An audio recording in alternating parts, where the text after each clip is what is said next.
कदम sir, good morning. जात नाही वाटतं त्याला. त्यांचं अनम्यूट आहे. साहेब good morning. Good morning Kadam साहेब. सर अनम्यूट करा. सर अनम्यूट करा. हो, good morning sir. Good morning. हा, good morning sir. Good morning Kadam साहेब. Good morning. चासकर सरांचं आमचं इतक्या वेळा ठरतं, पण आता ऑनलाईन भेट झाली.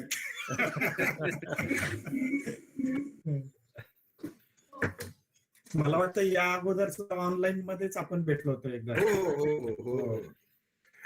सहज अगदी अनौपचारिकरित्या गप्पा मारायला भेटण्यासाठी आपला एकदा दोनदा आमचा विषय झाला. ते अशाच गडबडीत राहून जातो माग. एकदा येऊ आम्ही. पण तुम्ही फार आता बिझी झालाय तिथे. आम्ही 3 लोक जास्त दाखवतो बिझी आहे. चासकर सरांना माहितीये, त्यांना तरी जास्त काम आहे. विद्यापीठामध्ये आता काम फार वाढलंय ना, त्याच्यामुळे फार बिझी झालंय तुम्ही. हो. काय झालंय की जबाबदाऱ्या या online Mule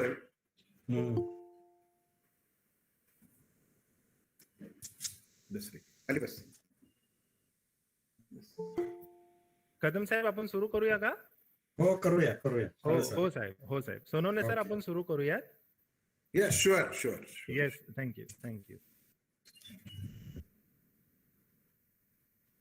I request the coordinators to please start with the program. Okay. More, madam. Yes. More, madam. Yes. Good morning and welcome to the dignitaries, Dr. Shri Sandeep Nayak, the Secretary of our own Pune District Education Association, and member Savitribai Phule University, Honorable Professor Sandeep Sonawne, Director UGC HRDC Savitribai Phule University, Guest of Honor Dr. Avinash Kumhar, Chairman, Board of Studies, Chemistry and Director, Central Instrumentation Facility, Savitribai Phule University, Honorable Dr. M.G. Chaskar Sir, Dean, Science and Technology, Savitribai Phule University, Guest of Honor, Professor Ramkrishna Bhatt, Scientist, ISER Pune, colleagues, faculty members and researchers who have joined us all the way from Maharashtra as well as Kerala, Karnataka, Punjab, Uttar Pradesh and Nagaland. I, Rashmi More, overall coordinator for Deputy Star College scheme, feel privileged jointly organized by Pune District Education Associations, Professor Ramkrishna More, Arts, Commerce and Science College, and Savitribai Phule University Star College scheme. The theme of this Principal Dr. Khandale, Coordinator Dr. Professor Rashmi More, dear participants, I'm happy to talk to you on the occasion of 5 days FDP program on techniques for research in chemical and biological sciences organized by Pune District Education Association, Professor Ramkrishna, in association with UGC, HRDC, SPPU, Pune. First, I would like to say thanks to Dr. Sanjeev Sonawne because he initiated and gave such a wonderful. Sir, who is leading this our center? Just now he had explained. Professor Bhatt, Principal Khandagale sir, Rasale sir, and friends who are connected for this excellent academic activity. So, friends, irrespective of all subject, then storage of knowledge. Third one is dissemination of knowledge. And last one, very important, is creating wealth through this knowledge. So creation knowledge is not only the important, but along with that, its storage for the next generation is also important. Another that the how to disseminate it. Now the learning places has been changed. Technology has been changed. Not only the classroom is the delivery mode now. There are other modes also, and on that mode we are now here experiencing one of the mode on an online our program. The third one is the Fourth one is the creating wealth through this. And I hope that I am requesting to Khandagale sir one more program to design with these participants to have. This will be a L1 program, but L2 program, level 2 in this series.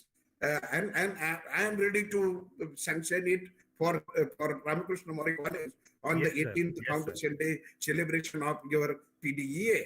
Yes, So sir. why this is the L2 is needed? L2 is needed. Just now the Avinash Kumar sir had explained about what the facilities are there. But if you look, what is the nation's need now? Nation is expecting that what are the chemicals in the pharmaceutical science or any other human life needed, and which are not producing in this nation. Why the Prime Minister says that the Atmanirbhar India, whether the chemistry fraternity or chemicality is ready to produce our in-house the chemical products which are a substitute to the import, and for that purpose any technique to be developed, need to be available here, but how to use that technique for the alternative chemical product to be developed in-house, in domestically at our nation. And for that purpose, if anything to be designed with these participants for only chemicals to be produced for the India to become a Atmanirbhar. For that purpose, if you identify that chemicals, which type of techniques to be developed, industry and academia, how they will come together to produce this type of techniques. And for that purpose, I hope that the young Asker sir is the asset to you, having from the same domestic area, who will help to design you. We have some other experts from MCL also, but sir, they are there. Hope that what the nation is needed, how the Savitribai Phule Pune University and the Ramakrishna Mori College will come together to fulfill, along with the NCL expert, to nation's need.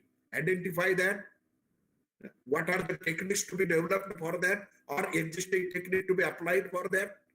And if we are hiring our faculty and with the industry, I hope that will be one of the great outcome of this short-term program. So another one program to be explored regarding this wishing post. This program will also a very excellent one. And at the end of this program, hope that people will be aware. They will have a different techniques of research in chemical and biological sciences. They will be very excellent in using in a different areas, or modifying it techniques to which will be very easy to adapt and use for the chemical analysis and other purpose. So wishing best, but keep in mind, Rasale sir, every participants will have will have to not only to log in and passive listening. Keep the session always alive. They should be active, even though it is online. Follow the online programs, protocols, how to participate in that, what are the coordinator or instructions that should be followed, and hope that this will be a great achievement through this program. The chemical sciences faculty will be aware regarding this, and they will be they will get a real academic feast through this short-term program. Wishing best. Thank you, and appreciating the efforts taken by the Ramakrishna Mori College for shouldering this responsibility, and HRDC Savitribai Phule Pune University and all the fraternity of SPPU Chemistry Department is always with you, with the assurance of Avinash Kumar sir. I am assuring you, and friends, enjoy the program and be a excellent academician in your particular area. Wishing best.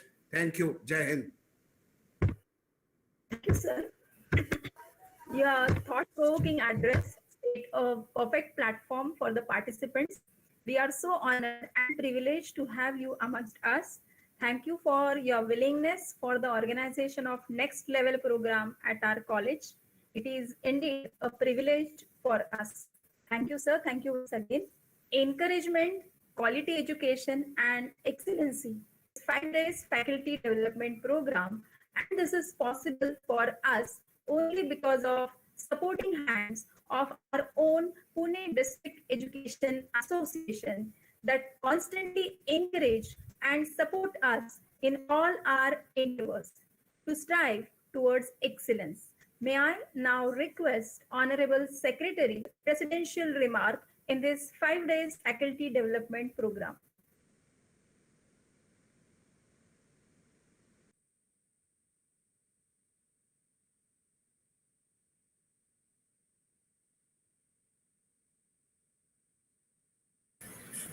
Mic mute is.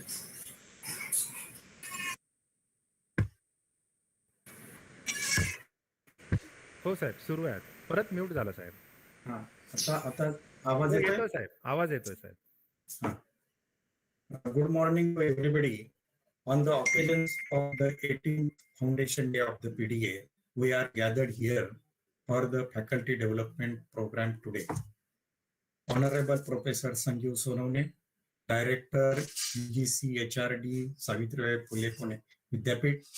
Honorable Dr. Avinash Kumbar, Director Central Instrumentation Facility of Savitribai Phule Pune Vidyapith and the Chairman of BIOS, Member of in Chemistry Department. Honorable Dr. Ramkrishna Bhatt, Senior Scientist. Dr. M.G. Chaskar, Dean Faculty of Science and Technology. Principal Dr. Khandagale, teachers of the Science Faculty participating from the different part of India for the virtual gathering here. It's given me a great pleasure to welcome you all at the inauguration of the online faculty development program on technique for the research in the chemical and the biological science. Jointly organized by the UGC HRD Savitribai Phule Pune Vidyapith and PDS Professor Ramkrishna More College, Akurdi. On behalf of the PDA, I would like to congratulate the university for the achieving the 11th rank among the University of India in the prestigious NIRF ranking. It is our pride and privilege to get associated with such a reputed university to organize this faculty program on the topic which is the most useful for the teachers and the students. The Pune District Education Association, means Pune Jilla Shikshan Mandal, is committed to offer the best in the field of education since established 1941. While celebrating the 18th Foundation Day, I am pleased to bring it to the notice to all the association have always focused on the educating the common people and hence has its roots the spread in the rural parts of the Pune district. Today, the PDA has 164 branches, which includes pre-primary school, secondary school, junior college, vocational college, senior college, professional college. Together, we cater the education to about near the 95,000 students. Our students today are on the forefront in the every aspect of life, the education, sports, culture, activity, and the social work also. This is a result of the dynamic leadership of Sri Ajit Dada Pawar, who is a president of the PDA and the Deputy Chief Minister of Maharashtra. What makes the education sector, which is increasing around the world and in the India,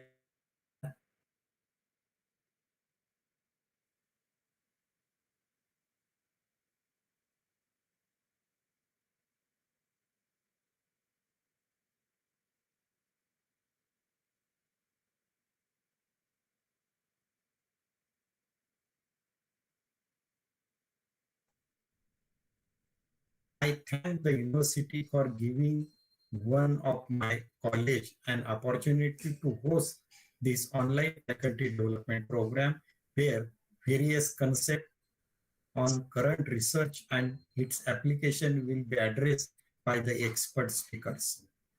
Even in this depressing the situation around the world, this PDP is an excellent example of exploring the how technology could be effective use in the teaching, learning, and the educational administration. I am delighted to see that our Professor Ramakrishna More College has hosted this workshop even in this pandemic situation, which speaks to our the strength to find out a way even in the adverse condition. We are living in the world that will test of our education system, and we must remain rooted in our principles and focus on providing the best of the student.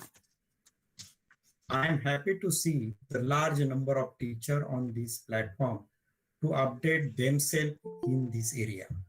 I appeal all to take away the concept thought delivered by the honorable speaker and share it with our the colleagues and the student.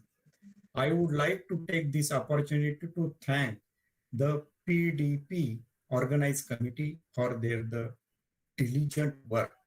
I acknowledge the efforts taken by the university officials and the staff, PDA staff, and all the teachers to fight the coronavirus.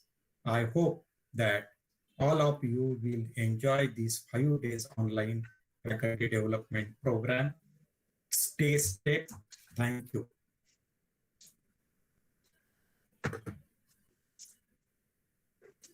Thank you, sir, for your words of encouragement, guidance, and advice.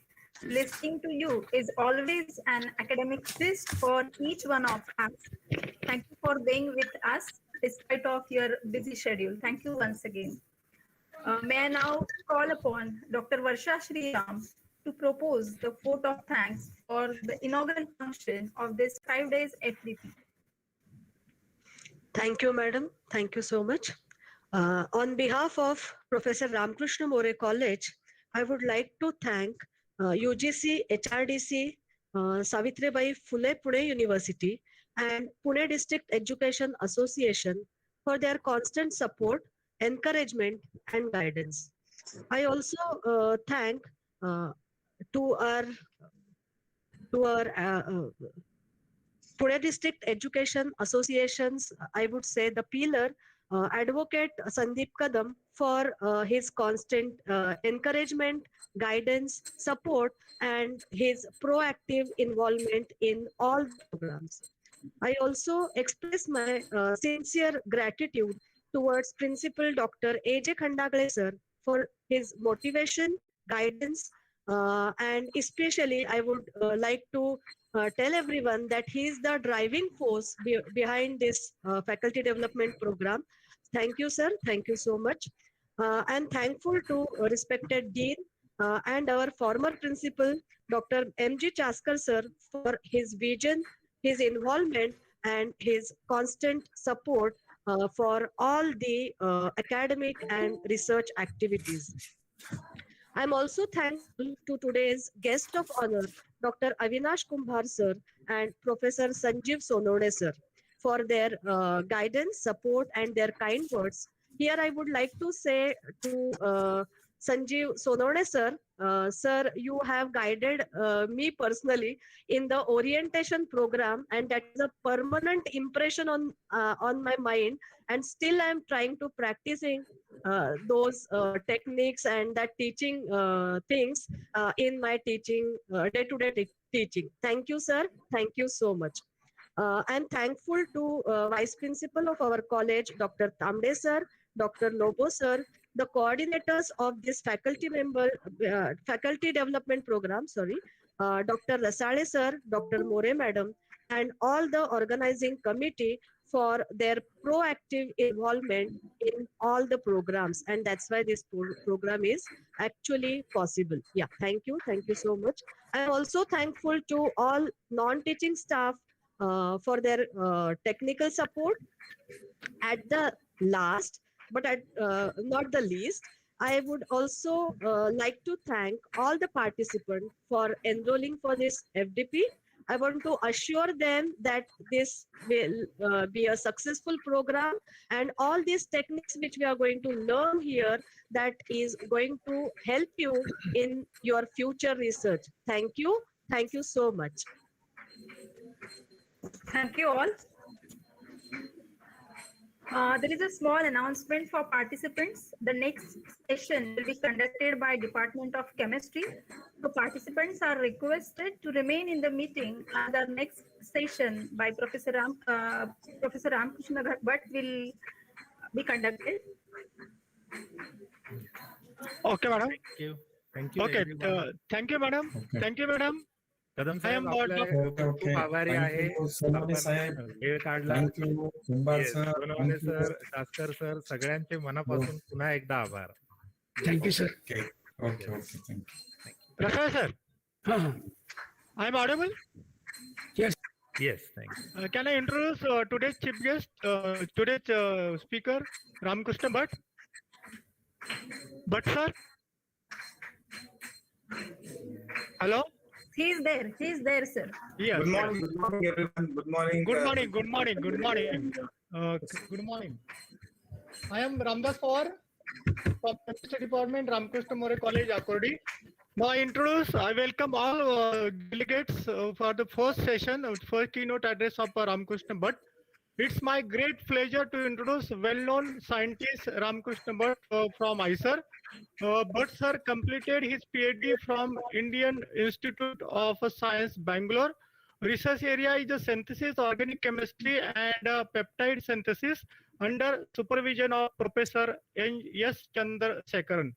Now, sir also completed his postdoctoral research from Simon France University, British Columbia, Canada, in 2004 to 2006 under guidance of Professor B.M. Pinto. Sir joined as assistant professor from May 2007 in ICER. Now, so currently, sir working as a professor from October 2009 in ICER, Pune. Sir has a research interest in a different fields of the organic chemistry. So RCB, that is a well-known shortly in ICER, that is a RCB. The RCB research group is involved in conducting the research in the field of organic synthesis with a focus on green asymmetric catalyst synthesis and CH functionalization. Currently, sir working or focusing on the quinone catalyzed asymmetric reaction and organocatalysis using thiourea derived catalyst. Sir, research group are focused towards the green asymmetric catalysis. Different novel reactions also, sir, trying for the functioning CH bond are of the great interest. Now, sir has two patent in his credit. One is the US patent and another is the Indian patent related to alpha beta unsaturated carboxylic acid and ester recently sir filed it. Now, sir has near about more than 40 plus publication in reputed journal. Sir, under his able guidance, near about 7 students are completed his PhD degree, and near about 10 students are working now for PhD. It's our pride and privilege associate with Bhatt sir. I request him to address our gathering. Thank you. Good morning, everyone. I think I request the organizer to give me the sharing the screen option so that I can share the PPT, and then by the time meanwhile, if they allow me, I will be happy to talk about it. First of all, thank you. Good morning, everyone. Good morning, Professor Ramdas Pawar, for the kind introduction. It's my pleasure to be here through this virtual platform. I'm very happy to usually come again and again to Ramkrishna More and other colleges which are affiliated to SPPU. To begin with, respected Principal Khandagale, I had a nice time interacting with him in his office. My old senior colleague, I can say that Dr. Chasker, I had a nice time in Ramkrishna More College. He was a principal a long time ago. Dean of Science and Technology, SPPU. Professor Avinash Kumbar, he's also director. He's also director for the CIF facility, and he's also be as chairman. And I've known him from last 15 years or so. It's almost like 16 years. Director Mr. Dr. Sanjeev Sonavaneji, Director HRDC, and Kadamji, Honorable Secretary, and all the faculty members, non-teaching as well as teaching staff, and all the dearest professors from different colleges of Maharashtra and across India. And once again, I thank Professor Suresh Rasale for the kind invitation, extending the warm welcome. Thank you once again, each and everyone.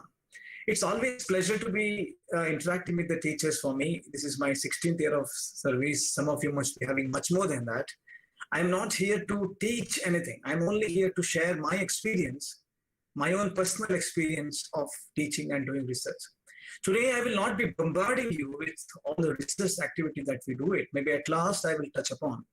But the aim is, when we say the teachers workshop, I think it is not a one-way traffic. It's always a two-way traffic for me. I always felt that as a teacher, or I'm a teacher here in ISER Pune, Indian Institute of Science, Education and Research.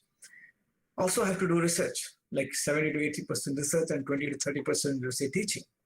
At the end of the day, we are also teacher and we are also student. Till we die, I think we should be student.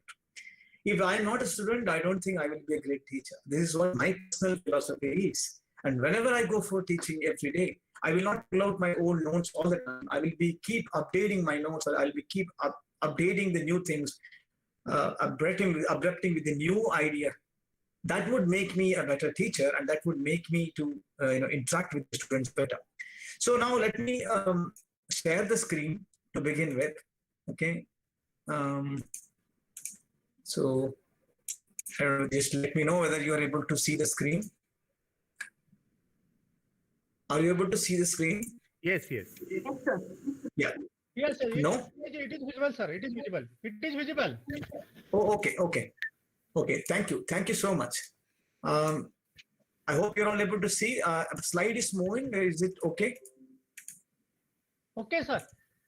Sir, could you kindly click on the next slide so that we can see whether it will... Yeah. So that's what I'm trying to see. That okay? Can you see that? Now it's fine. Now it's fine. Yes. It is fine, sir. Thank you. My time starts now. I'm very sorry. This is like really a difficult task through Google Meet. Somehow I don't know that I'm not able to see anybody other than this desktop. But these are the problem during this pandemic. But I really appreciate the efforts that you are putting in to keep everyone engaged, and we can at least virtually we can go through and meet and talk to lots of people across India. That would not have happened also. There are plus and minus. But today, as I told you, as it is an inaugural lecture, as Professor Rasale said, I would like to make it a little general because there are people from the biology background as well. Of course, my title is Chemistry, Curiosity and Common Sense. So biologists can also take it as a science or a biology and the curiosity and common sense. Learning at its best. I could have told teaching at its best. But as I said, the teachers should learn. Hence I said, I'm learning first. Then only I can teach others. Hence I prefer to use this word learning at its best. I always start off with a quote. This is one of my favorite quotes from the Rigveda and Kenopanishad. This is very beautiful quote, and this would be apt for all of us still today. I must say that. It says that I'm avijnanatam, vijanatam, avijnatam. It says, one who thinks he does not know, one who thinks she does not know. In fact, he or she knows quite a lot. And one who thinks, I know everything in my life and world, think that he or she does not know much. Means there is a room for learning more and more. Of course, in the Rigvedic point of view, the vijnana and avijnana has a deep meaning. But then still I would say that it is really appropriate and perfectly apt for today's life. So let me start off with the Vivekananda's thoughts on science and religion. When I say this, you must be wondering, as a teacher, why should I worry about all these things? This is my personal opinion. As I said, I give you a very big round of applause to all the teachers from across India, that because of your hard work, because of your teaching style, because of your dedication and discipline, institute like ISERs, NCL or IITs or University Pune or the big research institutes, higher education institutes are getting a very bright students. So personally, from my side, a great hands-on applause from my side heartily to all the teachers, participants here. As I told you, this is my personal opinion and I'm sharing my personal experience with all of you. And that's what's reflecting here. Modern humanity should combine science and materialism with the spiritual culture for a sustainable civilization. The sustainable civilization makes a huge difference for the years to come or the centuries to come. And the great Einstein talks about science without religion is a lame and religion without science is a blind. So next few hours, I will be really touching upon as interesting knowledge which is assimilated in science, but we don't teach that. And the second part, I would slowly build upon the chemistry or the research activity which goes at last I would come. Because you would be hearing a lot of common research seminars. I would have given today a hardcore scientific seminar for teaching for asymmetric catalysis, organocatalysis, CH activation that I have done in Pune University or NCL or other places.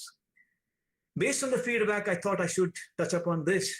I hope this may be an interesting point to you as well. I'm a crazy person for some of the Subhashitas. Beautifully it says, Kshanasaha Kanashasaiva Vidyam Artham Cha Sadayet Kshanenaste Kuto Vidya Kanenaste Kuto Dhanam. It says that every moment one should learn. Kshana. From every bit and one bit one should earn. That is Artha. So if you waste a second, Kshana, you can't get knowledge. And if I waste a kana or the particle or the rice or the beat or the wheat or anything you think of pulses, you can't make money out of it. Artham. So it's such a beautiful quote from thousands of years ago that every moment counts. Hence in India, we always appreciated time. Today, some of us, maybe people say that, Indian time and we may make fun. But in India, the time was really a great place that you can make out from the many books from the Westerns, including the Megasthenes Indica from the Greeks. All of us know that whether it's a teacher or a researcher, what for we should work.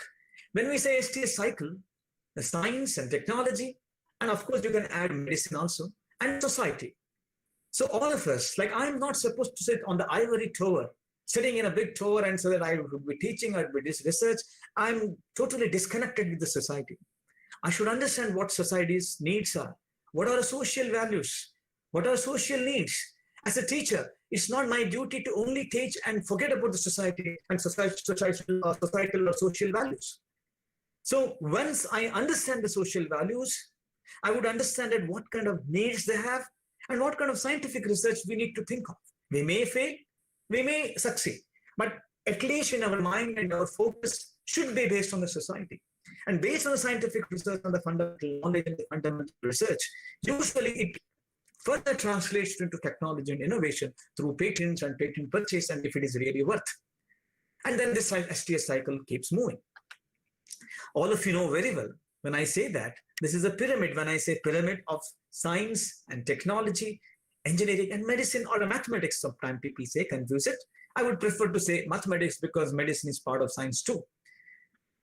Mathematics is the foundation. So mathematics teachers may feel very happy. A science comes first, little next to the mathematics and engineering, and the technology is the tip of the pyramid.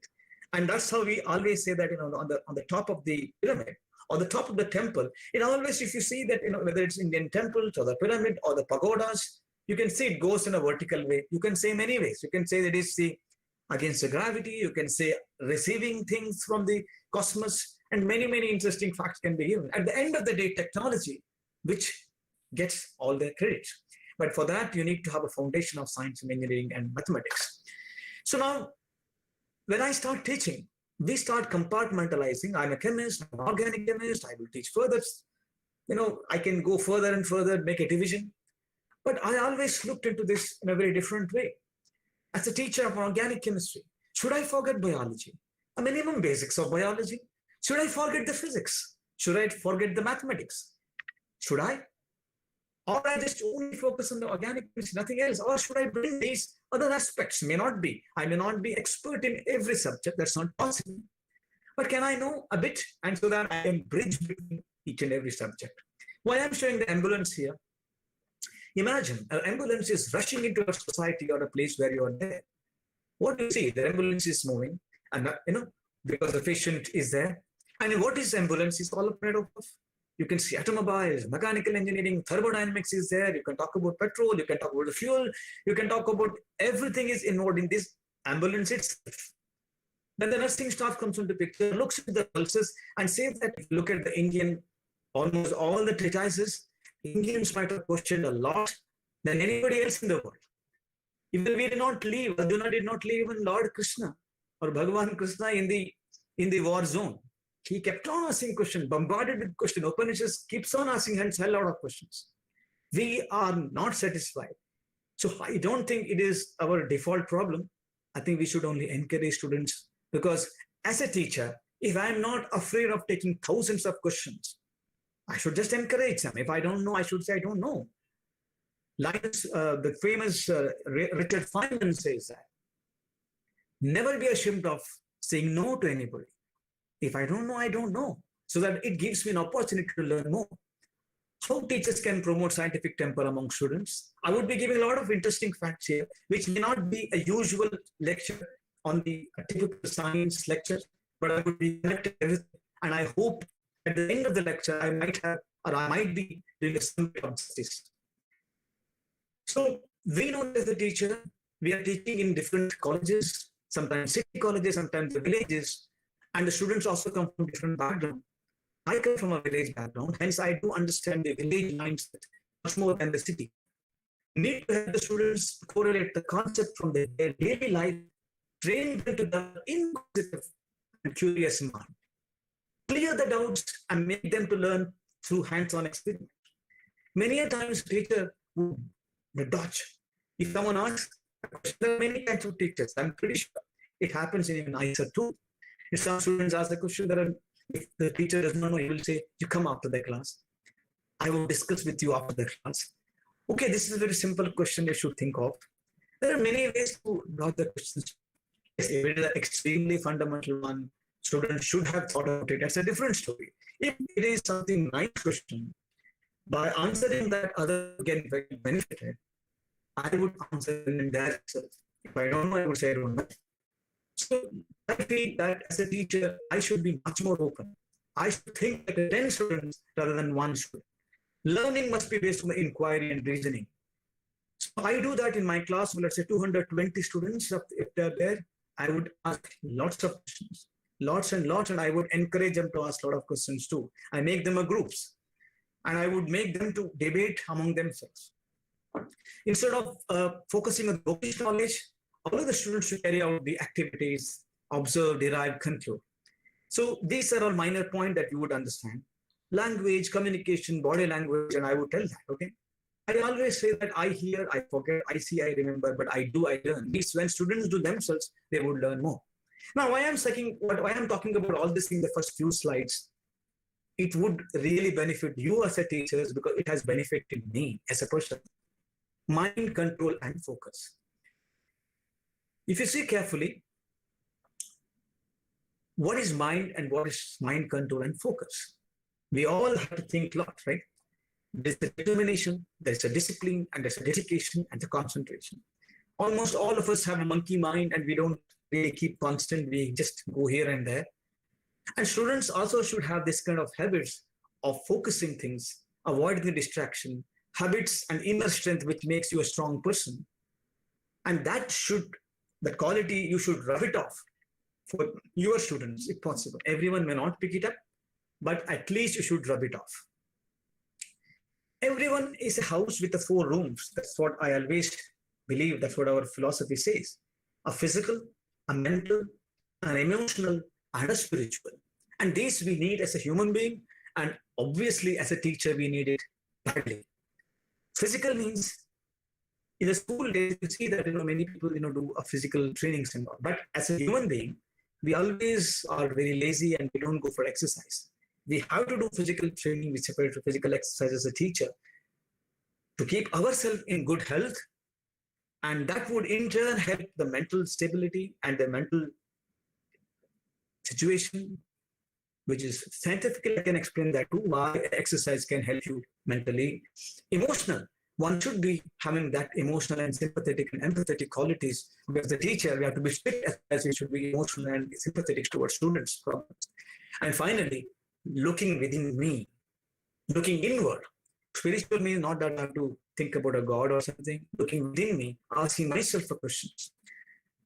But most of us tend to live in one of the few rooms only, not all the rooms visit. Every person should visit all these 4 rooms every day. I think you would see the huge change among you. I'm very sorry that I am talking about this moral values and awareness. In our day-to-day school activities, we are not touching upon moral values and awareness. Maybe in the early school days, it's okay, but then it just really gets diluted when it comes to college or higher education. Our focus is on science, our focus is on engineering. But don't think that we need to make a citizen of high moral value for our own country. So why I put up all these things? All when I was a kid, I studied about this Panchatantra stories, Sufi tales, and Amar Chitrakatha, and so many things. You may be wondering why I'm talking about all these things, because this is helping me as a teacher. These stories are making me last 5 minutes of the class. If I have a 1 hour class, 55 minutes I'll teach class, 5 minutes I will take something else. And students also have a different mindset. See, we should understand students' life. Morning, let us say 9 to evening, almost like 5. I keep listening to different lectures. As a teacher, I have to go for maybe in a day 3, 4, or 5 classes, but students have to listen to all the classes. This moral education usually comes from the parents, partly from the teachers. I think maybe as a teacher, can't we just give some time to brush upon a bit of ethical values or the moral education to students whenever it happens? I don't say that we should take a separate class. So truthfulness, kindness, honesty, hospitality, tolerance, love, empathy, sympathy, we all need that. Respect for elders. I have seen many college students, they don't get up if the old person is standing in a bus. They think it's my seat. Moral education are this like a stone are being chiseled to become vigraha. I would not call it as an idol because it has different meaning. I would say vigraha, which to make perfect and put the life into it. Education should not be aimed to just obtain a degree. This is what I always feel. Many people should work only for A grade, B grade, or A+ grade. Value-based teachings that it's like inner words and outer word. And this is what I take it in a different way. So now, why I have to stress upon this as a teacher?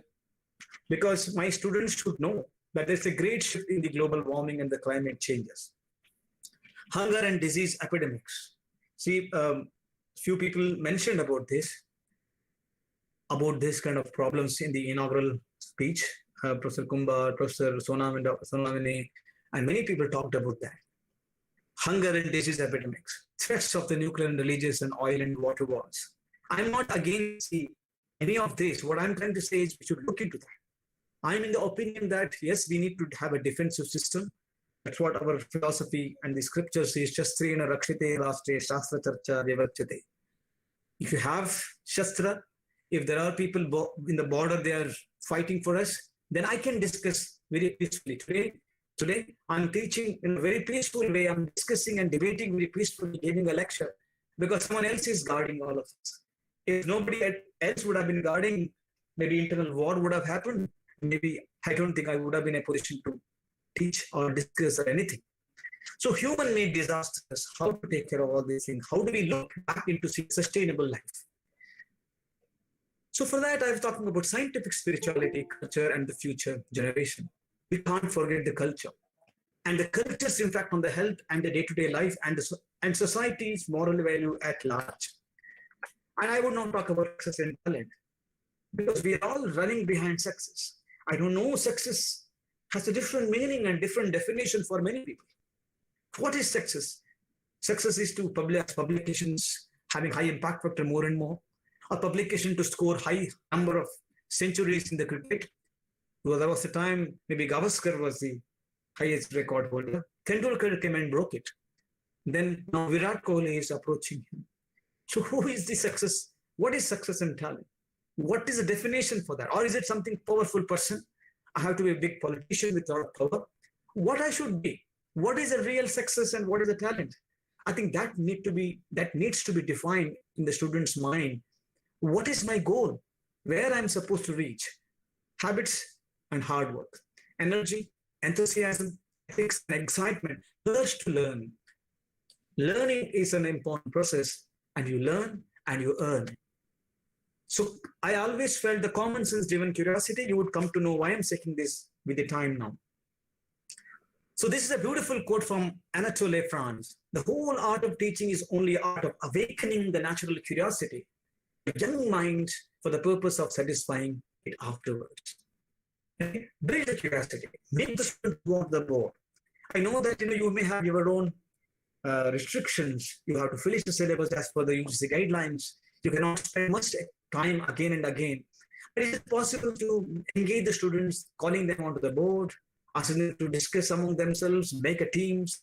Teacher must embrace and use curiosity as a part of their teaching process. Ask a lot of questions, compare, giving analogy.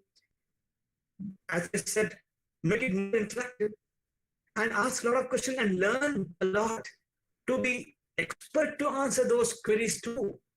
Let there be bombardment from the students. Why, how, what, when, where, what happened? I think this need to be there. These questions need to come to the teacher.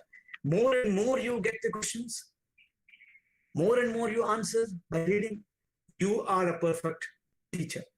It's like a stone is being chiseled out of a beautiful vigraha.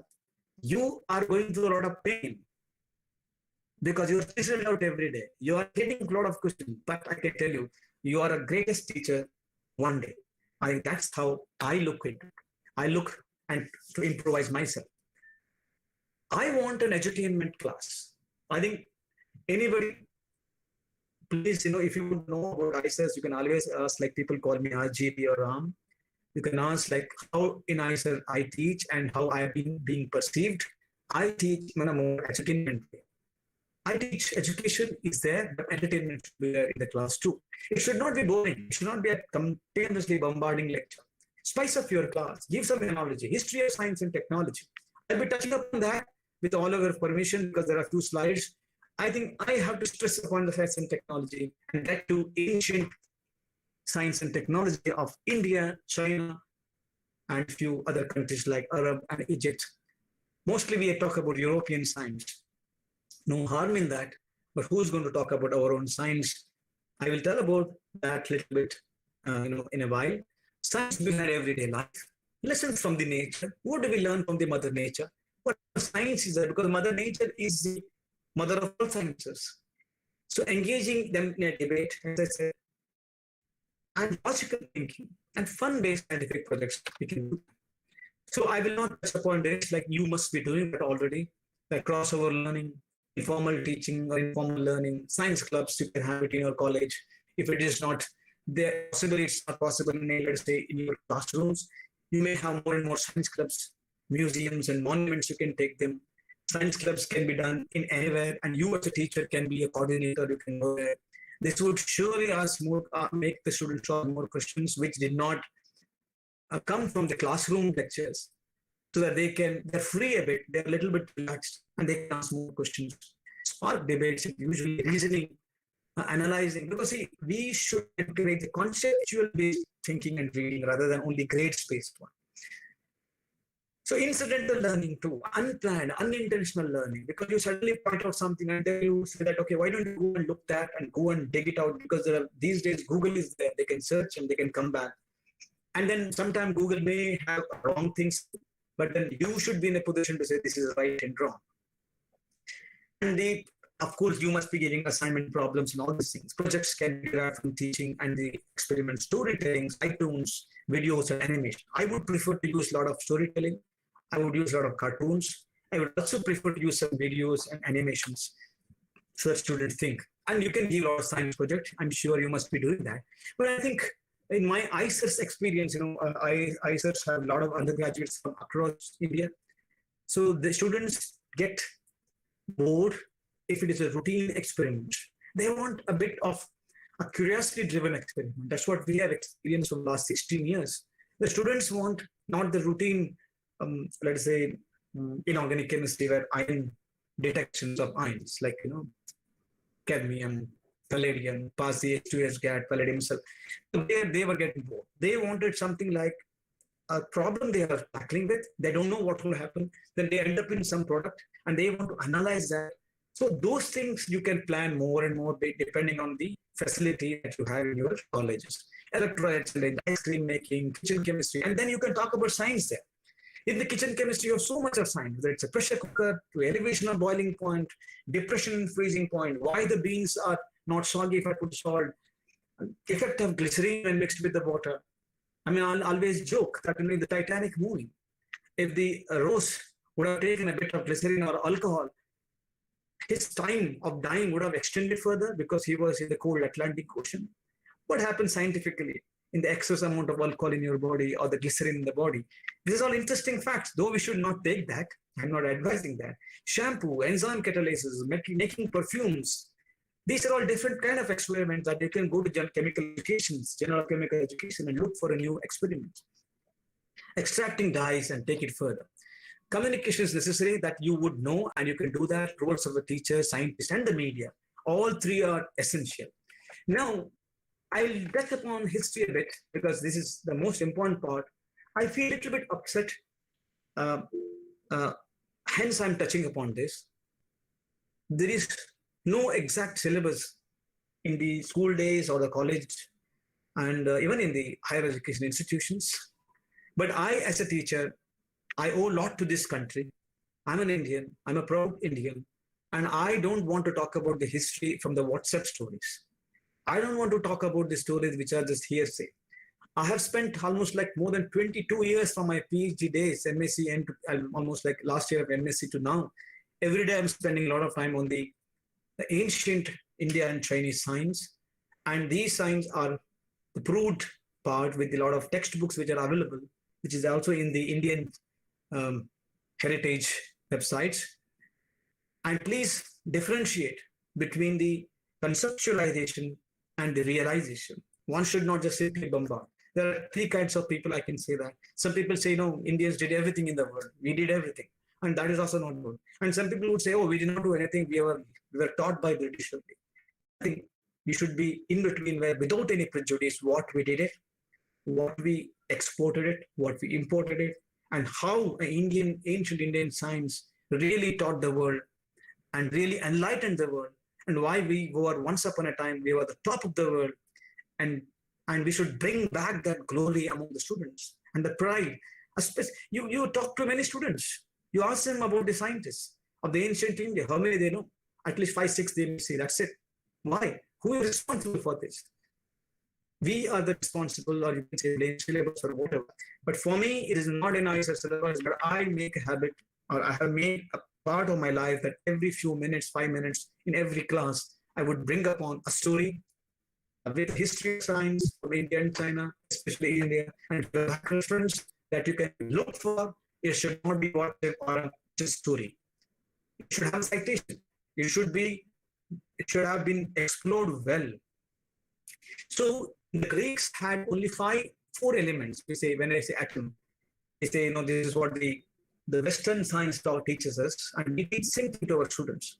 Aristotle talked about only the concept of 4 elements, but not before 300 BC. This is around the time of Chandragupta Maurya and others. Much before that, India and China had 5 elements, especially India talked about 5 elements. That we know that what are those 5 elements? Air, water, fire, earth, and the 5th element that India thought about is the space. If you don't have space, you can't do anything. I can't move freely. So chemists, alchemists to chemists, a predecessor of chemists were not interested or not knowing anything. So you may be wondering, when I say alchemists, so their aim was to make gold out of everything. Why gold? Because gold was running business. Till today, even after demonetization, gold is running business. Gold is still there. So constant failure to produce a gold from the cocktail led to many questions. Why did they fail? What caused the change in the substance? Heat and energy released in the reaction. For example, I take a reaction flask and I start mixing 2 things, and it might have liberated some heat. Oh, is it an endothermic reaction? They did not know almost 500 years, 600 years ago. But then it's an observation, common sense approach. There is something is liberating, heat is labor, earth is feeling cool, endothermic. Observational chemical change of a matter from one substance to another, break down into smaller parts, like the orange substance turned into greenish. What happened? What might have happened? A first common sense approach by chemists in the industrial revolution, you would say that first modern chemists emerged. I request all of you, this is my sincere request, I come forth, this is my way of teaching.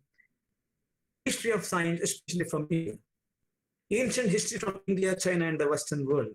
We are only giving the Western world.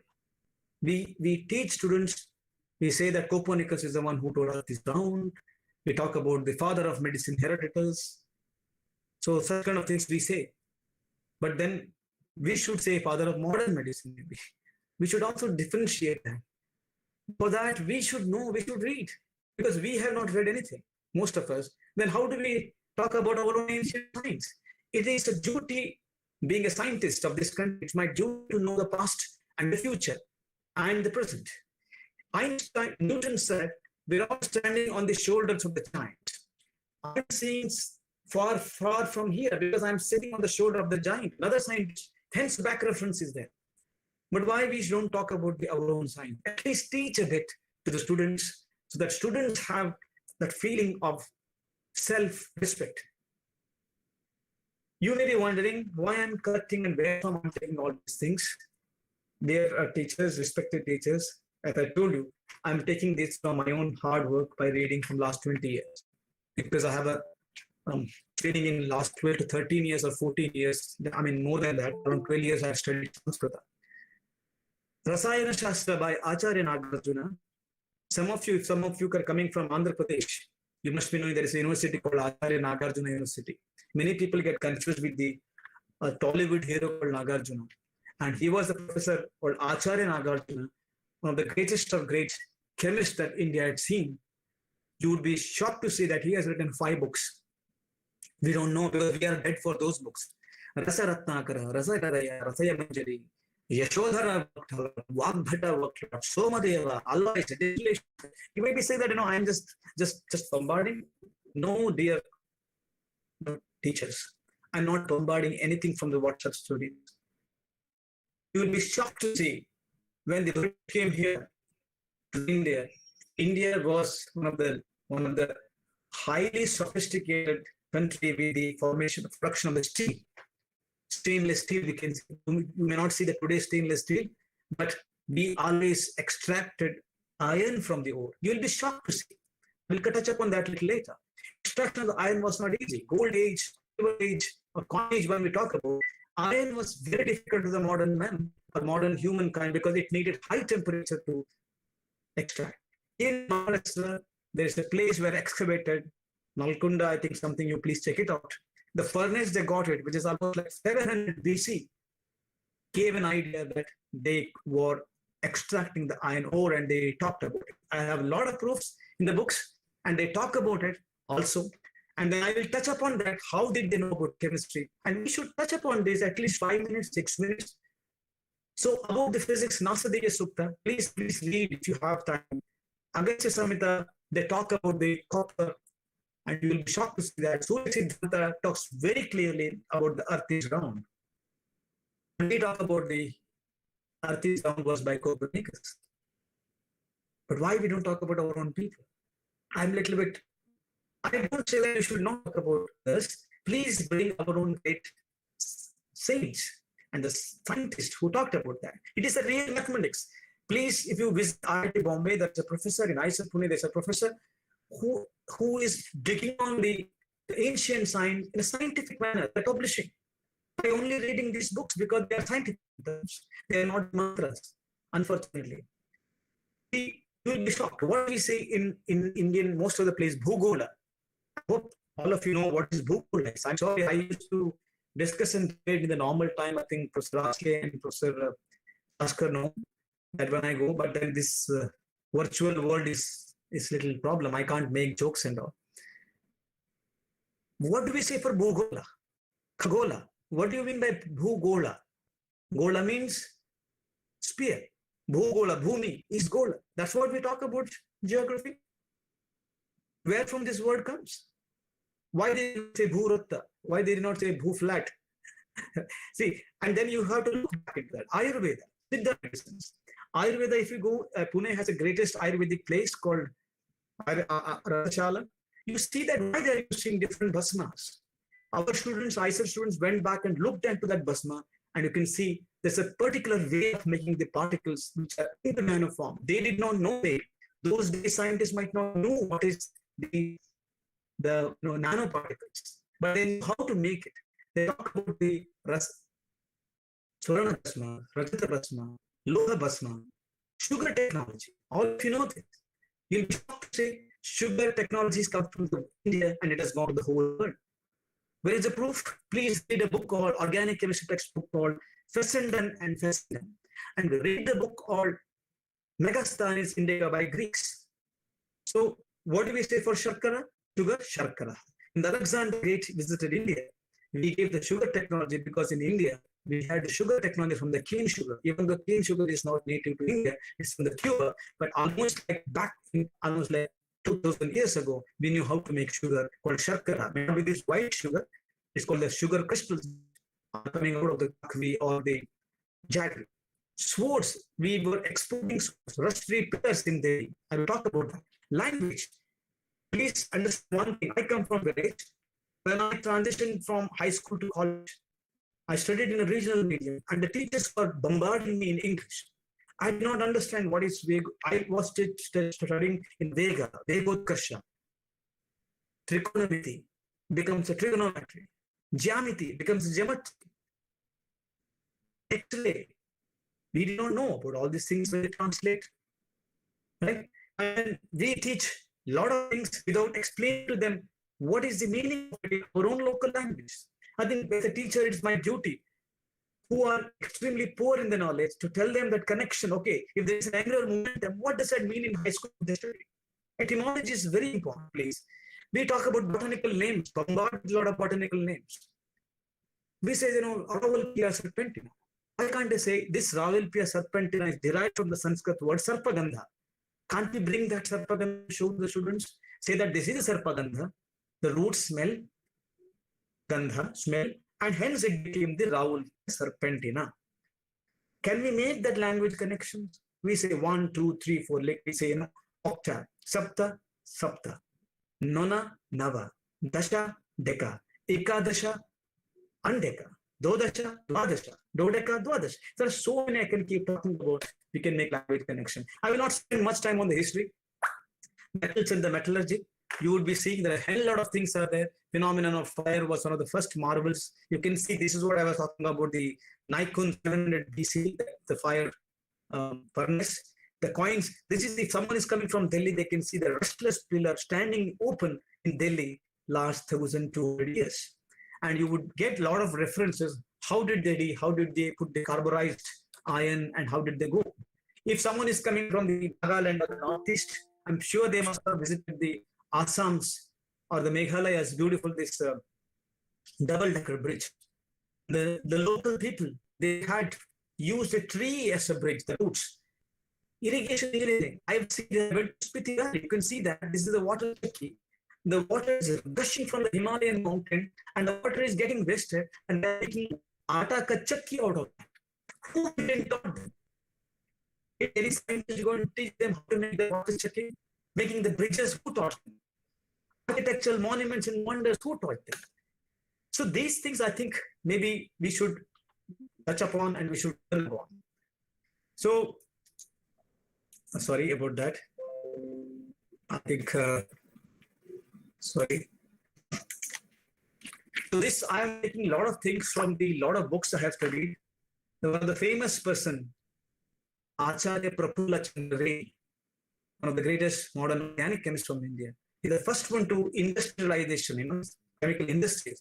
He has written a beautiful book called Hindu Chemistry. Please read that. A lot of citations are for the ancient chemistry. Subradaya, one of the most well-known person in the Indian alchemy and origin and ramifications. Please read these books if you have time.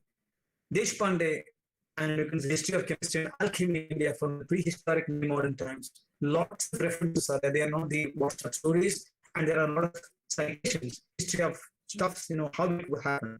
Civilized in China, how Chinese were expert in science and medicine. So I will keep on talking about that, but I will give a little bit touch on the next 20 minutes till 11:25 or 2. Lavoisier, all of you know Lavoisier. So we talk about questioning, right? So Lavoisier was one of the earliest scientists who worked on quantitative methods. And his wife used to beautifully paint his experiments in the chemistry labs. He's the first one to talk about Maslow's conserve. He's the first one to disprove that phlogiston theory. Instead, he proposed a combustion theory when you heat something. You would not believe earlier scientists in the Europe, they were not believing in the phlogiston, but they could not, because they could not question the religious bodies, theological churches. They could not question them. Because they were questioning them, the phlogiston theory means there should be fire element in every element when it has to burn. But then the Lavoisier told, no, there is nothing called fire element. You need a fuel, you need an oxygen, you need a combustion. The combustion takes place, and he brought a combustion theory. But do you know what? Because he was going against the theological laws, he was beheaded by Goliton in 1794 for questioning it. So, what teaches this, I will tell at last. Shelley worked so hard and did so much. He is one of the person to discover the oxygen along with the priest. He had a tasting his own chemicals that he synthesized. What I'm talking about, there's a thin line between curiosity and common sense. But then you should really understand that where and how it might have gone. If you would not have tested, maybe we would not realize, or we would not have many discoveries. Because those days, this CIF process, Kumbar is running a very big scientific facility. Like we know that just beginning of 1900 only, we had few instruments are picking up. Imagine in 1700s, we did not have any equipment. We did not have spectroscopic tools. But in spite of that, they did a lot of discovery. Where from did it? Is it a curiosity? They died because of the lack of confidence maybe. But then they would not have realized all these things. Bunsen burner, we talk about. Bunsen lost his eye, you can see that. His right eye is gone. He never wore a goggle. But because of that, he came up with the, like the blue flame, orange flame we talk about, the science behind it. He came up with the Bunsen burner and he started playing around with different metals.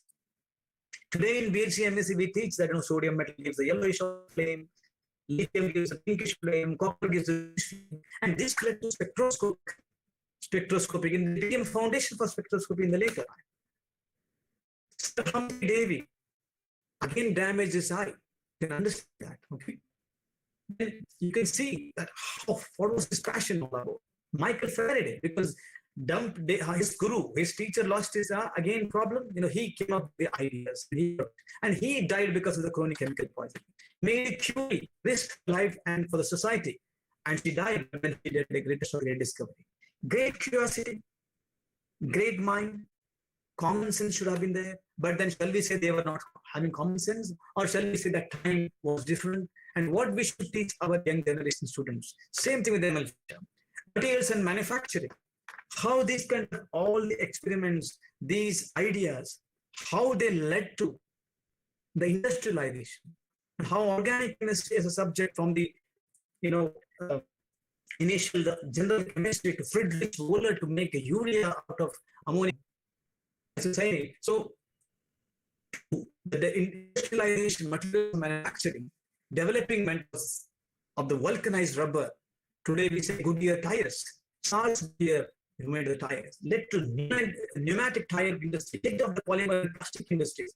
The theory of Alfred Nobel dynamite led to many more explosives and led to rapid expansion of mining further.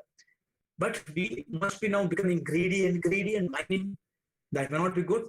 But then this led to the industrialization, dyes and paints and many other things. And what I'm saying today, as a teacher, we should understand that the organic chemistry, the chemistry, is going to be a source because highest GDP coming from the chemical industry, the chemistry, which makes a lot of profit for the whole world. So I will not go into that further. The natural product chemistry, Colby is the first one to talk about synthesis. Aspirin comes from the the tree, the salicylic acid from the South American tribes they were using, and how of Felix Hoffman, there are controversies, but then Felix Hoffman gets the credit to make the protection and reproduction chemistry. Like, he made the salicylic acid as acetylsalicylate. You can see that becomes aspirin. Now you can connect that in the production and reproduction chemistry that you're teaching in BSc or MSc, isn't it? We can go back to almost 100 years to talk about that. So now Professor Sanjay Sonamune talked about the Atmanirbhar and many things. So India is a land of so many untapped trees. I come from the Western Ghats. So many trees are there. If someone is expert, we can look into the new trees. We can extract, look for the medicines. So many medicine you can see here, vancomycin, vitamin. There are so many compounds have come from the plants and the microorganisms. So I see organic synthesis as a movie, a plot, bonds are made and bonds are formed. Same thing, relations are formed and relations are broken. A rich man falls into love of a poor lady, or you can say that an electron rich is getting attracted to electron deficient system. Opposite charges attract each other. Setting is reaction where you can say movie. It's set in the coldest of cold. You can go to Kashmir or Switzerland, and the high temperature if you need. You can sing Rajasthan. It's like, I'm just joking, analogy. Lines are the reactions of the arrows when we say it's like dialogues. So make it more attractive for the students. It should be storytelling.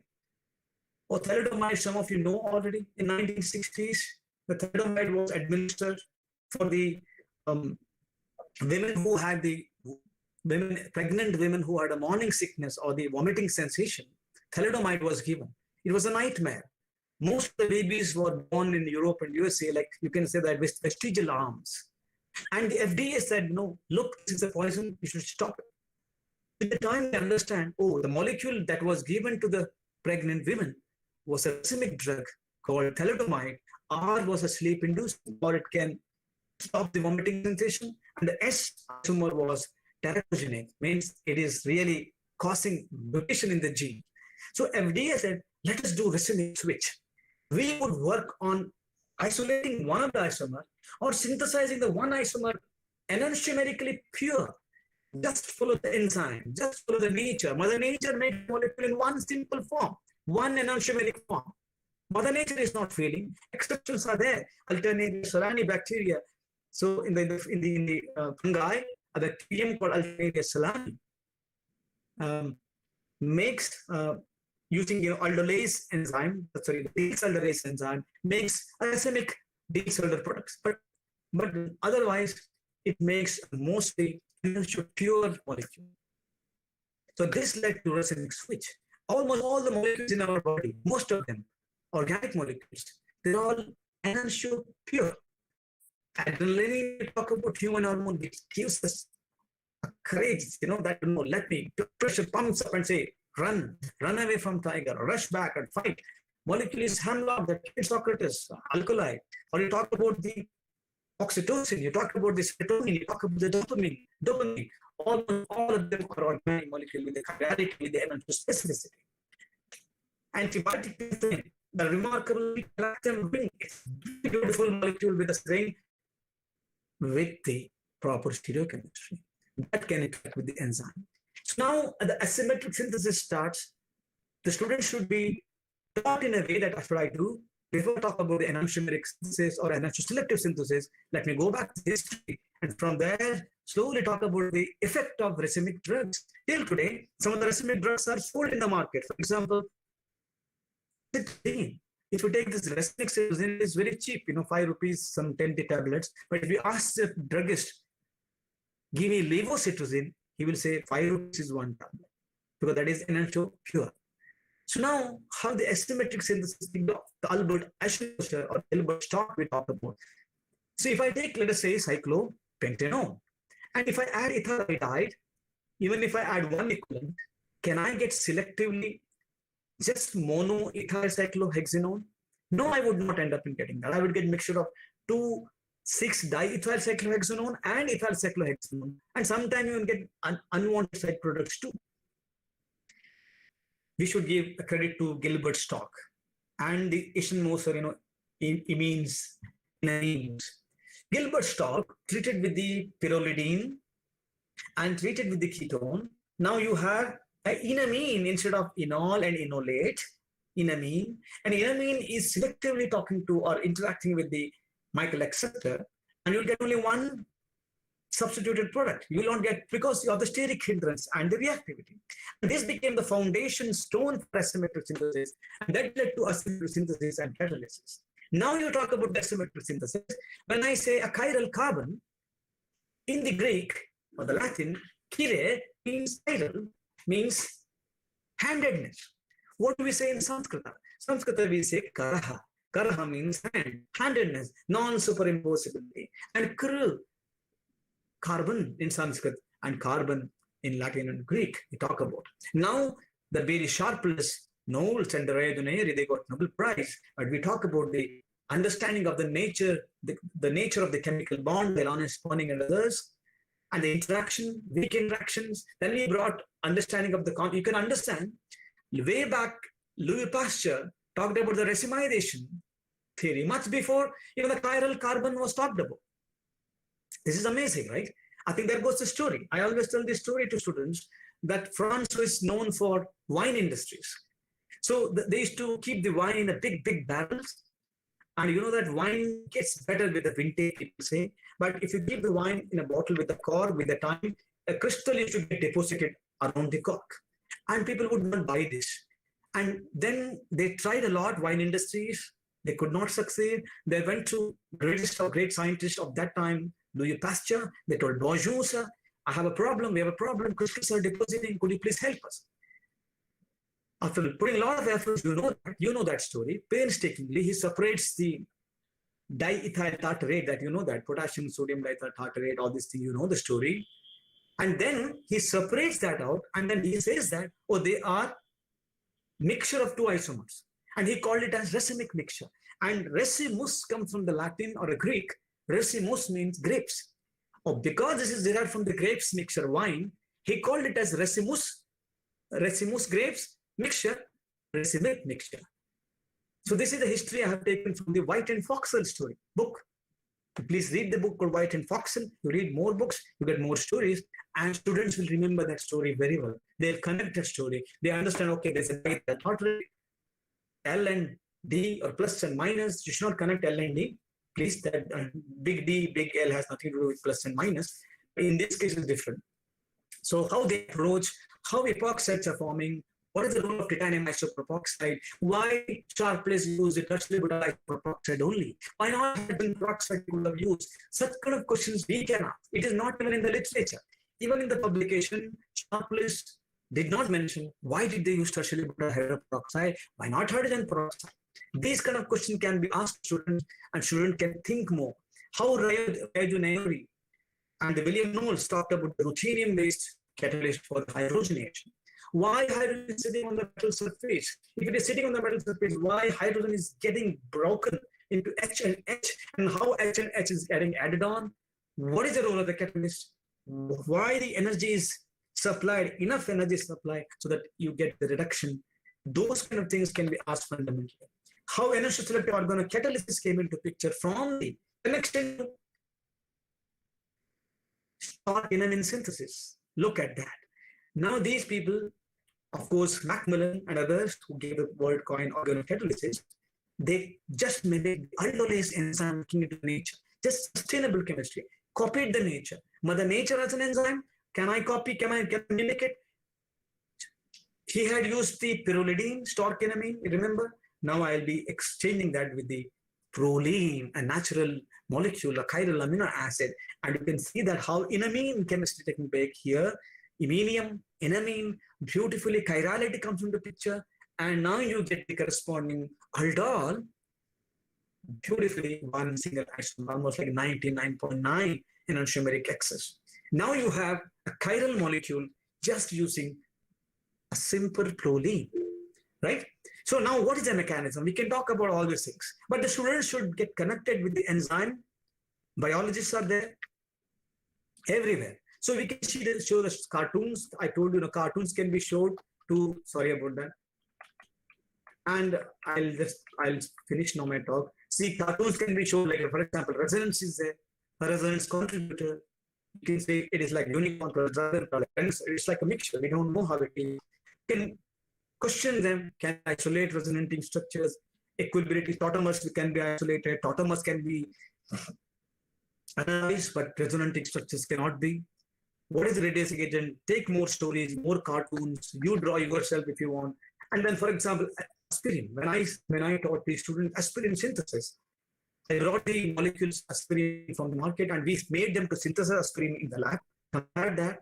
And then what we did after synthesis, and we wanted to show a biologically significant how huge body like mine or yours of 60 kg, 80 kg, if you have a pain or a fever, a small molecule of 100 mg is reducing your pain or antipyretic. How it happens? Why a protecting group I was talking about here, the protection here, how it is making a big difference. What is the physiological pH at which it hydrolyzes? It is the real magic bullet. Is it the aspirin or is it the salicylic acid? If it is the salicylic acid, it is a magical bullet. Why do we have to take aspirin? Because we have to take orally a medicine. It has to go through the stomach. It has an acid. pH is so low. And it has to go through the hydrophilic environment and cross the lipid bilayer to get into the bloodstream. And the bloodstream 7.4 pH in the intestine, the smaller intestine pH goes to almost like 5.8 to 6, then 6.8 in the larger intestine, and slowly 7.4 pH in the physiological pH when we say, and then where exactly is ester being hydrolyzed? The students are made to do that, take different pH and hydrolyze it, and they say, oh sir, oh, this is getting hydrolyzed in the intestine, in the liver. What exactly happens? Compare that. Students should be exposed for the pre-lab and post-lab questions, and this is example, electrophoretic substitution, you are doing it. Do it, make them to do, and make them to, you may not have all facility, I know, NMR, UV, everything you cannot have, but whatever is there, try to make it and question them. Why bromine in acetic acid? Why not in bromine in HCl for the bromination of acetamide? Why shouldn't I use HCl for bromine in acetamide, for bromination of the acetamide? Why I should prefer acetic acid? Students should be questioning. What is the role of acetic acid? What is the role of bromine? How bromine is getting attacked? For example, bromine, it is a unimolecule, right? Bromine. Why is it getting polarized? Unlike HBr, why it is going for electrophoric substitution? Why ortho is ortho? Why ortho and para is para-directing only? Why can't I say that, it should have been, how to prove that? Question them. Fluorescence spectroscopy, bring that if you have. If not, at least make them read that, so that they should get connected. Mercury thermometer, if you're using, teach them mercury is dangerous, because students are afraid if they break the mercury thermometer, you tell them that, okay, आपने break किया क्या? आ जाओ, notebook में लिखो, ending the BSc में आपको 500 रुपए देना पड़ेगा, 1000 रुपए फाइन देना पड़ेगा. Yes, college is not having enough money, I agree. But the student, what they do, they will push the mercury below the table, because it goes like a ball, and they steal the mercury thermometer from the neighbor and said, I don't know, I did not break anything. So students should be taught honesty. Handling solvents, you should know the MSO can get through the skin, it can absorb through the skin, chloroform can be carcinogenic, benzene can be carcinogenic. Students should have an idea, exposure. So what happens, how it happens. I don't have to one much, I have to stop now, 11:30, because people have to stop. I'm almost close to 11:30 now. Cross-coupling reactions you are talking about, for example, so many things can be questioned, but it's not in book, for example. Why in almost all the cross-coupling reactions, transmutation has to take place except head reaction? Why? Whatever you take, whether you take organoborons, or organotins, organolithium, organomagnesium, addition you talk about, everything that organic counterparties just transferring of the plate. Why not reverse way? What is happening over here? What is reductive elimination? Why carbon-carbon only has to form? Why not carbon-oxygen bond here? So hundreds of questions can be asked in one simple mechanism. Students are really helping. Now, I don't want to talk about my own research. I will touch upon later. I've been working on photoredox organoelectrolysis. We find the LED and we make transformations which are really difficult traditionally. Electroorganochemistry is the new sustainable chemistry. We are also into this. Now we have started off working on the organic chemistry. And the future would be robotic platform and truth synthesis. Many things are happening. I wanted you to get exposed to artificial intelligence, how it is getting into organic chemistry or the industry. And chemistry is a central science. Whether you talk about biology, whether you talk about biochemistry, whether you talk about anything. So you have faculty on biology here. If you ask them right now, I'm giving a talk, you're listening to me. Many people call it as inorganic chemistry. Way back in 1700 or in time, you can see the British 1800 time. The British used to chop up the nose of the warriors.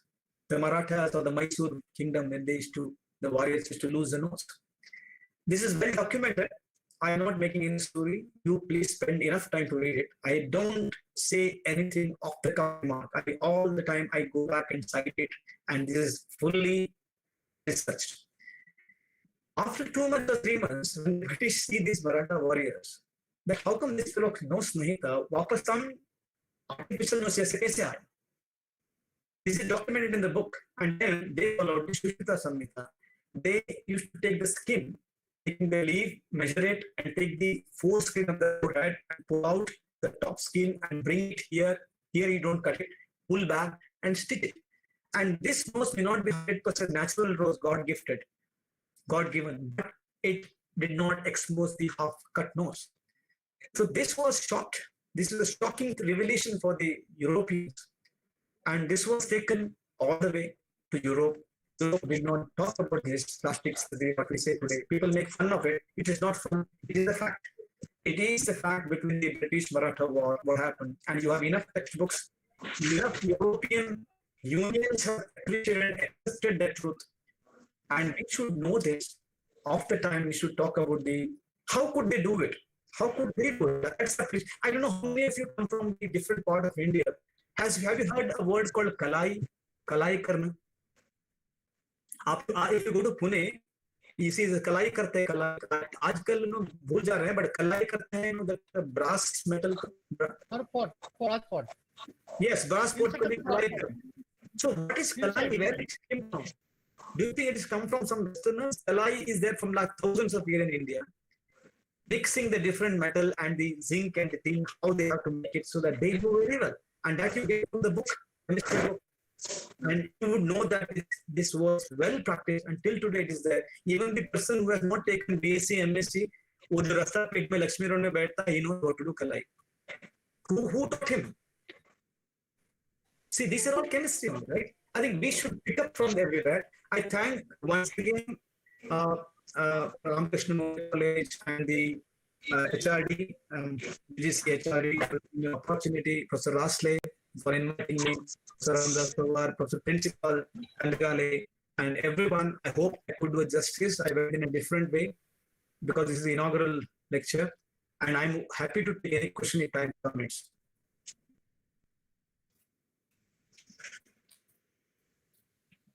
Hello. Thank you for informative lecture regarding this new chemistry. The lecture of RCB is always fixed for us. Sir, discuss about the various points of science. Mother Nature also working as an interdisciplinary approach of the science. Why not all scientists come together from the different subjects and work together for betterment of the life? RCB speech on the different concept of the chemistry and biological sciences also. Discuss also contribution of the various scientists in the betterment of the human life. Sir also discuss about the contribution of our P.C. Ray, the father of chemistry. Sir also discuss about the various synthesis reaction and its mechanism. So organic reaction synthesis mechanism is also compared with this movie, Indian movie. Therefore, a lot of things, new things or different interesting things are available there. I request the Rasale sir to give the vote of thanks.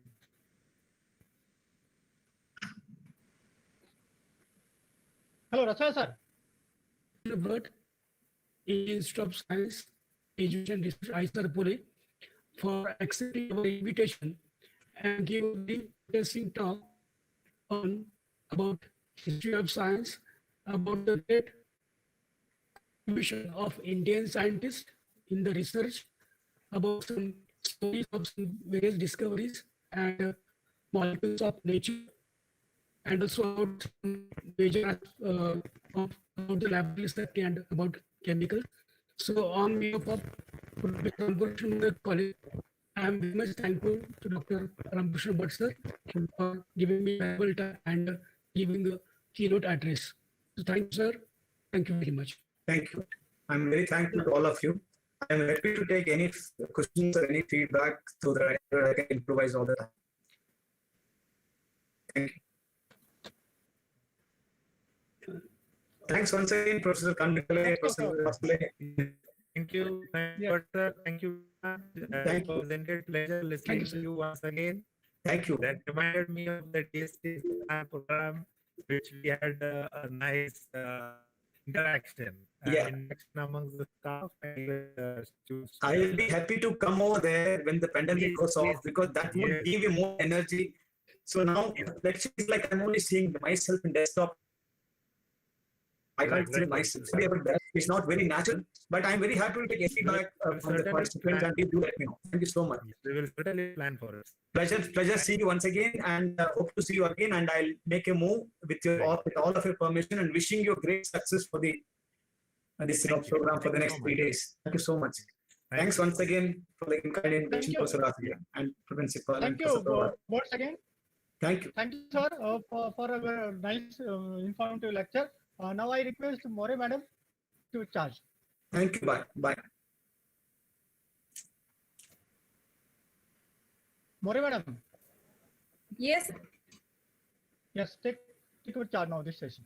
Participants are requested to remain in the meeting. Our next speaker will arrive soon. And before going to start the session, let me tell all the participants that each day, any one of the participant will be called upon to propose the vote of thanks. So I hope all the participants will be attentive.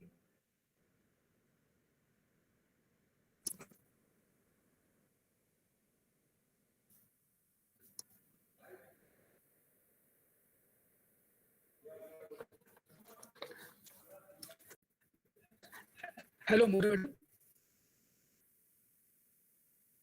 Hello. Yes, sir.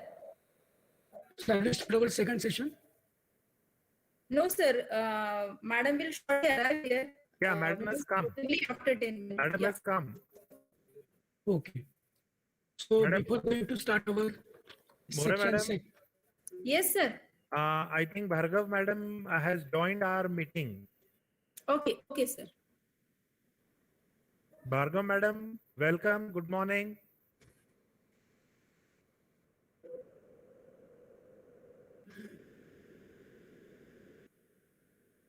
Kandari sir.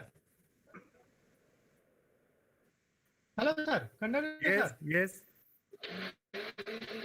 Yes, over, sir.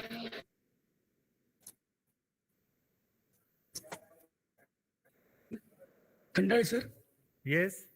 If there is time, Okay. shall I give instructions to participant about? You can give instructions in 5 minutes and we will immediately start with the session. Okay. Thank you, sir. So, good morning, all of you, all the participants. There are some instructions for you about the FDP and how we are going to conduct that FDP. So listen all instructions carefully and take care of all that instructions. We have appointed 4 mentors for this FDP who are going to observe all sessions and about your attendance. So attendance is mandatory to all. So attendance for all the sessions on all the is compulsory.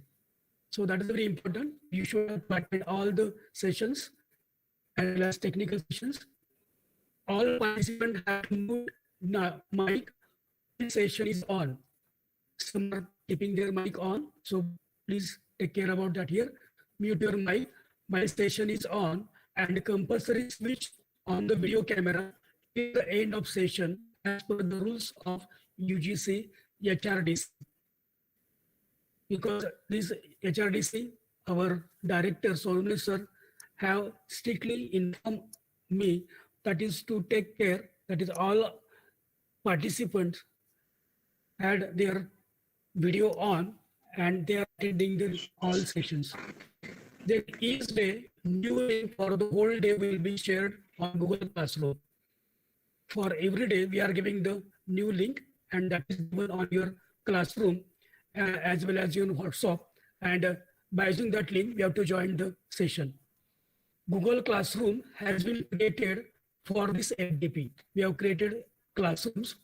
All the learning material will be shared there and participants are informed to upload the assignment within a strict period of time. So for every day, we are giving the assignment. Total 5-day sessions are there.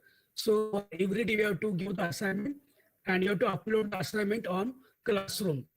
And we have to upload, it is within scheduled time, not late. Then each day, a feedback link will be shared on Google Classroom. Participants are informed to fill up the feedback form each day. So we have to given the assignment every day. Also, we are giving the feedback form to you, and we have to fill up the feedback form for each day.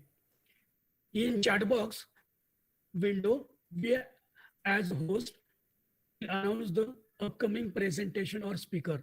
So for every day about the session timetable we are giving on WhatsApp group, or also we can giving in chat box here, and we have to see that. Participant can use the chat box for question to the speakers. So without asking question directly, you may give your question in chat box and we will ask that question on behalf of you. We ask the question to the speakers and they answer your questions. Please do not use it for other topic or internal discussion. So chat box is used for only asking the questions here, and don't give message on chat box, good morning, good afternoon. That is not expected. There will be no good morning or good evening message in chat box. We as a host will follow the chat during presentation.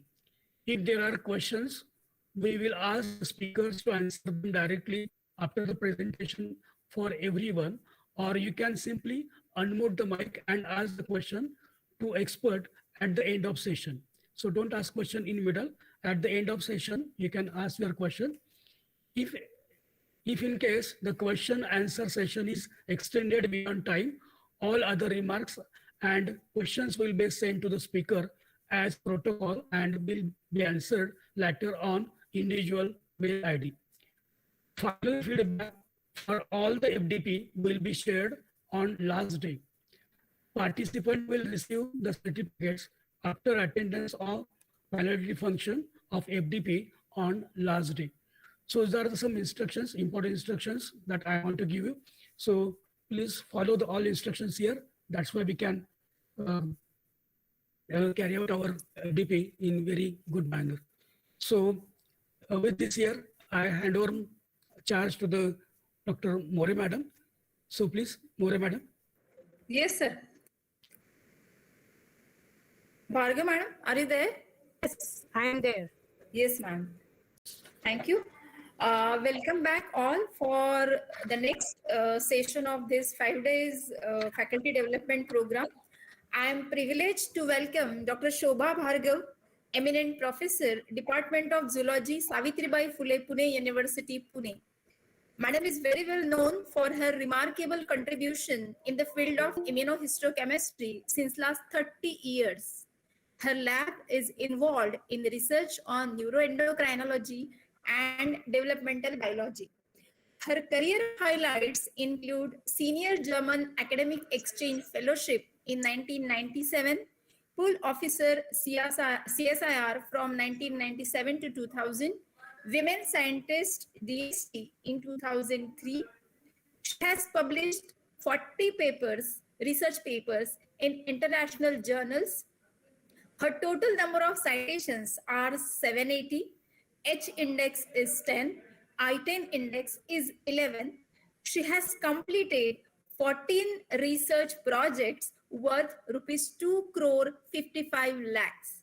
She supervised almost 50 students for MPhil and PhD. Till date, she is invited for around 25 talks in several national and international conferences. She is the reviewer in international journals like Brain Research Journal and like Brain Research and General and Comparative Endocrinology and Neuroscience Research. And moreover, she is a great teacher and a great human being. Well, there are many more achievements of Madam, which I'm sure will reflect through her today's talk. So without taking much of time, may I now request Dr. Shobha Bhargav Madam to please proceed with her talk. Thank you, Rashmi.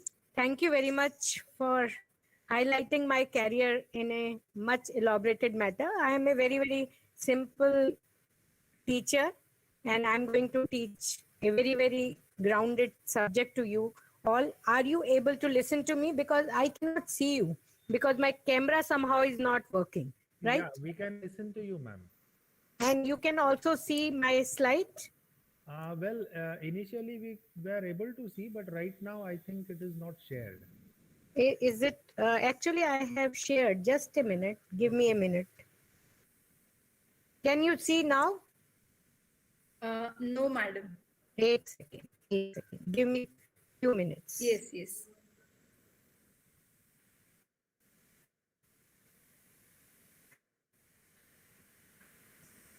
Now?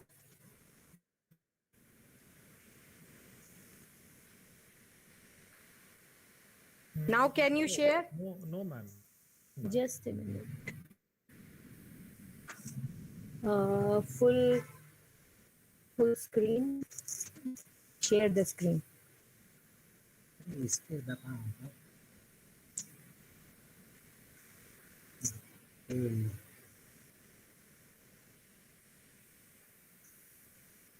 Okay, can you see now?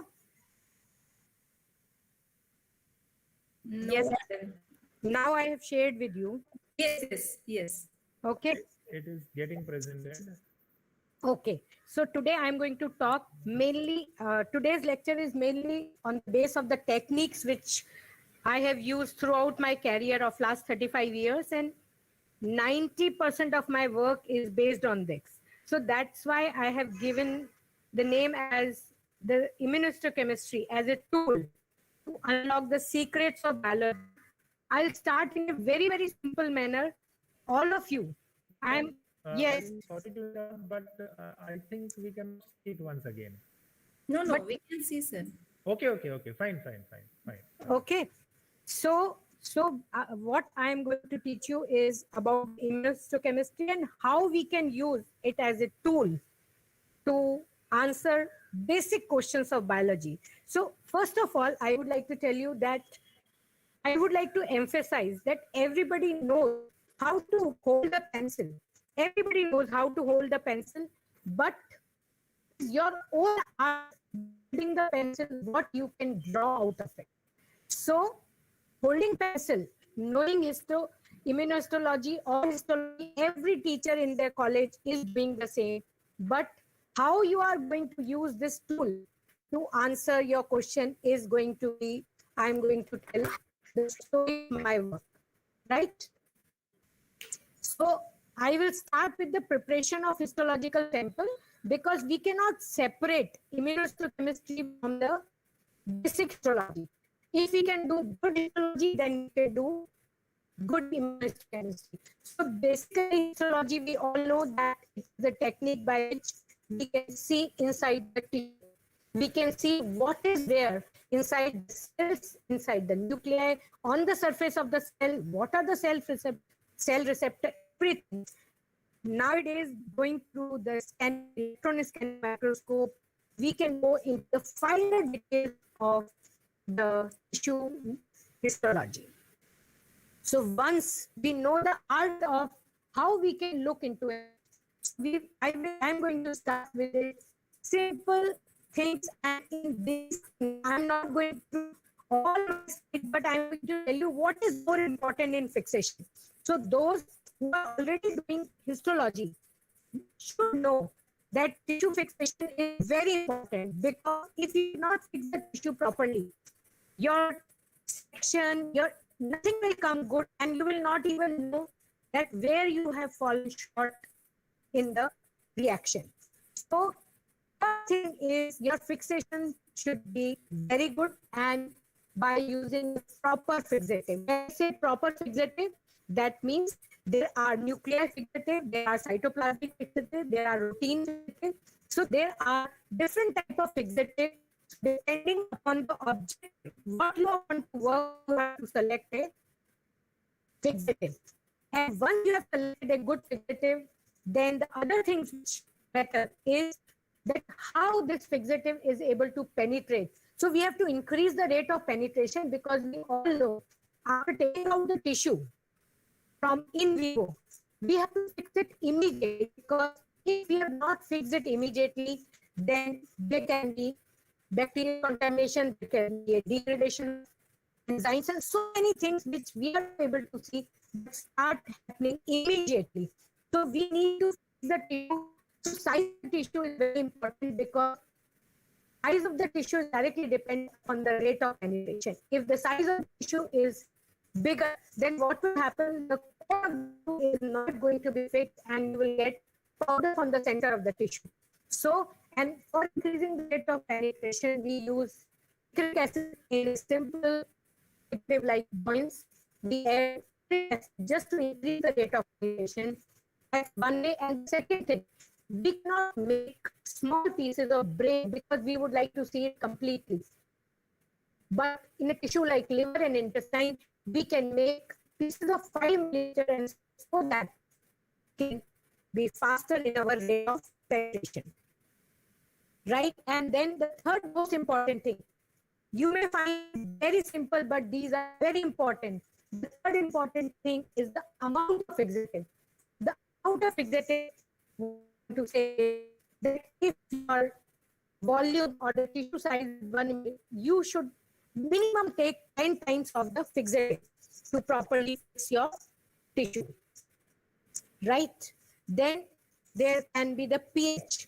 So whatever the pH of the fixative is, you should be importantly knowing that the pH inside the tissue, or whatever the nature of the tissue is, and the whatever is the nature of your fixative. So pH need to be cared, because some of the enzymes get deteriorated very fast if the pH is not correct. Then temperature plays a very important role, because temperature is one of the things which can increase or decrease the rate of in making different fixatives. We add acetic acid, formaldehyde, ethanol, glutaldehyde for electron microscopic work, then methanol and picric acid. They are the different chemicals which we use in the fixative, and along with it, we add certain kind of buffers into it. So majority of the time for a good fixative, whatever the composition of your buffer is, whatever the composition of your fixative is, you can make it in the buffer. If you are working on insect, then you must use insect buffer. If you are using on a lower vertebrate or a vertebrate, then you should use the standard buffer which are used for vertebrate, that is 0.8%. So that you need to take care that what tissue you are working on, and depending upon that, you have to select the fixative and the chemicals which it is going to. So generally, we make 4% buffered formaldehyde for fixing tissues. When I use the buffer, that means 4% of formaldehyde into 96 ml of buffer, pH 7.4. So these things are very important while fixing the tissue. Then I have a very brief presentation for histology so that we can talk about immunohistochemistry.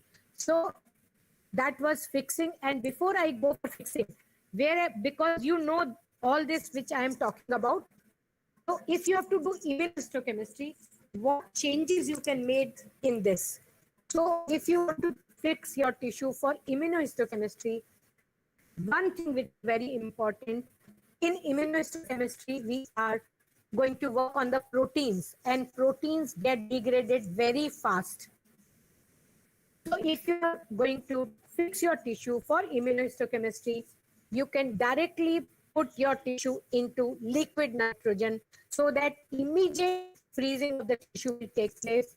And the second is if you have fixed in minus in liquid nitrogen, then you can transfer your tissue to minus 80 and you can process for quantification of the protein through this. But if you want to cut the section, then you have to use fixative. And after the fixative, because here for immunohistochemistry, we are going to take the tissue without processing it further. We are going to take it in the cryostat.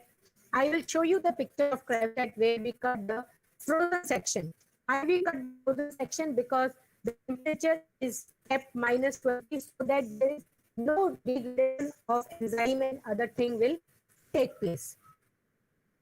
So if you are going to fix your tissue for immunohistochemistry, after fixing the tissue, you have to pass to the sucrose solution. 5%, 10%, 20%, and 30% sucrose solution. After fixing, we have to process our tissue. And the purpose of using the sucrose solution is that we would like to take out the water which is there inside the tissue. So that when we put it directly into the cryostat where the temperature is minus 50 and minus 20. For block making, we use minus 50 and for cutting, we use minus 20. So when we take our tissue to the cryostat, the temperature of the cryostat need to be maintained at minus 20 and there should not be any water of crystallization because all the tissue where you are working on, at the time there is a lot of water which is there in the tissue. So when we use 5%, 10%, 20 and 30% sucrose solution, because of the osmosis, the water will come out of the tissue and sucrose is going to go inside the tissue and there will not be any water crystallization when we are going to make the blocks for the immunohistochemistry. So is that clear that as compared to histology, what we need to do in immunohistochemistry? Is that okay? Yes, madam. Wherever you feel that you are not able to clearly pass on the message, you can stop me. Yes. Okay. Then the next stage, the dehydration and clearing and embedding. As far as the immunohistochemistry is concerned, we need not go through this process. That's why immunohistochemistry is a better process for the enzyme and the protein localization. While doing these steps of dehydration, clearing, and embedding, we have to take the tissue to a certain temperature, which is not good for protein. We have to use the clearing agent like xylene, toluene, and acetone, which is also again not good. And then for dehydration also, we have to subject our tissue to the different grades of alcohol. So when we are working on immunohistochemistry, immediately after fixation, we have to pass through the sucrose solution. And from the sucrose solution, we need to clean the tissue with the tissue paper and transfer it into the cryostat. I will get back to you that after the cryostat, what we need to do. I am going to tell you small things about dehydration, clearing, and embedding. So these are the stages of processing when we are cutting the back section. Because immunohistochemistry can also be done on histological section. When I say histological section, that means the sections which are being processed for paraffin block making, where we are using standard techniques, those sections, because some of the proteins are very stable and if we are working on them, so half of my career, I have always done wax section and I have published paper. So majority of colleges have microtome with them, they have wax with them, they may not have cryostat. So I am telling you this process simultaneously. Wherever the difference will be there, I am going to talk about it. But in general, we can do immunohistochemistry on our normal routine paraffin section, neuropeptide Y, heart, and there are so many other peptides which are stable at a little higher temperature also. So the next step is that we will have to go for the tissue processing, and in the tissue processes, we are going to go for the dehydration, clearing, and embedding. So I am going to talk about only the key points of dehydration, that you have to be very careful while you are going to the higher grades of alcohol, that's 90 to 100% alcohol. You can give 3 changes of 90% and 3 changes of absolute alcohol, because these are the changes which matter a lot, and you have to check whether your absolute alcohol is absolute or not, because lot of time the alcohol which we use has lot of moisture in it. The person who has worked before us has opened the bottle and not closed it immediately, and the moisture has entered into 90% and 100%, because these are the alcohols which pick up the moisture very fast. So to get rid of that, you need to ensure that your absolute is absolute, and for that, we sometimes add copper sulfate, which is white in color when it is moisture free. So we add to the bottles of alcohol, and if the color changes to blue, that means there was water in it, and water has been absorbed by that, and your alcohol is alcohol. So you have to see all these things, and once your prove the absolute alcohol, then you have to immediately transfer your tissue to the. I have already mentioned you about the different dehydrating agent. They are generally alcohols. It can be ethanol, or acetone, and all of them can be used. Acetone we use generally when we are making blood smears and other things. In that case, we dehydrate with the acetone. And the hydration time is, if our tissue is up to 5 liters, then we go for 30 to 60 minutes. Okay, 30 to 60 minutes, and sometimes if your tissue is not properly dehydrated, you can go for a little more time, and you will know better about your own tissue that you require 60 minutes or 70 minutes. The average time your tissue will require, but as far as the blood smear and other things are concerned, it is acetone which we generally use. This is I'm talking about paraffin section. We all know that there are standard clearing agents like xylene, toluene, and xylene, toluene, and hexane. They can be used. Any of them in general use xylene. Nowadays, you must be aware that xylene is an carcinogenic. Xylene is carcinogenic, so we have to be very careful when using the xylene. And again, when using this clearing agent, we must discard them in a place.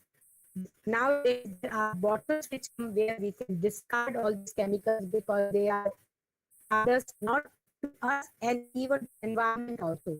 Please, for God's sake, all these solutions should not be thrown in your lab sink, because it will go and accumulate in the environment. So you can use the cleaning agents.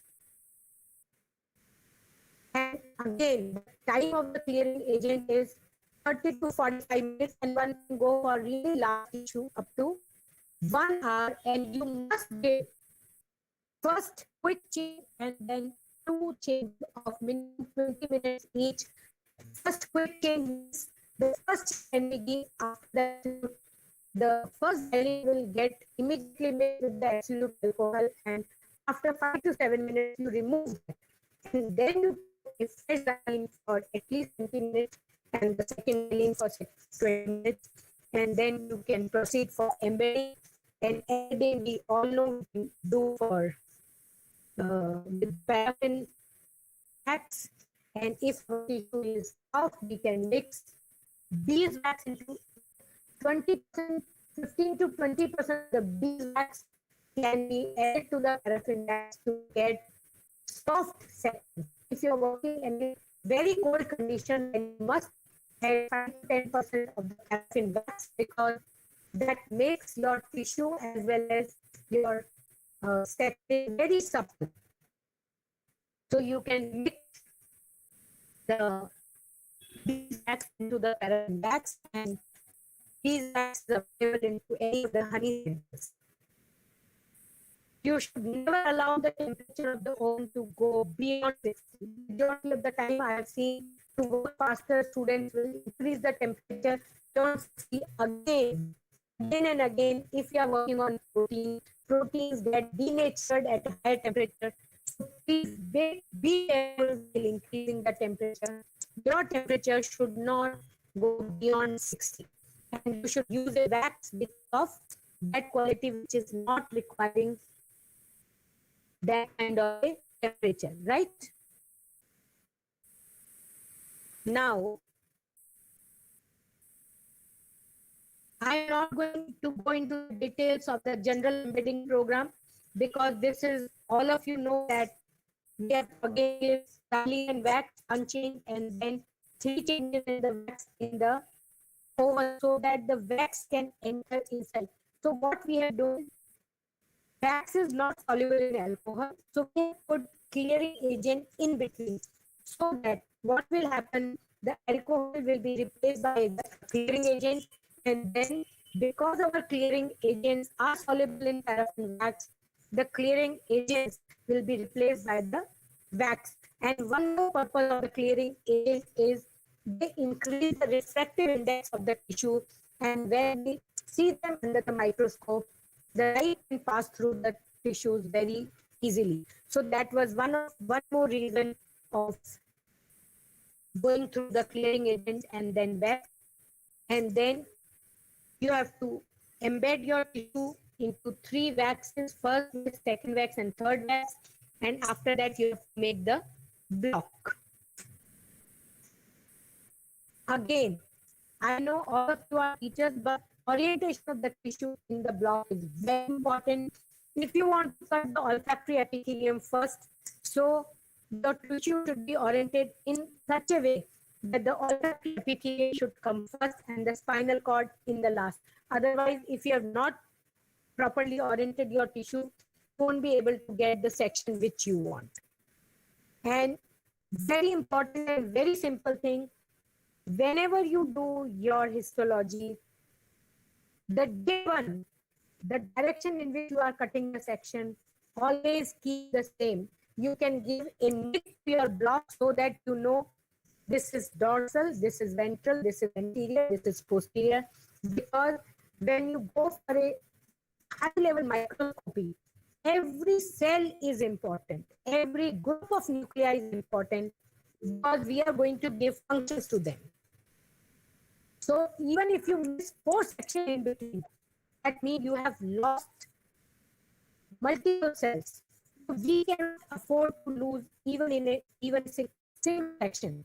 So we have to orient our tissue properly, and once the tissue is oriented, then what you need to do is you have to embed it, and after embedding, you have to make the block. I am assuming that all of you know how to go ahead about it. Now, nowadays, there are automatic tissue processing machines where you have to set the temperature, and what you are seeing are the cylindrical things. They will automatically, there is a basket which is hanging with a rod, and automatically after a fixed time, it will move from one chamber to another.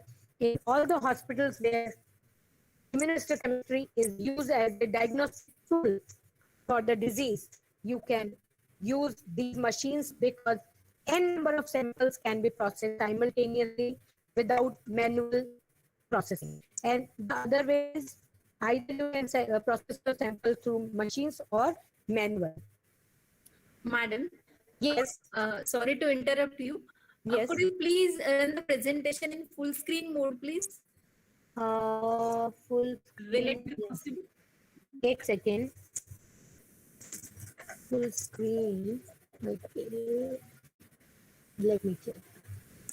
Now it's in. No. Now, because एक second. Now it is better. Yes. madam. Yes. Okay. So this is a microtome which all of you are using. There are so many things which matters. That edge of the knife and edge of your wax block should be absolute parallel. If you want to get a straight ribbon, majority of the time you must have seen that your ribbon is curved. Your ribbon is curved because your surfaces are not parallel with each other. That's one. And second is, even if your wooden block is not absolute rectangle, then also it will cause a obliqueness in the tissue, and you will realize only when you will get oblique section or curved section, then you will realize that you have made a mistake. So you have to be very important. Edge of the knife,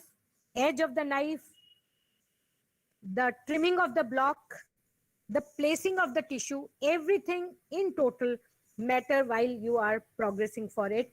So this I cannot teach you in one lecture everything, but definitely I'm only giving you the key points, right? Yes. The angle of the rack, that means where you have placed your knife, it should be 45. Majority of the people don't know that what is this angle. And when they start doing, if sections are not coming, they will change the angle without realizing this angle need not to be changed once it is settled and set. So all these things are important. So microtome, you know, that's a machine which can be used for cutting the sections. There are different type of microtomes. Earlier, they were rotating microtome. There are rocking microtome where you can cut the very big size. If you want to cut the sections of an elephant tissue, then you have to use a rocking microtome because that can give you section worth thickness 50 micron and more. So now let us get back to the immunohistochemistry and cryostat. So this is the cryostat where if majority of the time you are doing immunohistochemistry and your protein is going to get denatured in the oven at 60-degree temperature. So what you have to do is you have to fix your tissue, then pass your tissue into the different grade of sucrose solution, and then once you have passed through it, you have to take out all the agents or all the solutions with the tissue paper, and directly you can transfer your tissue into the cryostat where the temperature is always maintained at 60 degrees centigrade. Always the temperature is at minus 20 degrees. So your tissue is directly coming to the minus 20. And one more thing before I go to the cryometrics where you can make the block, what you have to do is when you all know that your slide should be coated with some kind of a adhesive if you want to, because once you take the section, you are going to take them to the glass slides. And these glass slides, the number one step is they need to be washed in the chromic acid, then soap solution, and then alcohol, because there is always a layer or a inert material which is present onto the glass slide when they are coming from the market. So we all should get rid of that layer which is there onto the glass slide. That's number one. Number two, after your slides are clean, you have to mark them in the right hand corner. Always mark on the right hand corner and always keep around a centimeter onto the left hand corner to pick up your slide with the forceps while transferring into different alcohol grades or different kind of stain when we are going to work ahead. So always leave more space on the right to right and less space onto the left to pick up the slides. Are you getting me? All of you are with me? Hello? Madam, yes. Yes, Yes. Yes, madam. So next step is, first is cleaning of the glass slide. That is, you may be thinking that what madam is telling about cleaning, we all know. No.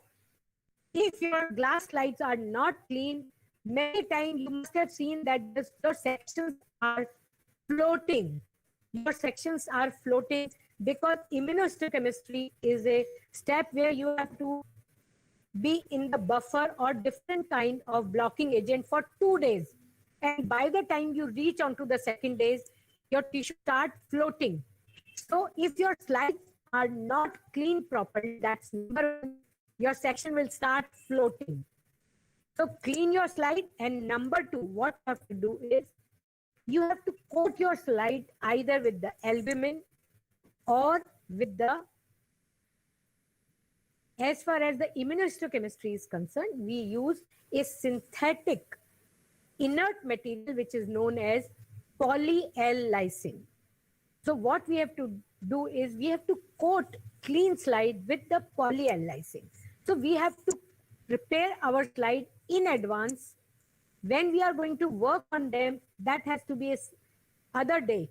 But you have to do lot of preparation, cleanliness, cleaning of the slide, then coating of the slide with the poly-L-lysine. And once you have coated your slide, allow them to dry. Allow them to dry. And now why we use poly-L-lysine? Because albumin has certain proteins, and these protein can react with the antigen antibody which we are going to use for our immunohistochemistry. So you have to take care that poly-L-lysine, which is a synthetic inert material, we are using it for coating the slide so that our sections can get adhered to it. Nowadays, there are ready-made slides available which are already coated, but definitely they are costly. So if you learn how to coat the slides, you need not buy those slides. So this is a cryostat, and what you are seeing as a black handle here is the cryostat is always remain covered because we cannot open it.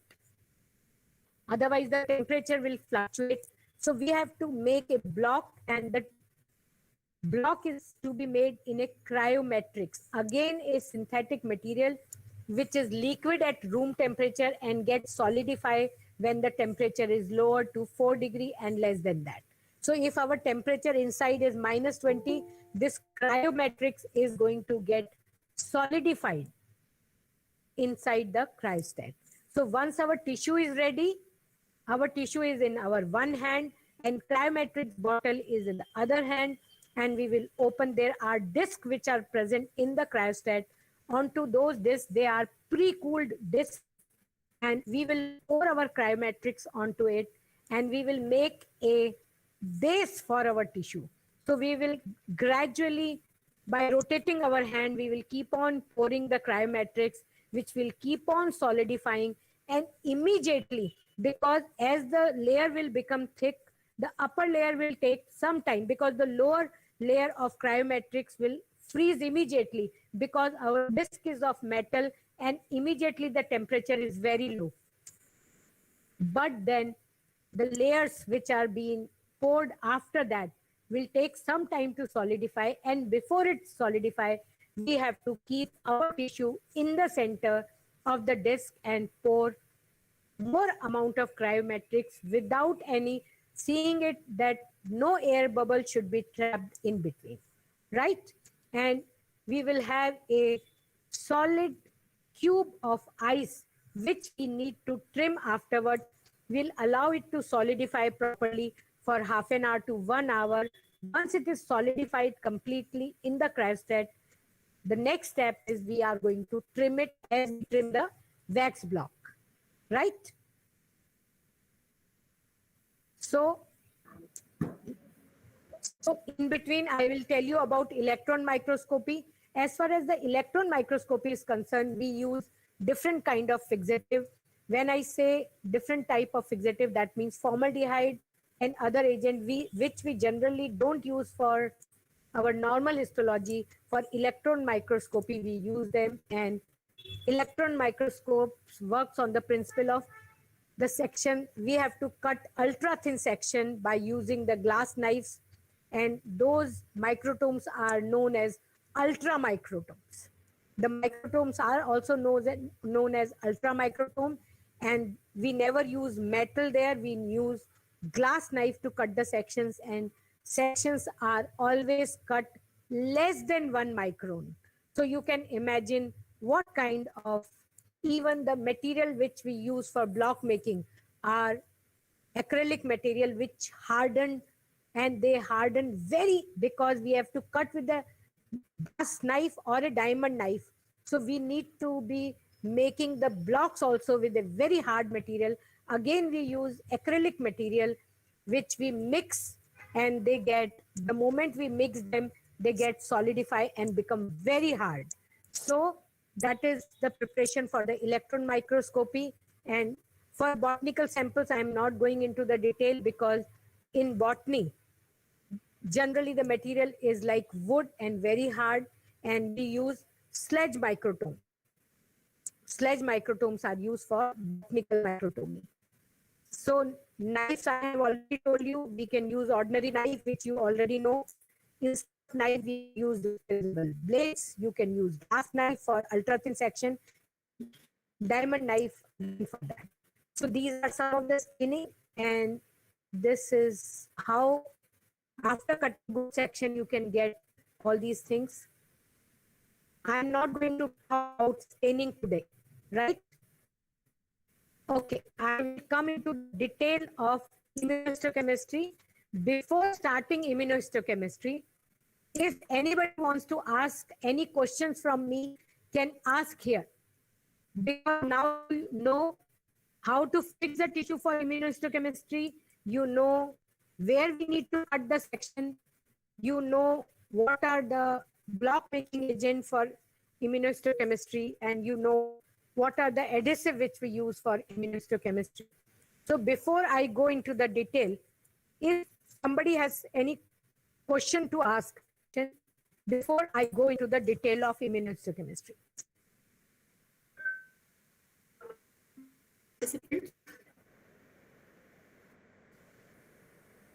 Okay. If there are no questions, I will go ahead. Ma'am, there is a question. Yes, yes. What was the acid used to clean the glass slide? The question is from Samina Abbasi. Okay, that is a combination of chromic acid, that is a combination of sulfuric acid and hydrochloric acid, which is very, very strong acid. So what we generally do is, in a glass trough, we keep the slide overnight in a diluted chromic acid, and we keep them overnight. But madam, whosoever is asking me, be careful when we use this acid, because it can damage your skin, your clothes, and everything. So you have to be extremely careful, and you have to use a diluted chromic acid for cleaning the glass things. Right? Yes, ma'am. Yes. Okay.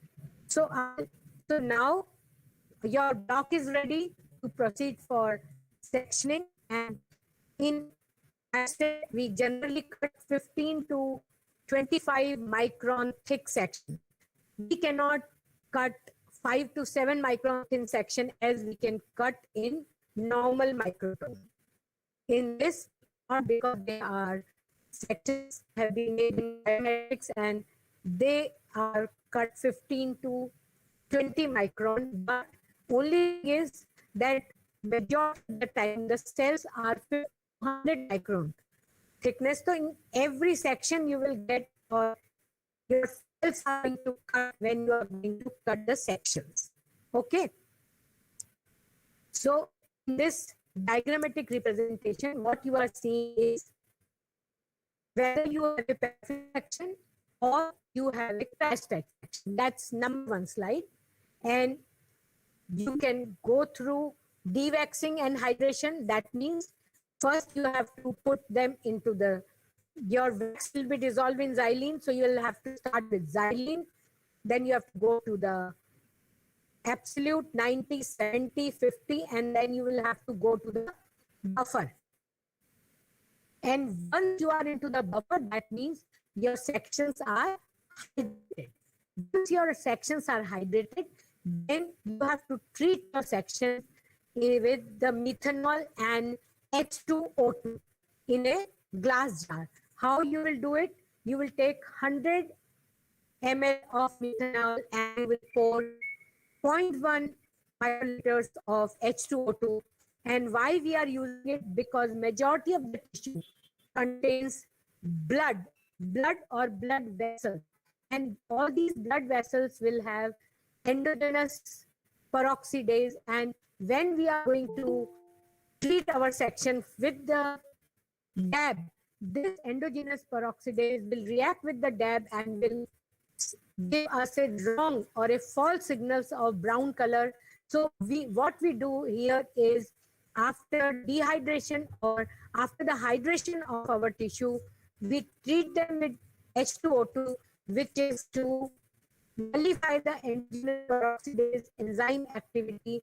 And then this, in the first slide, what you are seeing, triangle, square, red, blue, and rectangle, there are nothing but they are antigens. When I say antigens, that means different kind of protein which we are going to see after the immunohistochemistry are already present in our tissue. So these antigens are already present onto the tissue. So what we have to do is, once we have treated our tissue with the endogenous peroxidase activity, that means methanol and H2O2, after every step, we have to bring back our slide to the buffer. So after treating the slide with H2O2, we'll go to the buffer, and then we are going to use the block reagent. When I am seeing the word blocking agent, that means we are going to block the sites. We are going to block the sites onto the tissue, because we don't want non-specific reaction. We want only specific reaction for the protein, which is our protein of object, our whatever the objective protein or peptide which we want to localize. We are going to only retrieve that protein, and rest others we are going to block. And we use the blocking agent as BSA gelatin is the blocking agent. And after this, after treating with methanol and H2O2, we will go for the antigen retrieval, and after blocking agent, and then antigen retrieval. And after that we will wash the slide and treat them with the bovine serum. Bovine serum also acts as one of the blocking agent. And once we have treated our slide with the goat serum or the bovine serum, we will not wash our slide with the buffer. We will only drain off the serum from the tissue, and then we are going to add primary antibody. So now what is this primary antibody? This primary antibody is nothing but it is the antibody. For example, my protein is NGF. So against NGF, I am raising a antibody by using a host. The host can be a rabbit, it can be a rat, it can be a horse or sheep. So what we are doing is we are injecting that protein. And what will be that protein? If I'm working on a mammalian, then I'm going to use the mammalian protein. I can use as a host animal or a rat as a host animal. But if I want to use a human protein, I will take the human protein and inject into the rabbit. And once I will inject into the rabbit, I will isolate the antibodies specific to that protein. And that is another technique, isolation of protein. And then the antibodies, because we generally use antibodies which are available, ready-made antibodies which are available in the market. There are monoclonal antibodies which are very specific to a single epitope, and there are polyclonal antibodies where the epitopes can be more than one, but generally their conservation is more than 65 to 70%. So this region, from which region against which we are producing the antibody, need to be conserved. And once you have seen our tissue is there onto the slide. Can you see our tissue onto the slide? Yes, ma'am. In the second row, our tissue is on the slide, and then we are we have already crossed the step of goat serum, and then we are pouring primary antibody. We have cut the section, that means we have exposed the things which were present inside the cell and the tissue. So our antigens are exposed. Our antigens are exposed, and once our antigens are exposed, if we are treating it with the antibody, then what will happen? Our primary antibody is going to get bound to the antigens which are specific to this antibody.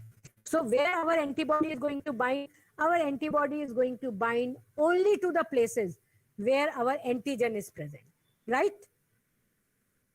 And our antigen is, for example, if we are working on mouse, then we have a mouse antibody which is raised in rabbit, and then this protein which is present in the tissue will go and get bind to the primary antibody, and then we will not be able to see this binding. We will not be able to see this binding, and then we have to use the secondary antibody which is going to be tagged.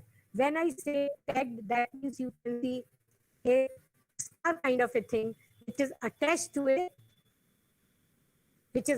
a secondary antibody, and this secondary antibody is going to attach to the primary antibody, and now our secondary antibody is already labeled.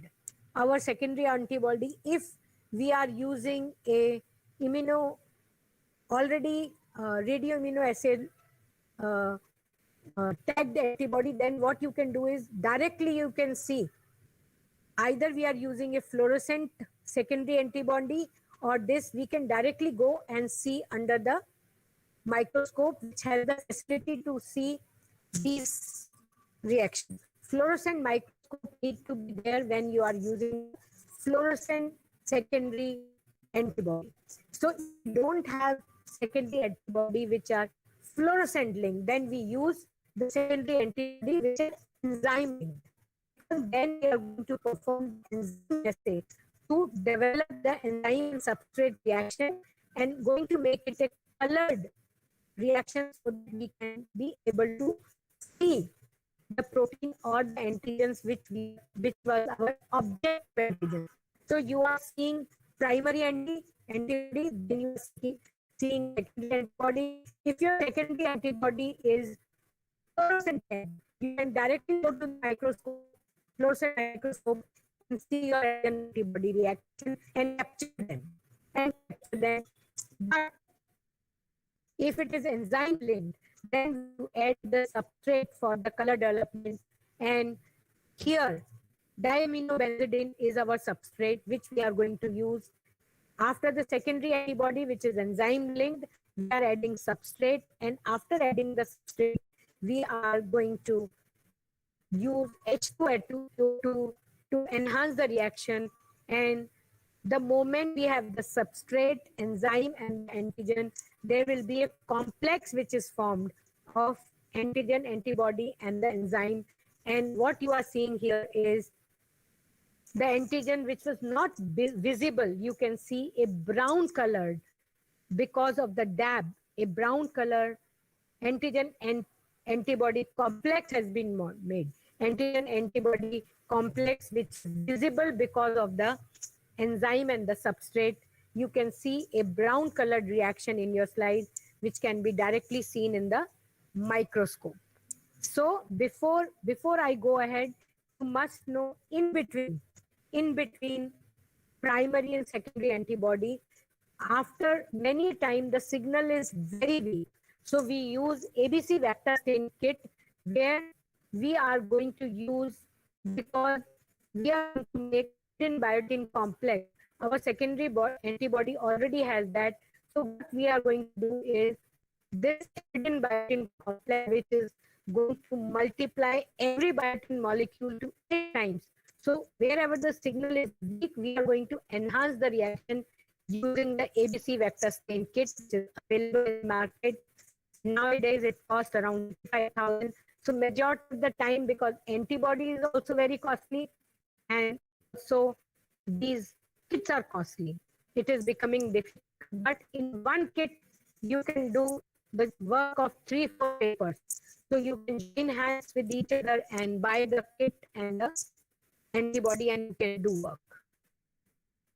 So this is some of the pictures which we have done with doing this, and what you are seeing is nestin in the, this is what you are seeing is the pineal gland, and you can see that the pineal gland is having the nestin, which is a growth factor, and that is indicating that pineal is controlling some kind of growth into the animal body. And this is again some regions of the brain you can see beautifully dark colored stains, which we have recently done in the brain of frog. I'm working on frog, so you will find majority of my work is in the frog brain, and what you are seeing is the CART positive cell.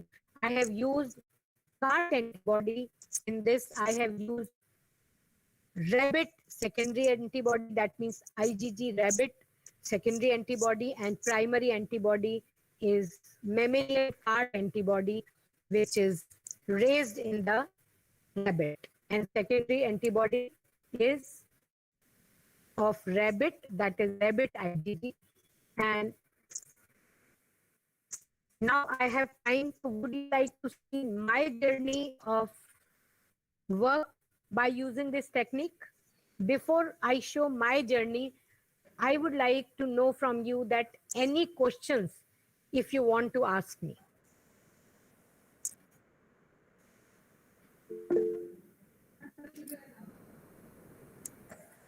Yes, there is a question from Mahesh Ahir. Yes. Yes, Mahesh. What is the major difference? Am I audible? Yes, you are. You are. What is the major difference between the normal histochemistry and immunohistochemistry in the embedding process? Means what are the agents used in the Yes. agents? In the normal histology, we use for embedding paraffin wax, which sometimes we mix with the beeswax or celluloid, and there are so many things.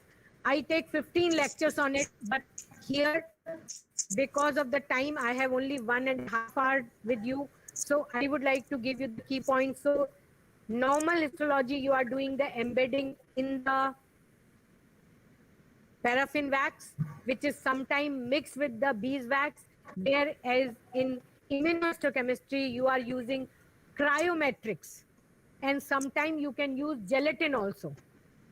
Gelatin, again, a powder, you have to heat it in the beaker in a warm water, it becomes liquidify, and then you can make blocks by keeping onto the block. So you can use either cryometrics or you can use gelatin for immunohistochemistry. So this is the difference between the embedding medium in the normal histology and the immunohistochemistry. And what is the benefit of doing the embedding cryovax? Cryometrics. Cryometrics. Because cryometrics you cannot use for histology because it is liquid. Only when you are going to work in a cryostat, which is a machine where the temperature is always maintained at -20. I am giving a lecture, but the cryostat is still working on -20. So when I make or embed my tissue in the cryometrics in the -20, then only it will solidify and I can cut the section by that. I cannot use it in the normal histology. So it is not a matter of advantage or disadvantage. You cannot use. Thank you. Yes. Any more questions? Hello, ma'am. Yes. May I know the long form of DAB, which is used as Diaminobenzidine. diamino? There is it is a complicated name. You can look into the net, or everything is available, and you can visit my lab. I will give you the samples of the bottle so that you can get it for yourself.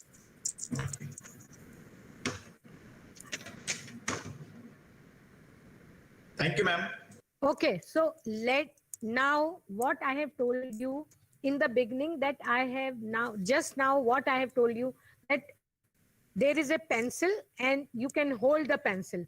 But what you can make out of this pencil is, or what I have done in my life, simply by using one microtome, under simple microtome with the paraffin wax section and later on Firestat. I have published all my 40 elsevier paper through this technique.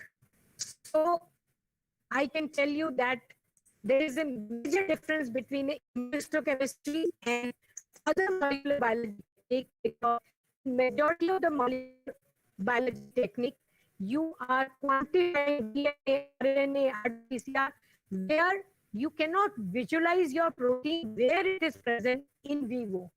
So through this technique, what you are seeing is spatiotemporal distribution of a particular protein or a peptide in vivo.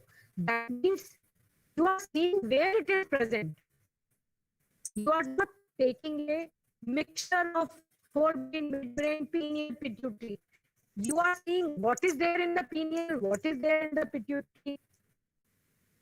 And now with the science which is so advanced, where we know the function of each group of nuclei in the brain, and if we are seeing different peptides, and we all know that the proteins are the functional unit.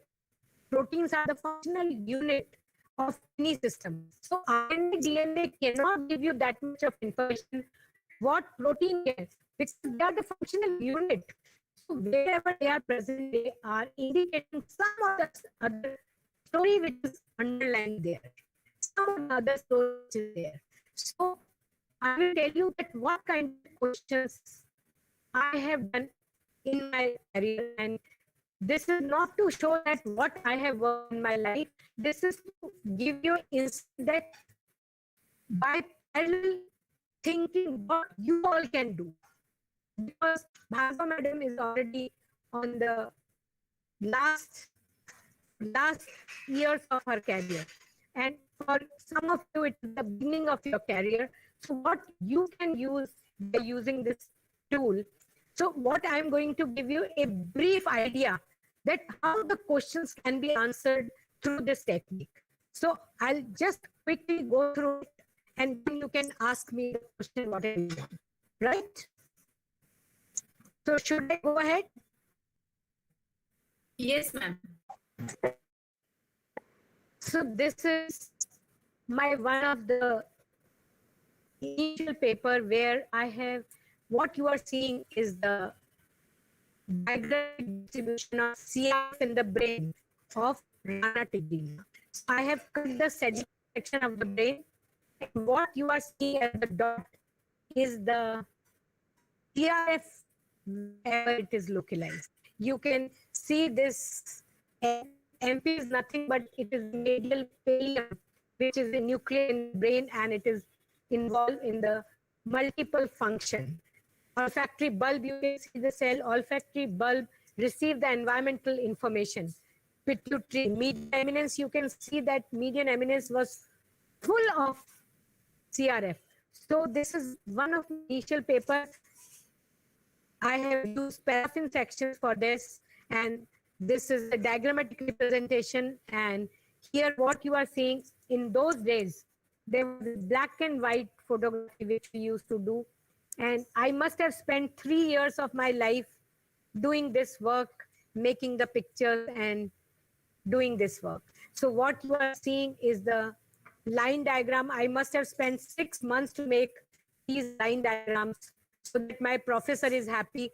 And this is, can you see the specific reaction in the E panel? This is the ventricle, and around the ventricle, you can see the hundreds of cells are localized, and NIV and NID are the centers for the modulation of the endocrine system. So this is the presence of this in this area is indicative of its function. So this is my first paper. This is when I was in Germany. We have done another frog. This is the ontogeny, where we have started seeing when a particular, so in my first paper, which was adult brain, you could say that this peptide is present here, and those areas we already know that what is the function of those areas, and we can correlate that this is doing what. And this is the second type of work where we are talking about the ontogeny. When we talk about the ontogeny, that means we have taken all the stages and section and start seeing when our peptide or the protein first appeared and how it has gone ahead. And both these papers, first one is published in General and Comparative Endocrinology and the other one is Neuroscience Letters. You can see these papers I have published long back, and then gradually you will see the quality of the work is important role, because they make the peptide either channel in the square. There are accessory olfactory bulbs where thousands of fibers are passing through the area. That is, it is bringing the information from the olfactory receptor cells to the olfactory bulb, and then in the next D, you can see that the long fibers which are taking this information from the olfactory bulb, the preoptic area, which is again which is responsible for reproductive activity, and taking it to the hypothalamus, and then you can see in the pituitary, pars distalis. Beautiful. I can tell you what you are seeing. It was much more beautiful to see in the microscope. So you can see the beautiful olfactory receptor cells in the first panel A, and then you can see all the accessory olfactory bulb, and then pars distalis.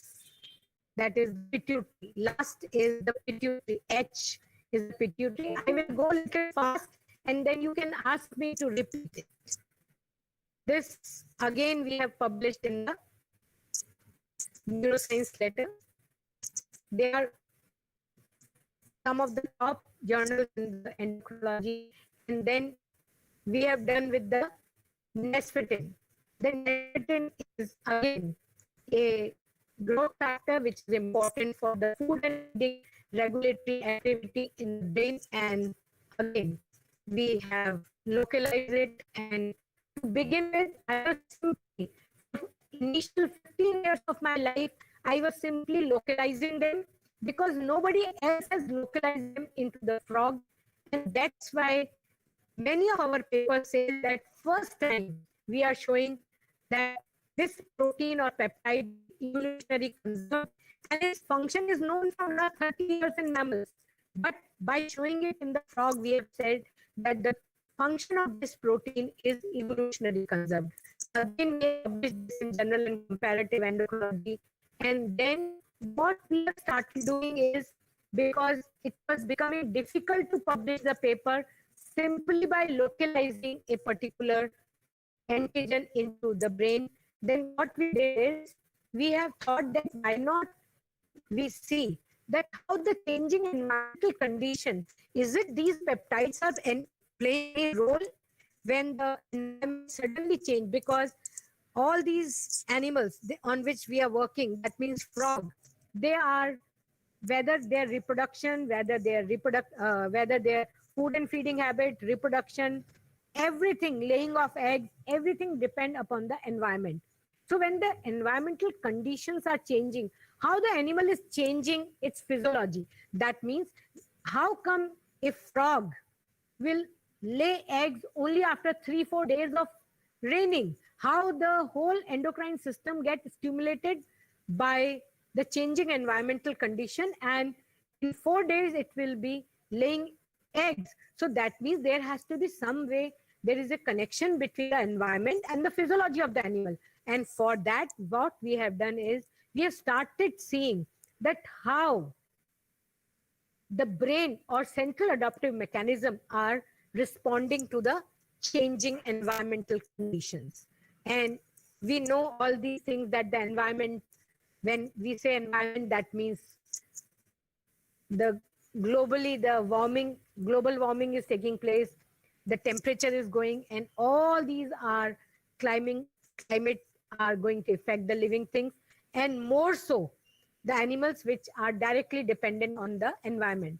They are, you all know, they are not centrally. They are not like us where we have central mechanism to regulate our body temperature. They are directly dependent. They are all animals which are cold-blooded and are dependent on the environment. So this is the area where generally I have worked, that is Western Ghats.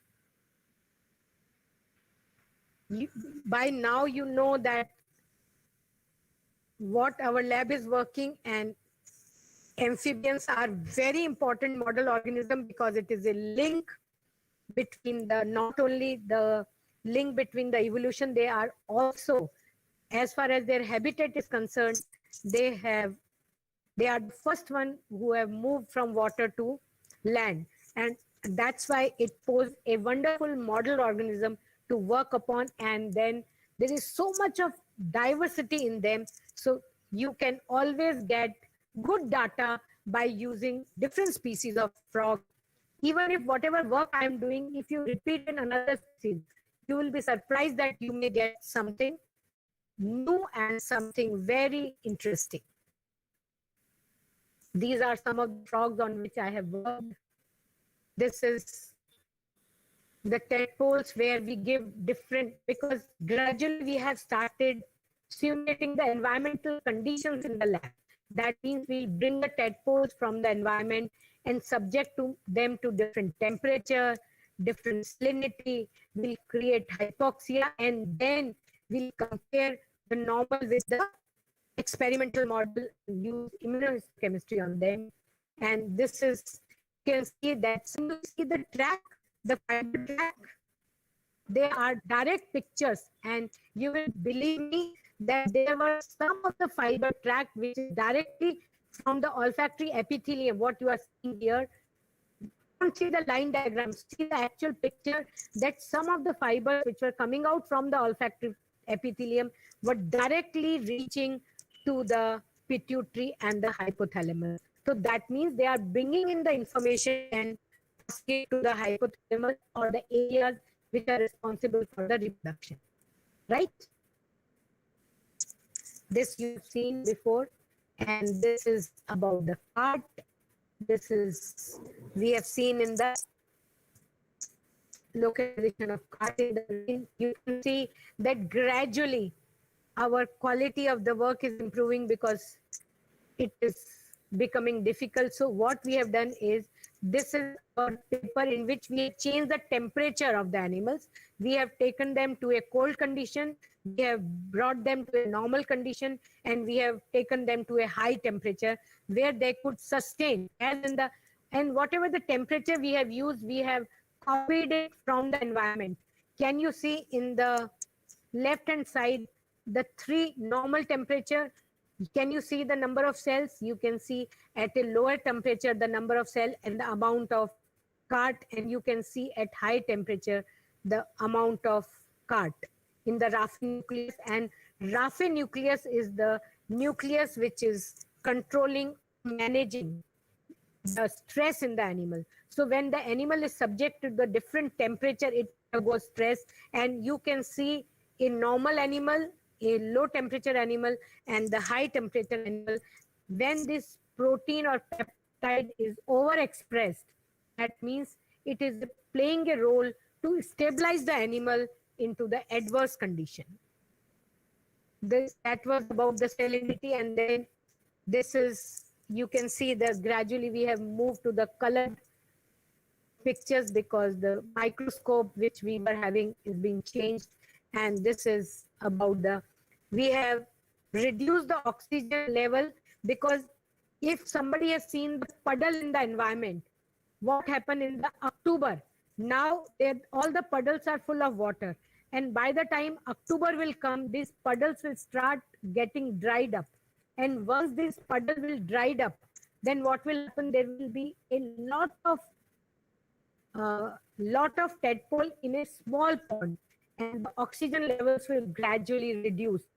Actually, we have gone to the actual site, measured the oxygen level, and created that hypoxic condition in the lab by passing carbon dioxide in the aquarium. And we must have done these experiments for more than 1 year, and you can see.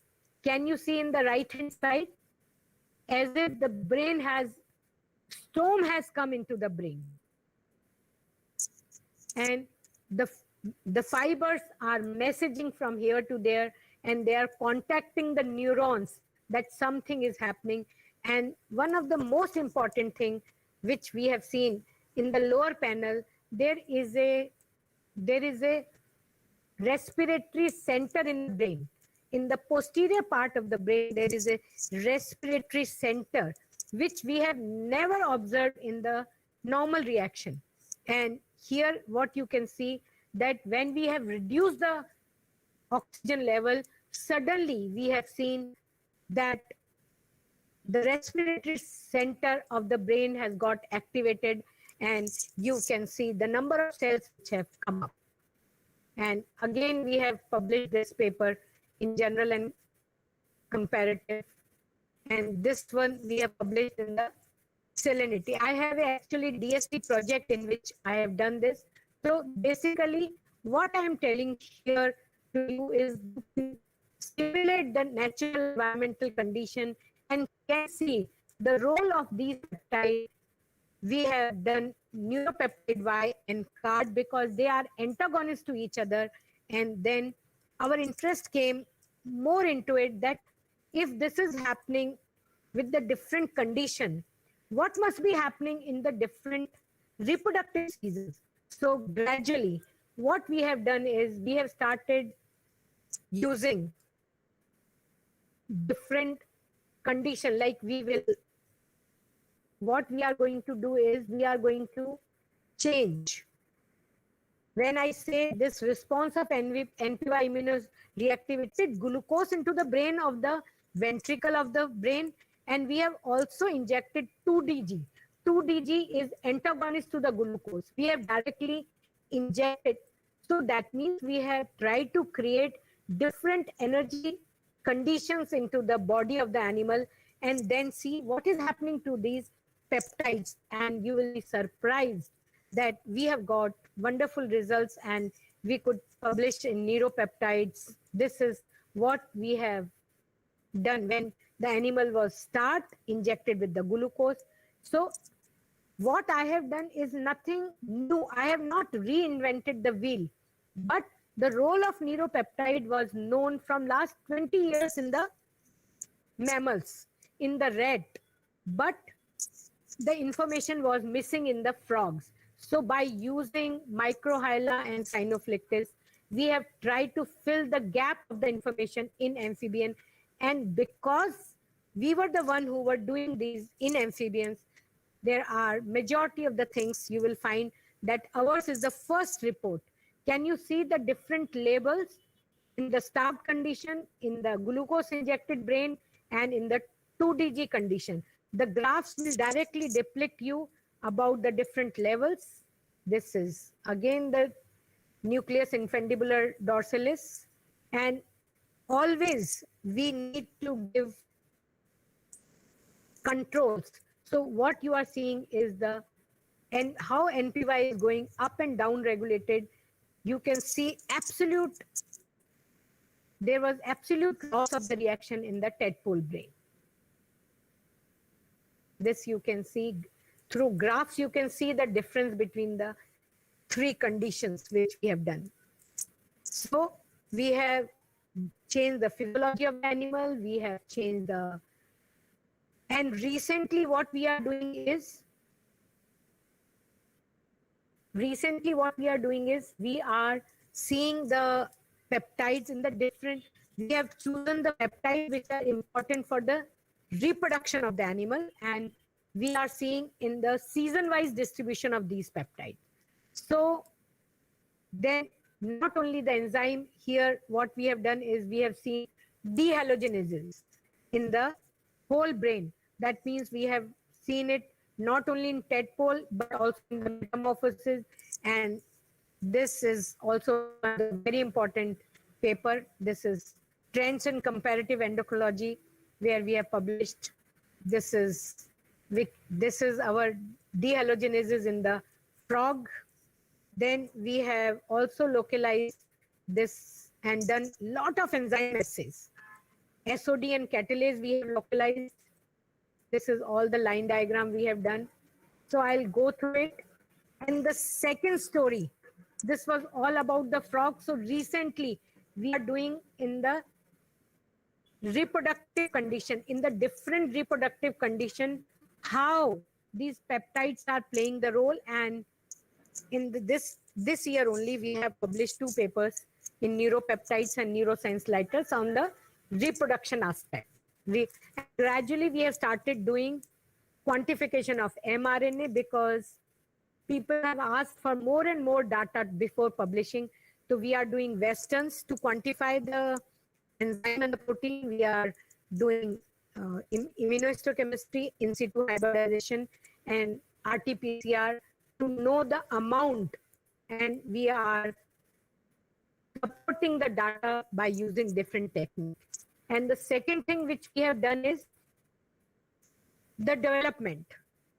You can take the development of a insect, chick, or anything, and you can keep on seeing these peptides that when they start expressing, whether they are expressed on the dorsal side or onto the ventral side, and how they are playing a role. So this is, you see the nerve growth factor, and this is nothing but the chick embryo which has been cut into the transfer section. And then I'm saying chick embryo because I have never changed my focus from the brain. So this is a developing brain where you can see how the neural plate is getting into a neural tube, and it is completely going to fuse from the dorsal side.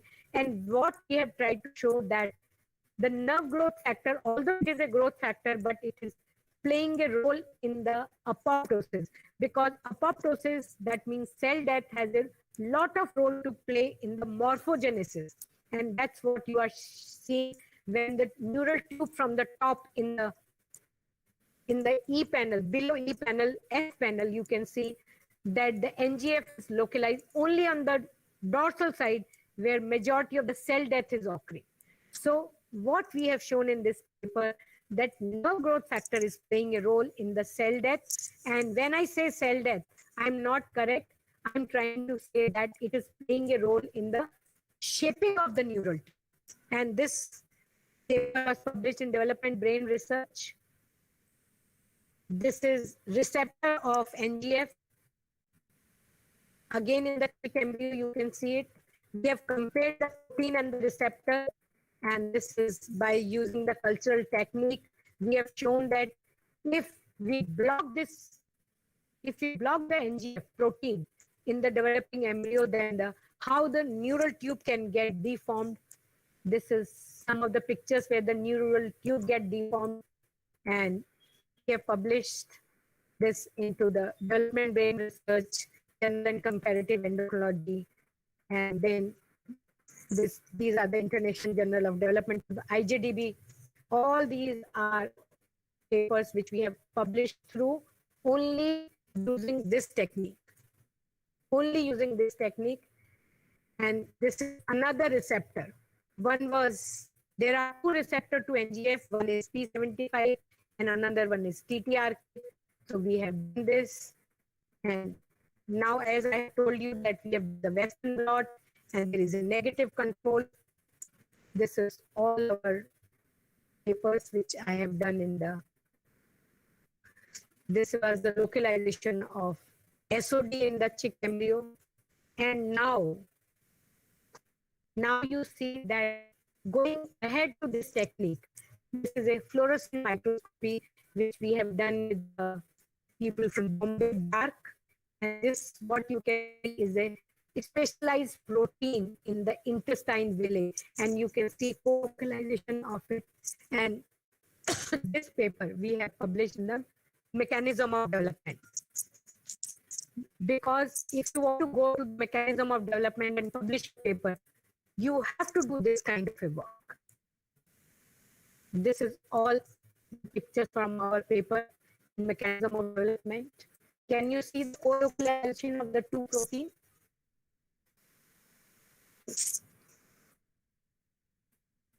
This we published in the Mechanism of Development with the Bach people. The complete immunohistochemistry has been done by our lab. And again, this is, and what we're seeing is nothing but the somite of a chick. And in the somite and the early developmental chick stages, when the chick was forming at stage 4, how the mitochondrial distribution we can see through the immunohistochemistry or by cutting the section.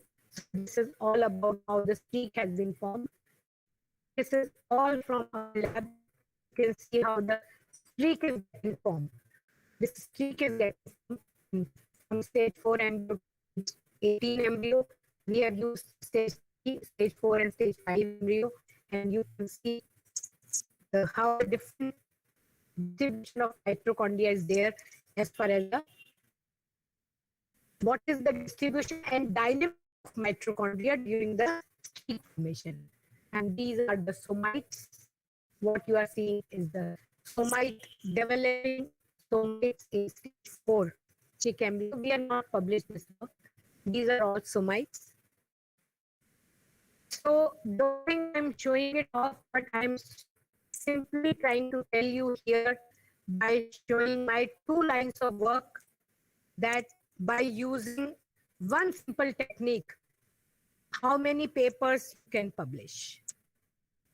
So this was all about research, about the technique and the work. And now why I have told you about all these things, because I want you to choose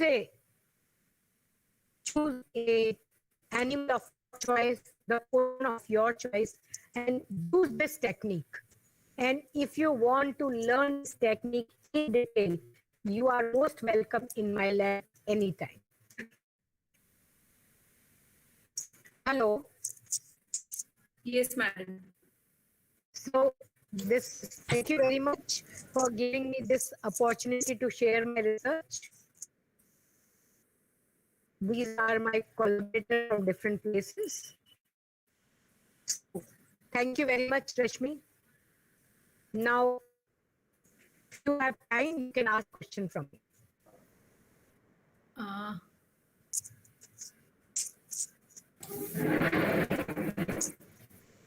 There is a question from Nilima Devi. She is asking, how did you produce the antibody for tissue-specific antigens? So, who is the person who is asking this question? Nilima Devi. Nilima, let me tell you frankly, we tried to develop our own antibodies, but all these antibodies which you are seeing in my work, I have developed none. Either I have purchased or n number of collaborators with whom I have worked throughout my life. Either they are gifted by them. So there was a time when I always used to ask antibodies. Whosoever will come and give the lecture, I will say, I am working on frog. Can you give me some antibody? I will give you authorship. So that antibodies are either purchased or because in the early years I was having no money, so they are given from different labs.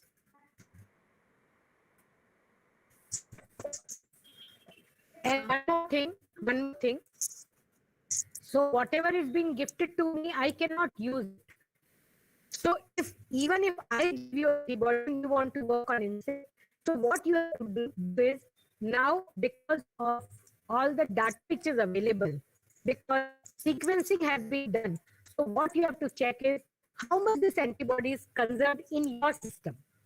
What I will do, I will ask for the antibody detail from the person and check its homology with my protein in my system. And if I have homology more than 85%, then I will use it. And then I have done the control by using the pure protein and absorbing the complete antibody and showing that whatever we are seeing is because of that particular antigen antibody reaction and nothing else.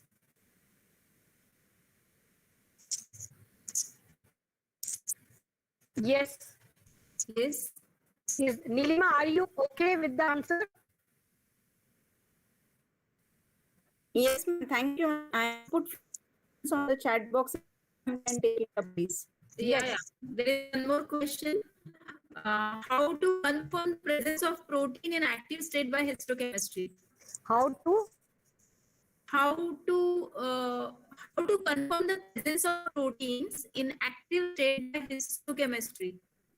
In active state, I don't got your answer. Can you? Ma'am, like if we want to know whether the proteins are in a functional state or not by this histochemistry, because we are going for fixation. No. Active state, because when you have fixed your tissue, the proteins were in the active state. Because presence of the protein in a particular cell is doing some function. Proteins are not otherwise. Proteins are the end product of any DNA translation work. And protein is the functional entity of any of the things. So when a functional protein is present, so that means it is in the active form. Because we are not live, we are fixing the tissue, so that's the only thing what we can show. Yes. Thank you, madam. Thank you so much for taking us on this wonderful journey of histochemistry and sharing your extensive work and contribution in this field. May I now call upon our participant, Dr. Avinash Vanzare from Ahmednagar College, to propose vote of thanks. Madam, I would like to tell you that by simply giving this lecture, I am sure that majority of the people will not be able to do it. The best way, if you want to do it, either they should come and learn from my lab, or you should organize a workshop where they should be able to do it with their own tissue, with their own system, with their own antibody, so that they have the confidence, yes, they can do it. Yes, madam, as we discuss. Yes. Yes. Thank you so much. Yes, ma'am. Yes. Thank you. Thank you, More ma'am, for inviting me to propose a vote of thanks. Dear all, I am Dr. Avinash Vanzare from Ahmednagar College. Would like to thank Professor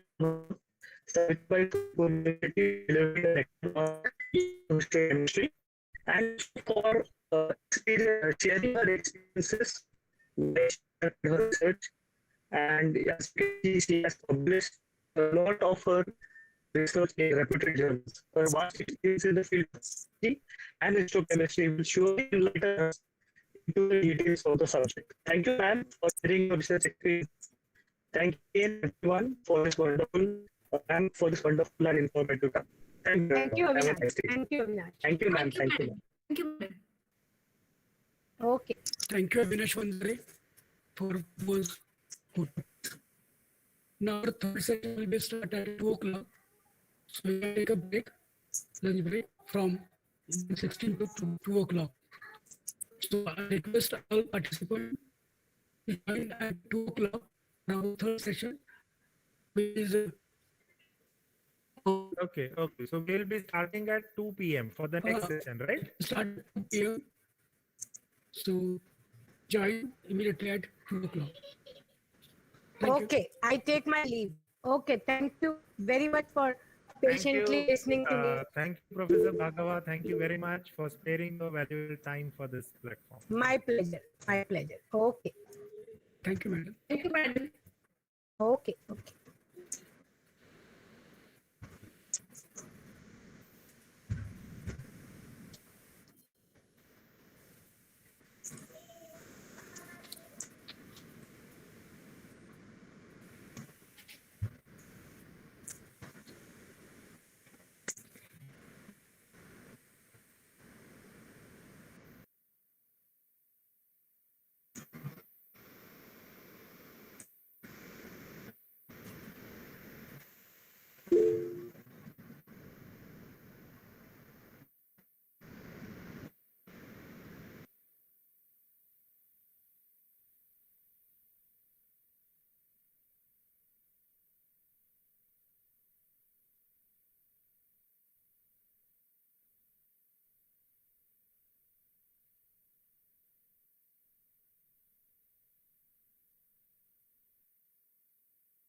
Lange sir.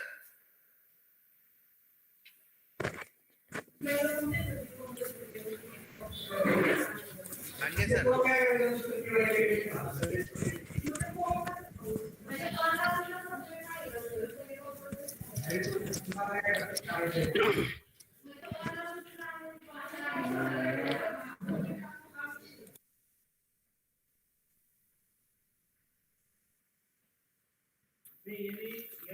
Rasale sir,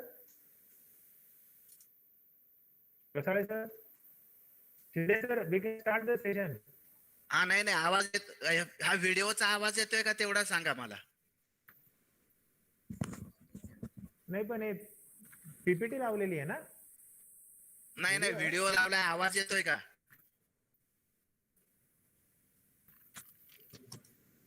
hello. नाही येत Shinde sir. नाही येते आवाज ना. हा हा.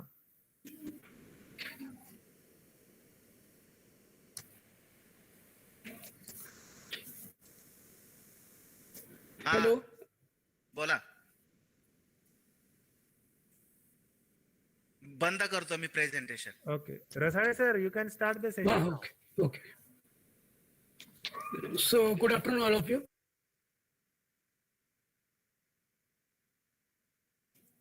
In the third session of this first day faculty development program, for this session, Dr. Gurumit Wadhwa, Assistant Professor, Karmir Bhavarao Patil College, Vashi, Navi Mumbai.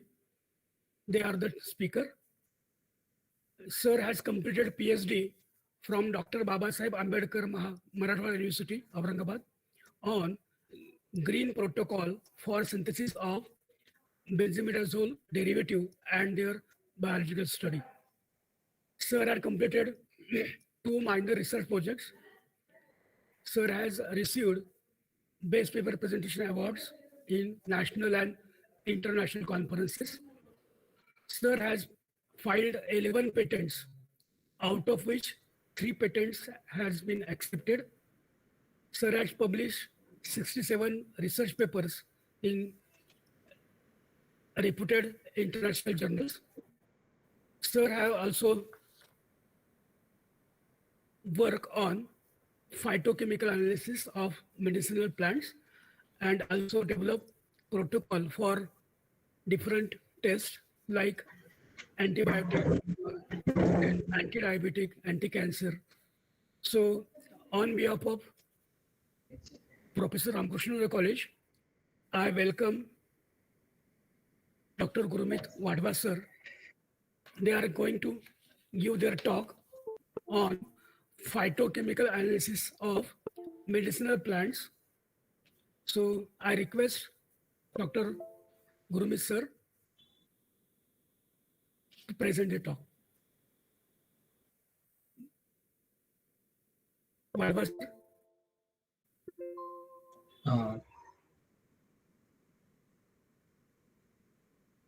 Sir आवाज येतोय. हो येतोय. हॅलो अरे सर. यस सर, आवाज येतो. Hello sir. Hello hello hello आवाज येतोय sir. Yes, sir. Thank you sir. येतोय. So basically my research working on benzimidazole chemistry along with the phytochemistry. Okay, so today I will talk on basically phytochemical analysis. Okay, first I am thankful to my research guide. I am thankful to my research guide Dr. C. sir, who has guided me well to achieve this milestone. Again, I am thankful to Dr. D. Patil sir, who has given me a nice guidance to achieve this milestone. आवाज येतोय sir properly?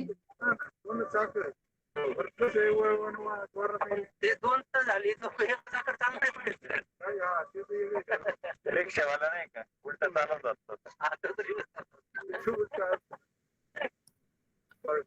आयर sir. Hello. हा आवाज कोणतरी हे होतंय sir. कोणाच तरी. Mr. Mahesh, please Okay, put on sorry. your speaker on mute mode. So I'm thankful to these two personalities in my life who has given me a lot of to achieve this milestone, and I'm thankful to Dr. Rasa sir who has given me this opportunity. I'm thankful to Principal Ramkrishna More College to give this opportunity to talk in front of you people. So basically, where my topic of talk is phytochemical screening of plants and their biological activity. What happened whenever we talk about the India? In India, a lot of biodiversity is present. Beside that, we have a lot of Ayurvedic plant, because if we go back in our history, there are Ayurveda is in front of us. So most of the drug, whenever we talk on drug discovery, most of the drugs are discovered from the Ayurvedic part. So in foreign countries also, these peoples are working on Ayurvedic plants. Mostly in US, most of the drugs like reserpine, Taxol, camptothecin, then you should have podophyllitoxin. These type of the drugs, anti-cancer drugs, these peoples are isolated from the plants. So when we talk on drug discovery, in drug discovery, one part is extraction of drug from the plant material. So today's my focus of talk is on this phytochemical analysis, how we can go for the phytochemical analysis. So medicinal plants, screen this channel, sir, properly. Hello? Hello? Hello, sir. Hello. Screen this channel, Yes, sir. sir. It's Slide show, sir. Yes, sir. So medicinal plant Slide show kara, sir. effective source of both traditional and modern medicine. Basically, you know that there is one word we are using, that is ajiba batwa. That is a very useful for as a medicine in Ayurveda. And in modern medicine, you know that I have just repeated Taxol, you have drug like camptothecin, you have drug like podophyllitoxin. These drugs are isolated from the plant material. Herbal medicine has been shown a genuine utility.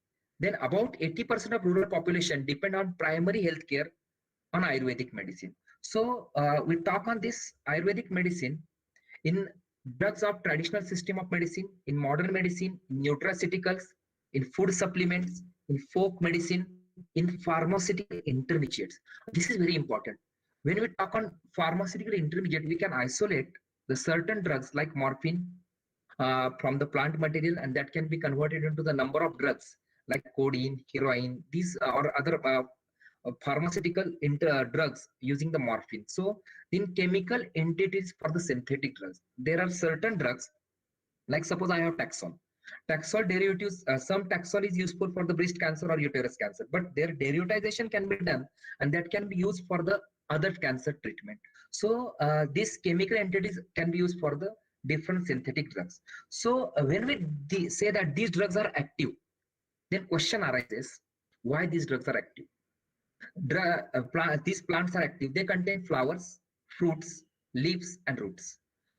So these are the, and along with the stem, these are the four or five major parts which are present in the plant material. So these plant material having certain physiological action over the human body. Why these plant material having certain physiological action over the human body? Because they contain tannins, they contain alkaloids, they contain terpenoids, they contain steroids, and they contain flavonoids. So these due to presence of these material, these plant material having certain activity on human body. If these plant material having certain activity on human body, then we have to look after. Suppose I have one plant, and which plant part is used as a medicine, or which plant part contain the active pharmaceutical ingredient or some active component like alkaloid. Suppose I have the plant like Sadafuli. Hello, sir. Hello. Sir. Full slide share करा. Slide show. Okay. Slide share केली sir. नाही show slide show. Full करतो. full. Okay. आता दिसतंय sir? Okay sir. Slide full screen केली sir केली आता. दिसते सर आता? नाही स्लाइड दिसते. स्लाइड शो करा. Slide show. स्लाइड शो करू का? Okay. Presentation mode. Okay, just minute sir. Presentation mode मध्ये ऍक्टिव्हिटी ही इथं नाही. साइडच्या स्लाइड दिसणार नाही मग प्रेझेंटेशन. अच्छा या का? अच्छा ओके. स्लाइड शोला जा सर. एक मिनिट हा सर, करतो मी. Slide show current slide. याच्यातच का? नाही येते सर, नाही येते याच्यामध्ये. सर खाली रेकॉर्डच ते पर्सेंटेज दिलंय ना 69%, त्याच्या जस्ट बाजूला आहे बघा सर. पाहिजे बघा. त्या सिम्बॉलला टिक केलं. इकडे दिसतंय सर, मी केलं ना ते मगाशी 69% येतं ना, केलं मी. येस, हा तिथेच आहे. हा तिथं केलं, आता दिसतंय सर? नाही सर, फुल नाही मी केलं, मगाशीच करून बघितलं ते तुम्ही जे म्हणता ना तो सिम्बॉल करून बघितलं सर. इथंच काहीतरी असेल सेटिंग ती. स्लाइड शो मध्ये गेल्यानंतर ह्या साइडच्या स्लाइड दिसणार नाही सर, फक्त एक एक स्लाइड आपल्याला मूव्ह होईल. Okay okay okay. इकडं नाही.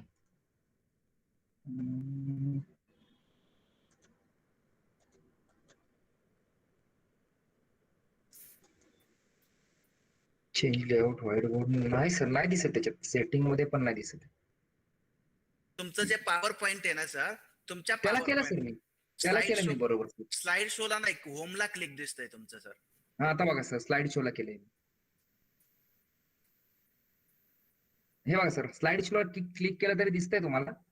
नाही, आम्हाला दिसत नाही. नाही इकडं,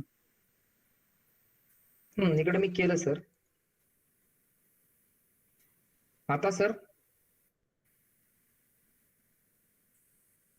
हे बघा, स्लाइड शो क्लिक केलं तरी नाही होते सर. मग आता सर्वात एक पर्याय फक्त खाली आहे ना, थोडस हे करा, ते 73% दिसतंय ना, तिथं पर्सेंटेज वाढवा, ते वाढवा. मग टेक्निकल प्रॉब्लेम दिसतोय काहीतरी. हा आता सर, हा ठीक आहे, एवढं दिसलं तरी काय हरकत. Okay okay, no problem. Okay, असा प्रॉब्लेम येतोय. ठीक. So basically when we talk on this plant material, then this is a very important point, which plant material is selected. So when we go for the searching, suppose I have to work on certain phytochemical. So which plant material use? Leaf. Either I have to use leaf or flower or root or stem, or I have to use the bark. This is the question arises. Then I have to select the solvent, which solvent used for the extraction procedure, and which extraction procedure is used for the further analysis. Then for this particular purpose, when we use the solvent selection for the extraction of the so and so phytochemical, you should select such solvent which have low toxicity. Second, it is easily evaporated. It have higher proportion of the absorption of certain plant extract, and it have preservative action. Sometimes what happen, people can use the whatever format is present in the books. So this solvent we can use for the extraction. But remember, whenever you are going for extraction, you choose the solvent which have lower toxicity data. Suppose you cannot use like solvent like benzene for the extraction. You can use solvent like acetone, methanol, this for the extraction purpose. Again, if you choose the solvent, then second question arises, evaporation rate. Because if you are using a solvent like toluene for the extraction, it has somewhat higher boiling point. So evaporation of toluene is very difficult. If you are using a solvent, it does not have any preservative action. Suppose we have make the extract today, and we are sending for the activity in 2 or 3 days. And suppose that solvent is not, that solvent doesn't have preservative action, then there may be a problem of the spoilage of the active component which is present in your phytochemical extract. So when we deal with this one, other factors which are affecting the extraction is quantity of phytochemical to be extracted. This is very important factor. What happens whenever we go for the phytochemistry, people use 10 or 15 use for the extraction. So whatever the quantity you want for the extraction, then what is the rate of extraction? These are the factors which are basically affect on the choice of solvent. Then diversity of different inhibitory compound extracted. What happens now when you deal with the phytochemistry, number of components are isolated. So you have to choose solvent which is very selective in extraction or handling of the extract. Most often this is the problem of the handling of extract when you are using a low boiling solvent. Then toxicity of solvent in bioassay process and potential health hazard of the extract. Suppose that extract have certain potential hazards. So I will give you some list. Suppose I am using a solvent like water. In water, what happened for the active component? By using water, what I can extract? Anthocyanins, starch, tannins, saponins, terpenoids, polypeptides, and lectins. These only active component I can get from the aqueous extract. Most of the people, what they can do, they can use the plant extract as an aqueous extract. But in aqueous extract, what they can get is anthocyanins, starch, tannins, saponins, terpenoids, and polypeptides. If I am using ethanol, basically, if I use the ethanol for the extraction, in ethanol extract, I can get tannins, polyphenol, polyacetyls, flavones, sterols, and alkaloids. In ethanol extract, I can get these phytochemicals. If I use the methanol, in methanol, I can basically get saponins, tannins, terpenes, phenols, and polyphenols. And if I use the chloroform extract, I can get terpenoids and flavonoids. If I use the ether extract, alkaloid, terpenoids, coumarins, fatty acid. And if I use the acetone, I can get phenol and flavonoids. So basically, remember, whenever you go for the extraction of the phytochemicals, you can get the most of phytochemicals in this solvent. But what is your key interest? Suppose some person have key interest in alkaloids. He can use the some person have interest in alkaloids. Then you can use the solvent like ethanol. Some person have interest in flavonoids. You can use the acetone. Some person have interest in terpenoids. You can use the chloroform. Depend upon your interest. What is your topic of interest in the extraction? So when we go for the extraction, which process of the extraction you use? Most of the people, what happen in laboratories, they can take the bioreactor, take the bioreactor and flush into the crystalline water and use for the extraction process. But what happened? For this extraction process, you can use the following techniques basically. Most of the time we can use plant tissue homogenization. Second, maceration technique. Third, infusion technique. Percolation technique. Digestion technique. Decoction technique, and substrate extraction technique. Most of these technique we people not using for the plant extraction. And what happened? We cannot get a proper result. So when I go with the technique of plant tissue homogenization, this is a very simple technique.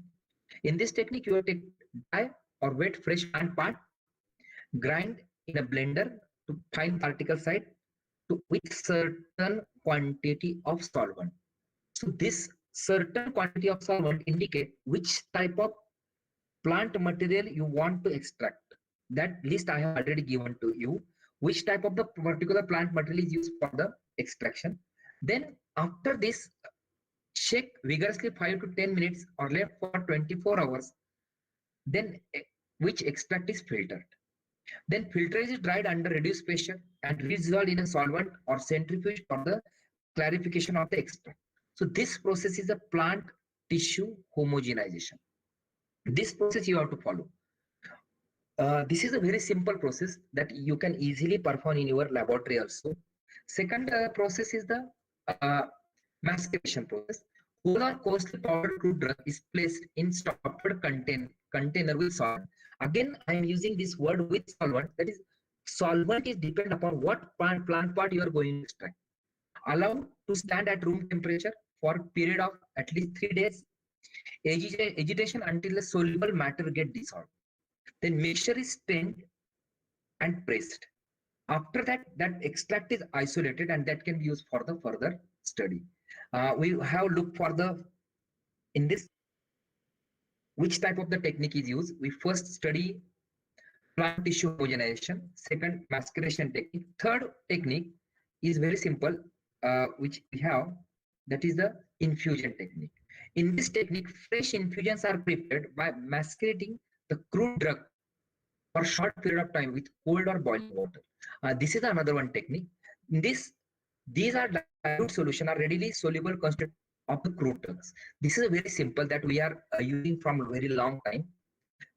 Whatever plant material you are using using leaves, root, flower, stem, or bark. These can be placed in cold water or boiling water for a short period of time.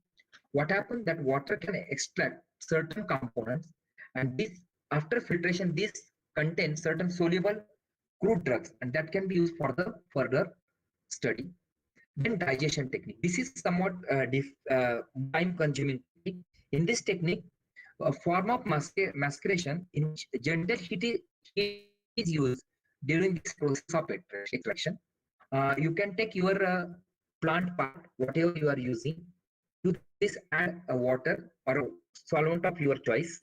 This solvent of your choice is depend upon what type of material you have to extract, and that can be boiled with that solvent. Either you are using water bath for the boiling, depend upon the nature of solvent, or you are using direct heating on a flame, or you can use the microwave for this digestion process. Then decoction process. Here the crude drug is boiled in a specified volume of water. This process is used in Ayurveda from very longer back. That crude drug which is present or plant part which is present is boiled for specified volume of water. Suppose 1:4, this is a part use 1:4 for definite time. Then volume is reduced to 1/4 of original, cooled, strained and filtered. This is the very old process. That is in Ayurveda, this process is very widely used. Typically, all Ayurvedic formulations are prepared by this method. We can use that one, this type of the process. Whenever we are preparing the tea, we add some water, tea powder, we can boil for some time. Now our choice is milk, we are adding milk, but in old days we are not adding the milk. Then you can get the certain tannins in your glass or cup of tea. You can reduce that volume. In Ayurveda, they can reduce volume to the 1/4. If you go back, sometimes whenever we are using certain Ayurvedic medicine, that medicine practitioner also say that पाणी टाका, त्याला 1/4 boil करा, 1/4 त्याला evaporate करा आणि नंतर वापरा. This is a very old process that can be used for the extraction. Then there is percolation process. This is most widely used for the active ingredient, preparation of fluid extract. Solid ingredients are moistened with appropriate amount of specified mestrum. This is again which type of the solvent you are using. Allowed to stand approximately 4 hours in well-closed container. After stand time, mass is picked up top of percolator and closed. The mixture is allowed to macerate for 24 hours. This is one method. This is a percolation method. या method मध्ये काय करतो की आपण whatever your plant extract is present, plant material is present, it is mixed with your solvent that is kept for certain time, and then you can keep a cloth, a paper over there for the extraction purpose. Then after additional mestrum is added if required, if you require any solvent you can add. The mark is pressed and express liquid added to the percolate. Sufficient mestrum is added to produce required volume, and mixture liquid is clarified by the filtration or standing for the decantation. This is the method, but it will take certain longer time as the method which are earlier described. And this is a very popular method. In most of the laboratory, plant tissue homogenization, or they can use the Soxhlet extraction type of method. Now what happened, most of the laboratories having the Soxhlet extractor. In this case, you can take finely ground fine drug or plant extract in a porous bag or thimble made from the strong filter paper, which is placed in Soxhlet apparatus. The extracting solvent in flask is heated and vapors condense in condenser. This is again depend upon the which type of the solvent is used. What happened whenever you work on phytochemistry, student asks, sir, which type of the solvent we are using? But which type of solvent used is depend. I have already shown in our first slide which type of phytochemical you require. Depend upon that you can choose your solvent. If I am using, I want alkaloid, I can use the ether. If I want phytosterols, I can use the water. Depend upon the my key interest in the condensed extract dripped into the thinnable containing the crude drug. So I will show you next slide. This type of the Soxhlet extract in most of the lab have. You can take your plant material, you can add extracting solvent, you can paste this thimble to be here, you can add condenser. This solvent boils. During the boiling of solvent, this plant after the active component is separated, is extracted by the solvent. Solvent get evaporated, and again due to when it condenses back, see thimble, you can get your plant extract, and this is the siphon tube for the removal. You can use multiple solvent also extraction process by using solvent solvent extractor. 1, 2, 3, 4 type of the solvent you can use for the extractor, but depend upon which type of the solvent extractor or solvent apparatus you can have. Then, okay. Okay. Then we have the sonication process. Nowadays, sonication process is very important, become very popular because sonicators are easily available in the laboratory. It involves use of ultrasound frequencies ranging from 20 kHz to the 2000 kHz, increase permeability of the cell walls to produce the cavitation. You know that sonicator is used for the cavitation process, and if you are using for the extraction sonication, but it have certain problem. Sometimes plant tissue may get damaged, or there is generation of the free radical during the sonication process. So this is one of the problem of the sonication process. So these are the methods that I have described for the plant extractor. In 20 minutes, what we are discussing, why we can go for the Ayurveda or phytochemistry, then which type of the solvent we are using, which type of the extraction method we are using. So what happened now, sometimes people don't know how to extract. So I have described certain methods for the extraction. Then effect of extracted plant phytochemical is depend upon nature and origin of plant material. So this is very important. Then degree of processing, then moisture content and particle size. What happened? In sometimes we can get certain plant extract very good activity. Sometimes we cannot get the activity. We know that this plant is active. It has some physiological action on our human body, but that particular plant extract do not give the proper result. This is happened because from where you can collect the plant. Second happen in which season you are collect the plant. म्हणजे plant collection चे timing असतो, period असतो. In that period you can collect the plant. Suppose I have to extract, I am working on FDP family and I have to extract the latex from the plant. आणि मला जर latex plant पासून काढायचा असेल तर मी सकाळी 5 वाजता latex काढला पाहिजे, because that plant E4VSC plant having highest latex content before sunrise.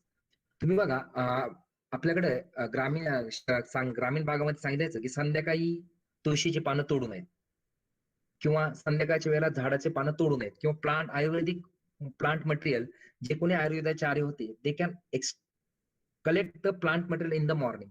Basically they can collect the plant material in the month of October, November, December. These 3 months they can favorable, because most of the Ayurvedic plant contain in after rainy season in our India, after rainy season plant growths are very proper in these 3 months. Whenever you can visit the part of Nasik or Sapsungi, you can find, or in our Sahyadri region, you can find the person who are dealing with the Ayurveda. These peoples are collect plant material only in these 3 months, because in these 3 months that active component is more. But what happened, as nowadays due to modernization we can go as per our choice. This is not so. Whenever you are going for the extraction, you can choose the month, you can choose the time, because time of the cutting of that particular plant is very important. Then what type of degree of processing we are doing after collection of plant material, which type of the drying we are using, then what is the moisture content. This is again very important, because most of the time we have to dry the plant material in the shade, but if you are not shade dry, then moisture content is very high, and if the moisture content is very high, then it is very difficult to extract the active component and particles. Okay, you have to blend it very properly. Then science, what is the extraction period? To make extraction kitty, then what type of the solvent is used, which we have already discussed. Then pH of the solvent, then temperature, particle size of plant tissue, and solvent to sample ratio. All these parameters affect the extraction of your active component. If you miss one or two component, you can get very bad result. And if you follow it properly, you can get a very good result, which type of the extraction is used. So phytochemicals basically two categories. Most of the people know. One is primary metabolites and secondary.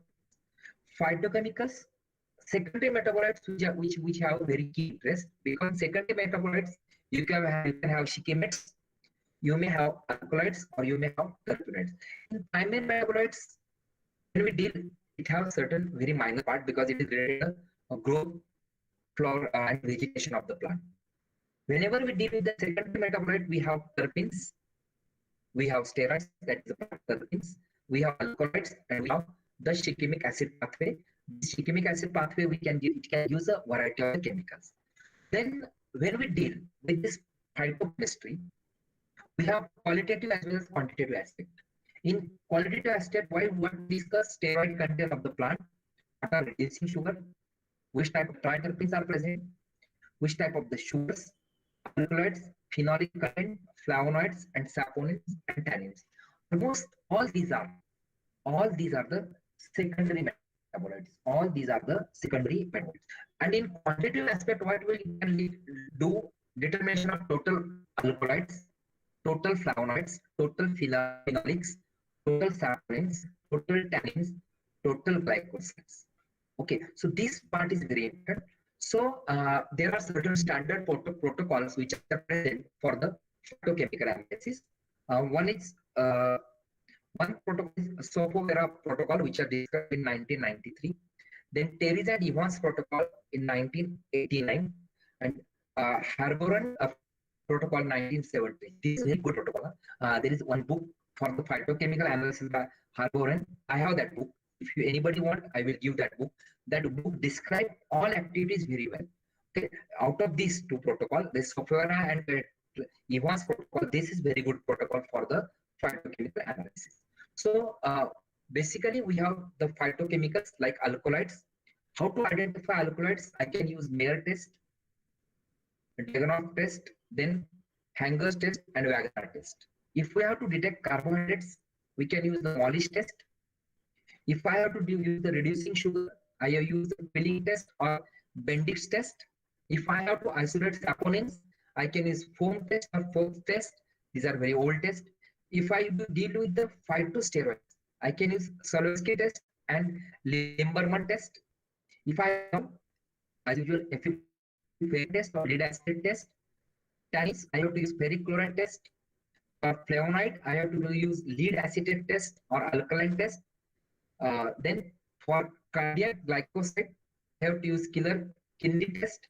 For proteins, million or dehydrated, these are the three common tests. For terpenoid, I can use the Salkinase test. So I will give you an idea about which type of the test we have to perform.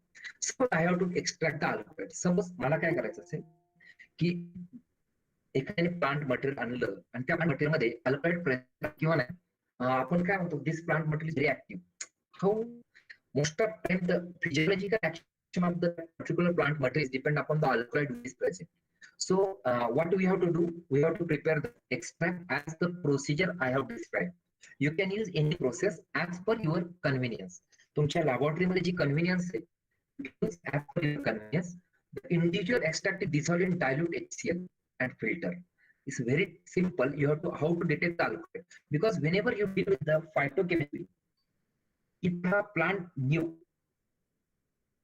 if you have plant part, that is suppose आता मी एखादं plant पाहिलं, मी राजापूरला गेलो किंवा मी एखाद्या ठिकाणी गेलो किंवा कोकणात गेलो, कोकणामधून मी एक प्लांट आणलं, ते प्लांट मी आयडेंटिफाय केलं बॉटनिस्ट कडून, आणि आयडेंटिफाय केल्यानंतर मी चेक केलं की बाबा ह्या प्लांटची कोणी फायटोकेमिस्ट्री केली किंवा नाही. गुगलवर चेक केलं का सायफांडरवर चेक केलं. जर कोणी केली नसेल तर I have very good chance for the new paper publication.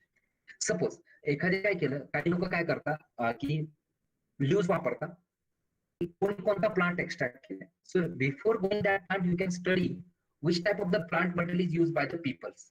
म्हणजे कोणी कुठल्या फायटोकेमिस्ट्री जांभुळाचं, this is a very indigenous variety of the that jamun plant, आणि ते जगामध्ये फक्त तिथंच प्लांट आहे. पूर्ण जगामध्ये जांभळाचं झाड राजापूरमध्ये एक देवीचं मंदिर आहे तिथंच आहे. आणि मला ते एका सरांनी सांगितलं, सर हे XYZ प्लांट तिथं आहे, तुम्ही त्याच्यावरती काम करा. तर पहिल्यांदा मी प्लांट बघायला गेलो, म्हटले जगात फक्त एकच आहे that we have reported first. आम्ही ते रिपोर्ट केले ती स्पेसिस. मी काम केलं त्याच्यावरती, त्या जांभळाच्या झाडावरती प्लांट काम केलं आणि मी चेक केलं अगोदर की पेपर लिहिला आणि त्याच्या फायटोकेमिस्ट्रीवरती, त्याच्या बारच्या फायटोकेमिस्ट्रीवरती. आणि फायटोकेमिस्ट्री करताना what we are doing, these steps we have performed. How to prepare the extract that I have described. Any one method you can use for the extraction. After extract dissolve, preparation of extract, you can dissolve extract in dilute HCl. Filter was further tested using following reagent. I have described this very short as the diagram of reagent. Formation of orange precipitate in the presence of alcohol. This is very simple. And whenever you're going for the testing, you can take the photograph, because when you are publishing research paper, sometimes their reviewer or editor may ask you, please supply the photograph. Then have a three test. Any test you can do, you can take every time you get the photograph of that. Then you can have a Hager's. In this, filter was treated with saturated aqueous solution of picric acid, known as Hager's reagent. Present alkaloid present by the yellow color precipitate. Or suppose if I have Mayer test, filter was treated with potassium mercury iodide solution, Mayer's reagent, formation of whitish yellow or cream colored precipitate in the presence of alkaloid. So we have three tests. It is not necessary to perform all these three tests. You can perform any one test for the detection of alkaloid. Secondly, if I have detection of carbohydrate, take 2 grams of extract in 5 ml distilled water and filter it. Then filter was used to test for the presence of carbohydrate. You can use polished test. And filter was treated with 2 drops of alcoholic alpha naphtha solution and shake it well. Development of violet ring at the junction of 2 layers indicate presence of carbohydrate. This is a very old test that we are using in our laboratory. Or you can have detection of reducing sugar. Filter was treated with Binden's reagent and boiled thermostatic water bath for 5 minutes. Okay. Formation of orange race precipitate indicate presence of 1 minute, sir.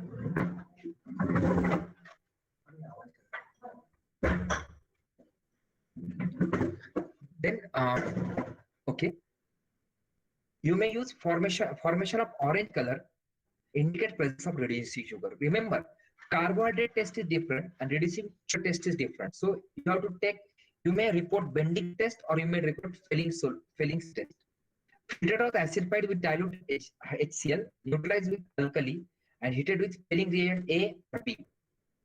Formation of red precipitate indicates presence of reducing sugar. Remember, most of time what happens, आपण अल्कलॉइडच्या 3 test करतो, परत रिड्युसिंगच्या 2 test करतो. असं नाही, you can perform only 1 test. Suppose if you have to increase the length of your paper, you may perform all these tests, or you can take the confirmatory, you can perform all these tests. I have detection of the saponins. This is the first test. This is very simple. Extract was diluted with the water, distilled water, around 20 ml, shaken with the graduated test tube for 15 minutes. Formation of 1 cm layer of foam indicate presence of saponin. You can use graduated test tube because you have to measure the length of the froth which is formed, or foam test. Small quantity of extract shaken with 2 ml of water, persistent foam produced for 10 minutes indicate presence of saponin. He test बऱ्याचशा वेळेस सॅपोनिनची आपल्या पाहण्यावरती depend आहे. आपण shake केलं आणि तो froth किती वेळ राहतो, it is depend upon that. So when you deal with this froth test और foam test, you can follow very critical norm and you can record video at that time. कारण आपण आपल्या गाडीशी डिस्कस करू शकतो की सर ही test अशी आली ती अँड ही टेस्ट मी कशी चेक करू, म्हणजे आहे का. कारण बऱ्याच लोक काय करतात, फोम टेस्ट करताना माझ्याकडे जी मुलं करतात त्यांना मी नेहमी सांगतो, when you are deal with the saponins ना, you can record the video. त्या टेस्टचा पूर्ण व्हिडिओ घ्या, कारण फ्रोथ आला का नाही लवकर समजत नाही. Then you can have the detection of phytosterol. Small quantity of extract dissolved in 5 ml of chloroform. You can use 2 tests. One is Solsky test and Lieberman test. Add few drops of concentrated sulfuric acid allowed to stand Formation of brown ring indicates presence of phytosterol. Or chloroform extract solution was treated with few drops of acetic anhydride, boil, cool, add sulfuric acid. Formation of bluish green color is green color solution confirm presence of phytosterol. तुम्ही test यासाठी करायला पाहिजे. When you deal with the Savolsky test or Lieberman test, you have to perform the both test आणि confirmatory test. Lieberman test करून phytosterol आहेत किंवा नाही हे तुम्हाला त्या प्लांट मधलं कळतं. Then you should have detection of phenolic compound. Ferric, this is very simple. Ferric chloride test. Extracted with 3 to 4 drops of ferric chloride solution. Formation of bluish black color indicate presence of phenol. Or you can use lead acid test. दोन्ही पैकी एक करायचे. You don't perform both because your paper length is increased. आणि दुसरं काय होतं याच्यामध्ये test protocol same आहे ऑल ओव्हर फायटोकेमिस्ट्री. प्लॅगरिझम मध्ये आपल्याला दिसतं की बाबा हे पेपर असा आला, त्याच्यामुळे टेस्टचा प्रोटोकॉल लिहिताना खूप प्रॉब्लेम होतो. So perform in this two only one test. Treat extract with 3 ml of 10% lead acid solution. Bulky white precipitate indicate presence of phenolic compound. You may use FECLT test. It's very easy to perform, or lead acid test. Both are very easy to perform. Then you can have detection of tannins. You can take 5 grams. Now here you have to not use the plant extract. You have to use 0.5 gram of dried powder plant. तुमचं काय leaves असेल, flower असेल. Boil with 20 ml of water in test tube. Filter. Add 1%, 0.1% of ferric chloride. Development of brownish green or blue or a blue-black color indicate presence of tannins. This is the test which is indicate. Remember, most of time people are using directly extract for the detection of tannin, but you have to use powder plant part for the tannin detection. Then you can have detection of flavonoids. It has 3 tests. One is alkaline reagent test, lead acid test, and ferric chloride test. Treat extract with few drops of sodium hydroxide. Formation of intense yellow color becomes colorless. Further addition of dilute acid indicate presence of flavonoids. Okay. Treat or in lead acid test, treat the extract with few drops of lead acid solution. Formation of yellow precipitate indicate presence of flavonoids. म्हणजे all these 3 tests are very easy. Add few drops of FeCl3 in FeCl3 test to the extract. Development of intense green color indicate presence of flavonoids. So you can easily perform these 3 tests for the detection of flavonoids. Then detection of proteins. These are very old tests, Millian test, Baru test, and Neal hydrogen test that we have known.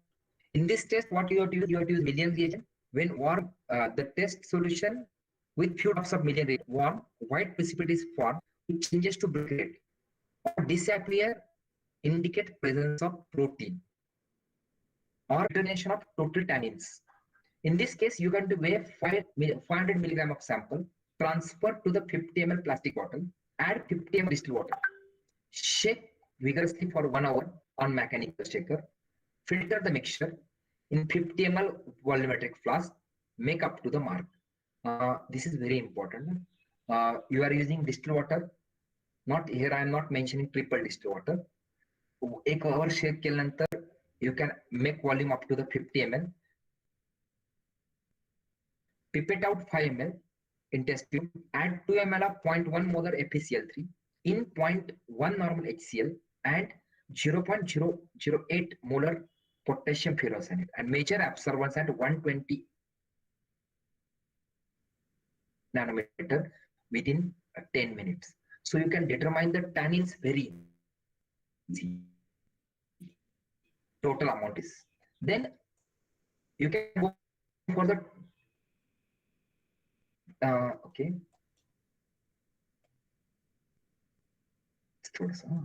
Okay. Determination of saponins. This is again said किंवा एका plant मध्ये फ्लोदिंग येते. तुम्ही 4BSc family बघितली तर बऱ्यापैकी त्यांच्या प्लांटला फ्लोदिंग येतं किंवा तुम्ही काही फ्लॉवर्स बघितले की त्यांना फ्लोदिंग येतं, त्याच्यामध्ये सॅपोनिन्स प्रेझेंट असतात. Saponins are very important nowadays because remember oils fats, saponins, alkaloids, terpenoids. Saponins, then we can get a certain surface active agent.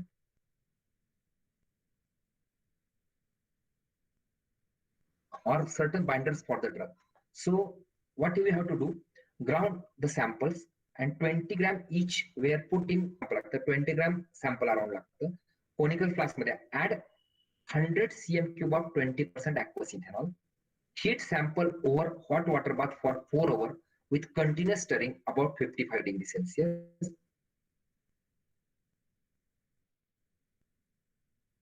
Filter the mixture, re-extract residue with another 200 ml of 20% ethanol. Combined extract reduced 40 ml over water bath at about 90 degrees Celsius. Concentrate was transferred into the 250 ml separate container. Add 20 ml of diethyl and shake vigorously. Basically, saponins contain around C30 terpenoids. They contain C35 to C40 terpenes. So this is a modified terpenoids. These saponins are the modified terpenoids. These mostly are organic in nature. So this can be isolated by this method. After that, aqueous layer was recovered while ether layer was discarded. Repeat purification process. Add 60 ml of N-butanol. Wash twice with 10 ml of 5% sodium chloride. Heat remaining solution in water. After evaporation of sample were dried oven to the constant weight. And you can get the percentage of the saponin by using standard formula. Some people which are working on certain formulations, they can use soft saponin for their purpose. So I have described certain phytochemical methods of analysis, how to determine the certain phytochemicals. Then I have given how total components, total quantitative determinations are done. Now I can describe the certain test, in vitro test. Basically, I am not dealing with the in vivo test. I will give some protocols of the in vivo test. Suppose I have found somebody tell me this sagargota plant, sagargota jhade, this have anti-diabetic action. And some people say that anti-diabetic action आहे आणि मी काय केलं त्या प्लांटची फायटोकेमिस्ट्री केली आणि फायटोकेमिस्ट्री करून total content पण मी काढले. आता फायटोकेमिस्ट्री झाल्यानंतर समजा मला एखादं दुर्मिळ प्लांट होतं ते कोकणामधून किंवा राजापूरमधून मिळालं आणि I have to report his activity आणि मला जर त्याची ऍक्टिव्हिटी रिपोर्ट करायची असेल तर people suggest you sir you may go for the in vivo model, but you know that in vivo model require lot of permissions. And मग आपलं काय होतं बोलता बोलता आपण ते प्लांट कोणाला तरी सांगून जातो and we can lost our research paper. But I will suggest you there are certain protocols that you can perform in your laboratory which are very simple. Suppose alpha amylase inhibition. This is used to detect whether this plant have anti-diabetic action or not. What we have to do, the activity was determined using different methods, but one of the new modified assay described by the Worthington enzyme manual is good method reported. A total of 500 microliter of 0.02 molar sodium phosphate buffer. You have to prepare 0.02 molar sodium phosphate buffer, use having pH 6.9, containing 0.5 gram per ml of alpha amylase were pre-incubated in 25 degrees Celsius for 10 minutes.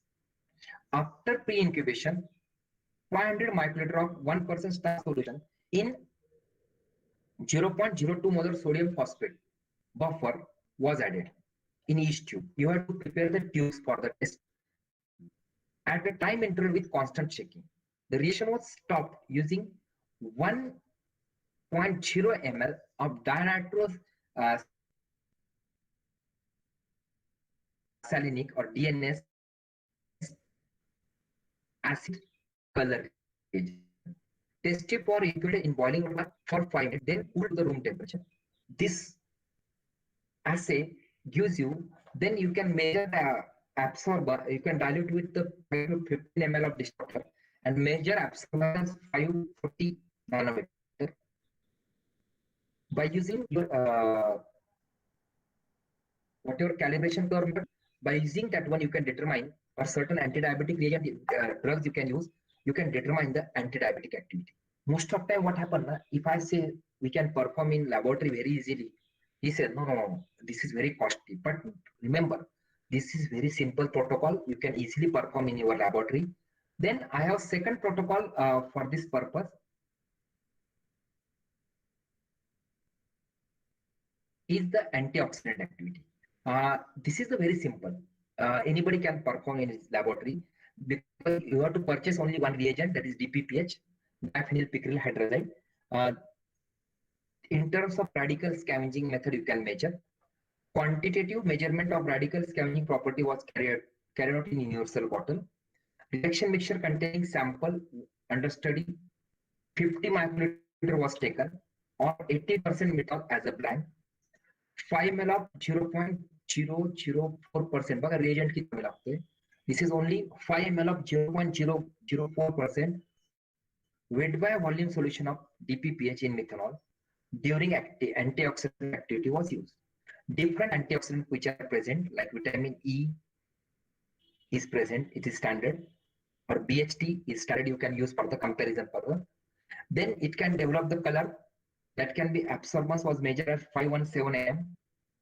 You can incubate for 30 minutes, you can measure the absorbance, you can determine the DPPH scavenging activity.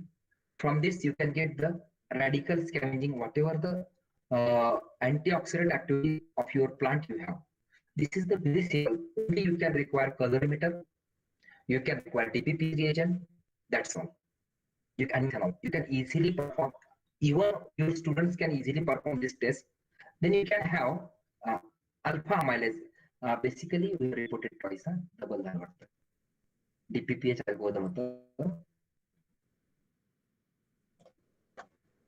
okay. Then you can go for the third activity, in vitro method for the alpha glycosic inhibitor. Suppose if you are not able to do alpha amylase activity, for anti-diabetic testing, you can go for the alpha glycosidic inhibitor activity. This is a better method to check the activity of compound, whether this plant material have anti-diabetic activity or not. Was measured by using protocol. This was given by Mukhi and et al. Development of new protocol during this recent years. What you have to do, you can take 50 microliter of sample, add 100 microliter of the 0.1 molar potassium phosphate buffer, pH 6.9, add alpha glycosidic solution 1 ml from various sources which have been incubated in 96 well plates at 25 degrees Celsius for 10 minutes shaking. After pre-incubation period, add 5 microliter of 5 millimoles of para-nitrophenil D-glucopyrroside solution. This is a reagent you can readily purchase in 0.1 molar phosphate buffer. And each mineral you can measure the absorbance at 405 nanometer using microplate reader, and you can easily measure this alpha glycosidic inhibitory activity. If you have chemical compound, you can also measure the, but remember, these reactions are somewhat costly. For anti-diabetic activity, again, storage period is very low. So whenever you are purchasing, you get 10, 15, 20 samples ready for the activity. म्हणजे ज्यावेळेस तुम्ही करणार ना activity, एक 20-25 sample ready करायचे मगच त्या bottle फोडायचे. हा सर, आवाज येतोय? हॅलो सर, 20-25 बॉटल रेडी करायचे मग यू कॅन, म्हणजे काय होते की का, डीपीपीएच ला समजा आपल्याला 5-6 प्लांटचे एक्स्ट्रॅक्ट आहेत किंवा 5-6 कंपाऊंड आहेत, तरच एक वेस्ट करायची. म्हणजे एकदा रिएजंट बनवला की तो मल्टिपल टाइम यूज होतो. अल्फा ग्लायकोसिडिकला तसंच आहे, कारण तुम्ही एकदा रिएजंट सगळं बनवता आणि एकच सॅम्पल करता, यू लॉस युअर डे. एक 5-6 सॅम्पल रेडी होऊ द्यायचे आणि पटापट ऍक्टिव्हिटी करून घ्यायचे at one day. Then this is another one protocol, that is anti inflammatory activity in vitro. लक्षात घ्या, you can find a very nice paper.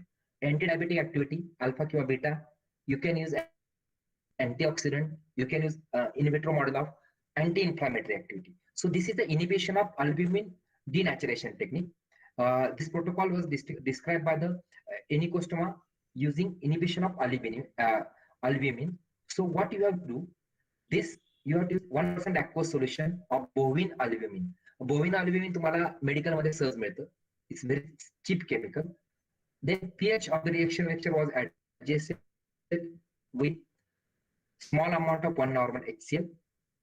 Sample was extracted and incubated at 37 degrees Celsius for 20 minutes, then heated to 51 degrees Celsius for 20 minutes. After cooling the sample, turbidity was measured at 600 nanometer. You can use UV visible spectrophotometer or turbidometer. The experiment performed in triplicate. Percentage inhibition of the absorption of control minus absorption of sample into 100 divided by absorption of control. You can get percentage inhibition. For this, you can use standard like ibuprofen. You can use standard any anti-inflammatory drug. You can use a standard for this one, and you can perform this activity. You can easily perform this activity. Antioxidant, anti-inflammatory, both activity you can easily perform in your laboratory. So these are very simple activity. And but what is the condition? You should have one plant part new, कोणी काम केलेलं नसावं, and you should know this protocol. हा जो आहे ना bovine albumin, you can easily get in the medical shops.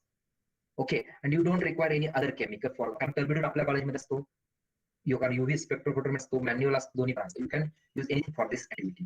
Then whenever anti-cancer activity साठी some protocols are very easy, but some protocols you have to depend upon the certain cell lines. So आम्ही काय केलंय, whenever we deal with the anti-cancer activity, I am in collaboration with Khargala Tata, the anti-cancer center. We are in collaboration. What we have to do, assay for in vitro cytotoxicity study. It was performed by Viro, that is depend upon the African green monkey kidney or human lungs or Dalton lymphocyte or tumor cells are used. In these cells, 1:106 cells are suspended in 0.1 molar phosphate buffer saline, 0.2 normal pH, having pH 0.2 normal having pH 1.4. You can use for that purpose, and that can be used for the study purpose. This is the protocol, but what you have to do, better you can tie up with the certain agency like Attract. You can perform this study to be there, or you can use this MIT assay for this particular case, microculture assay for the cell growth and viability. This is the very simple. In this case, cells of particular cell lines are used, but remember, every time you have to depend on the cell. So for anti-cancer activity, I will say you can tie up with certain anti-cancer institute like Attract or other, but I cannot describe all protocols because these are very easy protocols for the anti-cancer activity. Then you should have SRB or sulfodiamine type of the assay. All these three are in vitro assay. म्हणजे मी तिन्ही जे describe करतोय ना, in vitro cytotoxic assay, दूसरा जो माझा आहे तो micro culture assay for sale growth या MTT assay, और जो माझा तीसरा assay that is the dye exclusion test. All these, कारण हे तो तुम्हाला cell lines लागतात, and for these cell lines you have to depend all these cell lines you are depend upon the certain anti-cancer institute. So you can use this type of the, if you want to talk with the anti-cancer institute, MCL, you should have Dr. Sarkar. He has certain cell lines. You can talk with the Dr. Sarkar for this test, but these are in vitro models. So these in vitro models are very useful for determining the anti-cancer activity. For this purpose, you may contact with, I will help you to talk with Dr. Sarkar, or we can talk with Attract Kharghar मध्ये आमच्या वाशीजवळ एक centre आहे, आपण त्यांच्याशी collaborate करू शकतो for this particular activity. So this is the brief whatever we for for the different activities, phytochemistry, total quantitative assay and the different activity, in vitro activity. मी तुम्हाला जे काय सांगितलं that are the in vitro activity. So there are the certain steps for the extraction of plant material like size reduction, extraction, filtration, drying, packing, storage. मी तुम्हाला एक चांगलं सांगतो की I have done my refresher course in Chhattisgarh. म्हणजे Chhattisgarh GGU म्हणून एक institute आहे, and that was Guru Ghasidas university. आणि सगळ्या कॉलेजला शॉकिंग न्यूज की मी छत्तीसगड रिफ्रेशरला जातोय, कारण मी कॉलेजला सांगितलं सर मी छत्तीसगडला रिफ्रेश. सगळे प्रिन्सिपल का, तुम्हाला एक सांगतो, Chhattisgarh is rich of the Ayurvedic plant, आणि मी कमीत कमी तिथून 30 प्लांट एक्स्ट्रॅक्ट म्हणजे powder form. and then for the paper publication. कारण आपल्याकडचे प्लांट बरेचसे काम झालेले प्लांट मला खूप रेअर मिळाले. छत्तीसगडमध्ये CSR चे भरपूर युनिट्स आहेत. These are working on the extraction process. पण काय झालं माहिती का, बाय इव्हेंच्युअली आपले काही लोक काय करतात, फॉरेन कंपन्यांच्या पैशाला बळी पडतायत आणि आपले चांगले चांगले प्लांट मटेरियल त्यांना देत आहेत आणि they can extract the drug and they can again sold drug to us in very high cost. So आपण त्याच्यावरती रिसर्च केला तर we can grow it very well. So these are the certain equipment we can require for the powder preparation. मी तुम्हाला नक्की सांगेन, तुम्ही छत्तीसगडला visit केलं तुम्हाला सगळे इन्स्ट्रुमेंट बघायला मिळतील. तिथले लोक कसे काम करतात प्लांट पावडर एक्सट्रॅक्शन वरती, you can easily see. So this is about my small presentation. If you have any doubt, please ask. Okay, dear, any query or doubt regarding this lecture, please come forward. On mic. Hello, sir. Hi, sir. Hello. Sir, Oh, if hello. we, this is from Pune College. Yes, sir. Sir, if we don't know what exactly the phytochemical is there in a particular plant, so how we will choose a particular type of extract to minimize our time to extract that phytochemical? Okay, we have certain tests, sir. Certain platform tests that I have described. So you have to follow that particular, or you have to go for the, basically if plant is new, you have to perform that platform test. It requires around 1 or 2 hours for that test. In 2 hours, you can perform that particular test and you can easily detect which type of the phytochemicals are present. This is very simple, like our organic qualitative analysis or inorganic qualitative analysis. You can perform, but what you have to do, you have to keep all reagents ready in your laboratory. Then you can get one. Okay. Basically, when you are working on phytochemical, yes, sir. Yes, sir. I have a question, sir. Yes, sir. Sir, many cases it happens that plant shows symbiotic activity. So in that case, how to go for the isolation?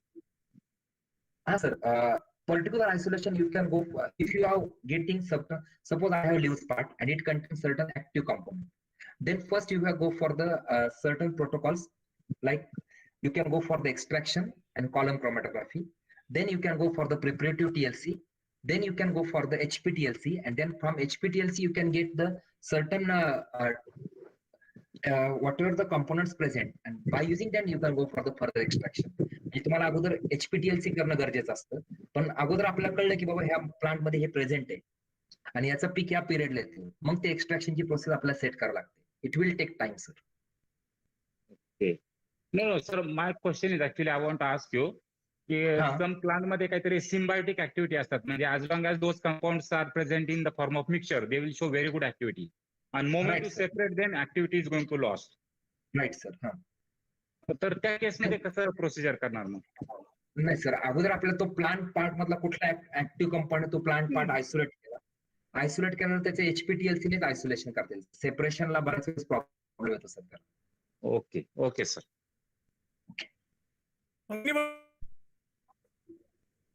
Madhva sir, nice informative lecture, and we also explained different concept of this phytochemistry. Very important regarding that how to extract the different type of phytochemicals, and also it's a separation and use as a different type of the biological evaluation. And the application of the phytochemical is very important. So I request Munjab sir from Pune College, please give the vote of thanks for this session. Pawar sir, आपल्याला सरांच्या PPT द्यायला लागतील पार्टिसिपंट्सला. PPT किंवा सरांना म्हणा पीपीटीचं PDF. Okay, please hand over PPT to Rasale sir by mail, and we can distribute to our participants. Okay. Okay, Munjab sir, Dr. Munjab. Sir.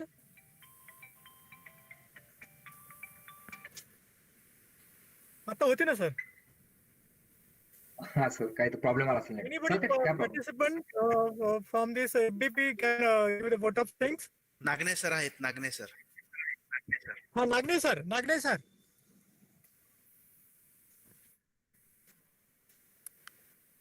Nagane sir. Unmute करा, unmute नाही केलं. Yes sir. Okay. Nagini sir, please give vote of thanks to today's Thank you, session. organizer. Thank you, organizer, for giving me opportunity for vote of thanks. I would like to thank Dr. Gurumit Wadhwa sir.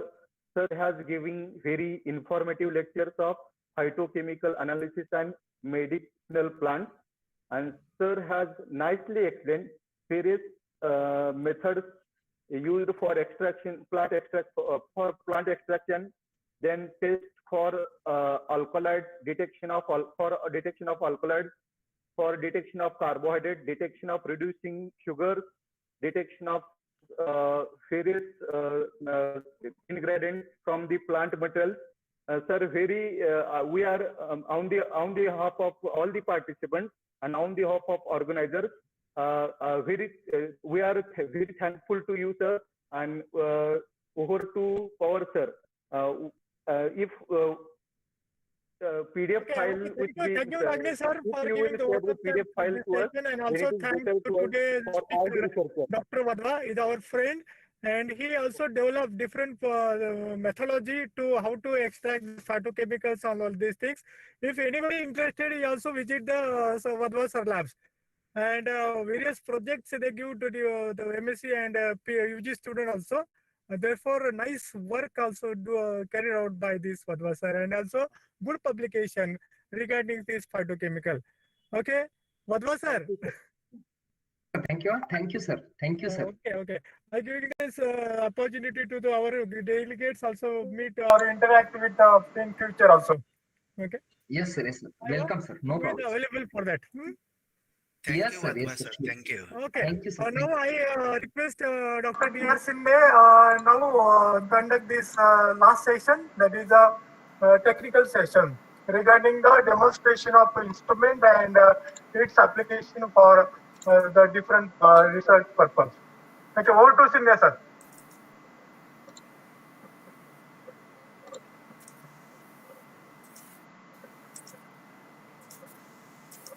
Sinde, sir? Yes. I'm sharing.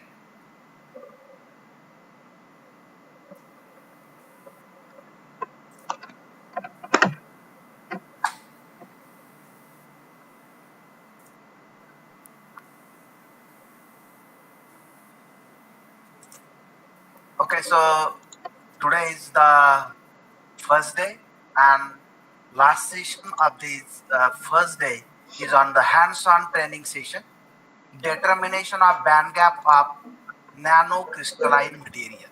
Okay, this is a small topic that we will discuss. Am I audible? Yes, sir. Go ahead. Okay.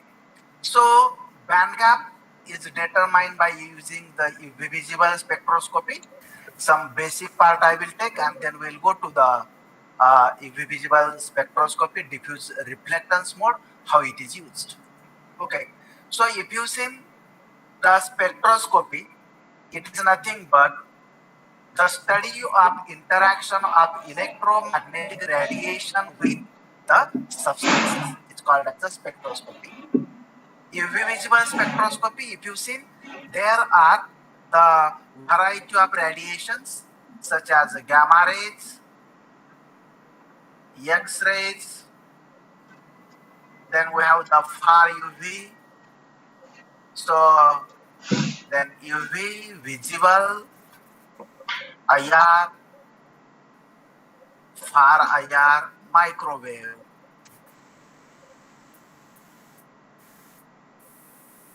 radio wave.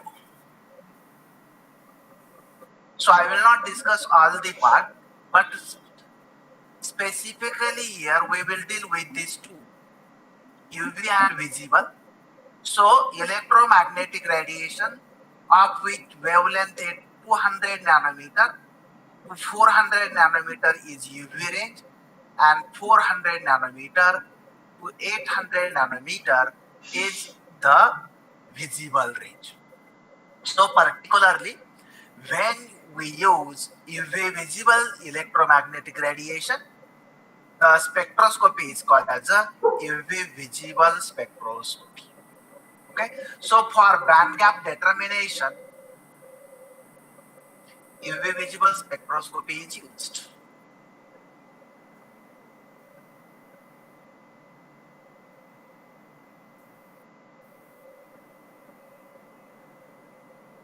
Okay, so if using the UV visible spectroscopy, what type of interaction is taking place? By interaction, the electronic excitations are taking place. So we have the mixed group of the chemistry plus biology.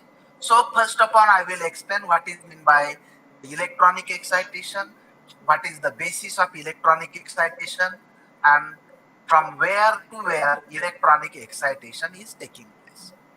So first of all, we have to consider the molecule. When we are saying molecule, the atoms come together and atomic orbital overlap take place to form the molecular orbital. And when the atomic orbital overlap with each other, we get the molecular orbitals. And molecular orbitals are of two types, bonding and anti-bonding molecular orbitals. Okay, so here we have hydrogen atom. Okay, here we have one hydrogen atom. Here we have a fluorine atom, and ultimately here we have the 2px orbital and the 1s orbital. They will overlap with each other. Okay, and we get formation of HF molecule. Formation of HF molecule. So when we are saying formation of HF molecule, what is happening? We get the bonding and anti-bonding molecular orbital. Okay, suppose here we have the 1s atomic orbital of hydrogen, and this is 2p atomic orbital of the fluorine. We get one bonding orbital, we get one anti-bonding orbital. Okay, so here we get the two orbitals.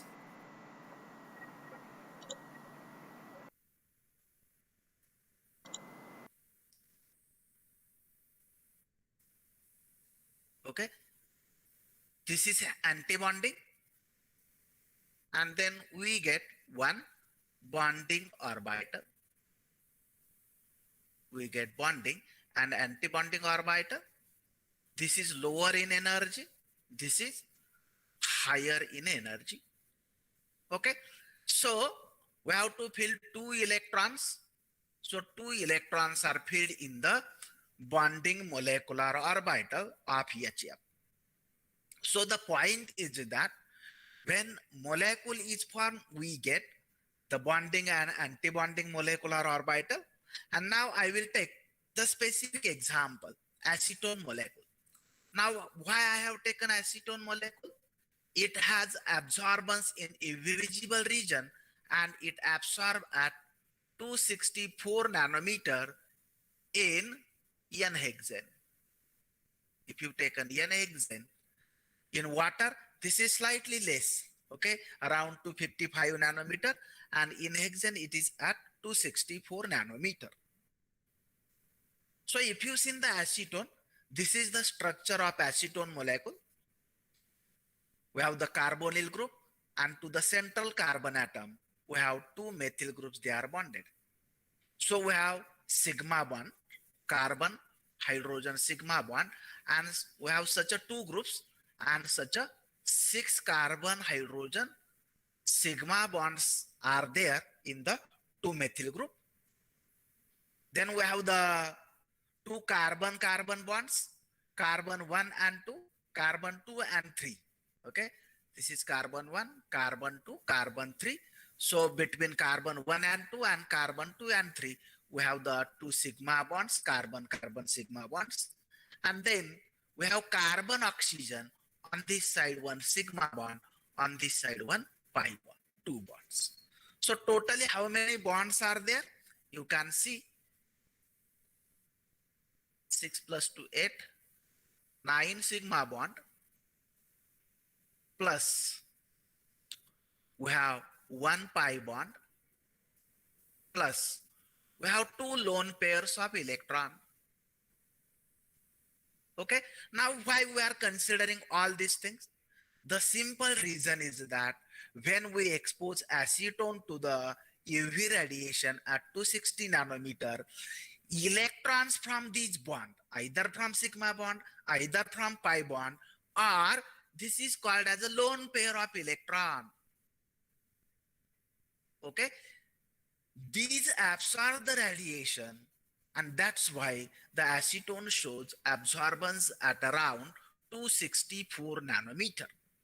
So we have to see the electronic structure, and when we know the electronic structure, we can identify which type of electronic excitation is taking place, and then we can electronic excitation has taken place. Okay. Here we have the hydrogen atom. These are the 6 hydrogen atom. These are the 2 carbon atoms, and we have the 6 orbitals of 2 carbon atom. They will interact with each other. We get these 6 bonding molecular orbital, and we get 6 anti-bonding molecular orbital. Okay, this is for what? Formation of 6 carbon hydrogen bonds in 2 methyl groups of acetone. Then we have the formation of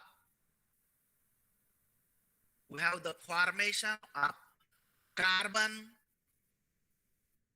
Just a minute. We have the carbon-carbon sigma bonds.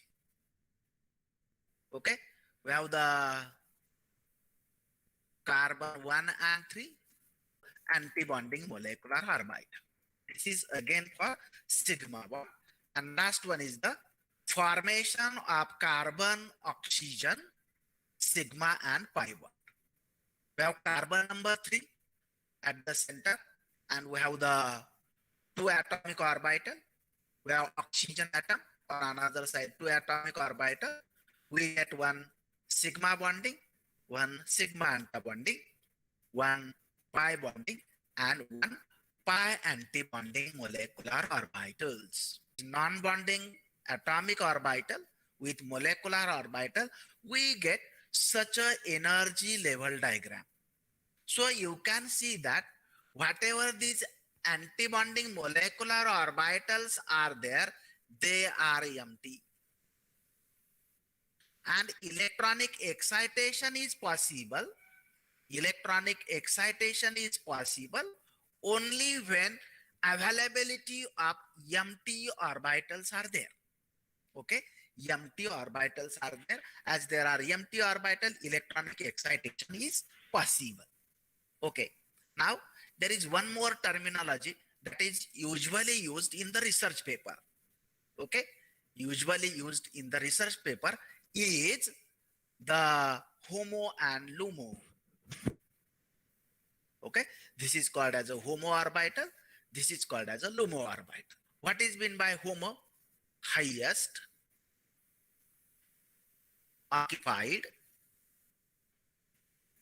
molecular orbital, and this is lowest unoccupied molecular orbital. Okay, instead of using pi to pi star transition, sigma to sigma star transition, n to pi star, like this, what is the terminology used in the paper? The electronic excitation is taking place from HOMO to LUMO. HOMO, highest occupied. Okay, this is the molecular orbital above which there are no electrons. Okay, so this is occupied with electron, while unoccupied, lowest unoccupied. Okay, this is empty, and hence this is unoccupied. So usually in the paper, terminology is used HOMO to LUMO, and in UV visible spectroscopy, how to identify HOMO to LUMO transition. The lowest energy transition, I will tell afterward to you, which is lowest energy. So lowest energy transition in the UV visible spectrum of any of the molecule is homo to LUMO. It may be N to pi star, it may be pi to pi star. If time permit, I will explain where pi to pi star transitions are possible, where N to pi star transition are possible. Usually in UV visible spectroscopy, we deal with only these two, N to pi star and pi to pi star transition. Then sigma to sigma star transition, sigma to pi star, it is not allowed, it is not possible, it is not taking place. Sigma to sigma star transition, it is very high energy and take place below 185 nanometer. For most of the molecule, sigma to sigma star transition take place below 185, or you can say below 200 nanometer approximately.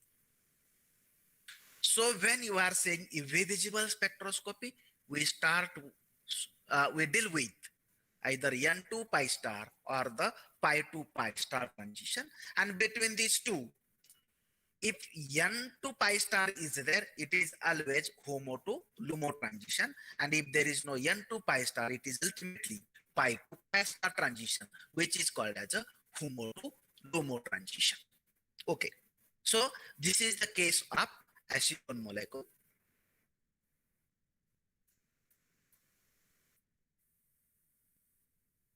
Okay, so now for all sigma, I have represented only once.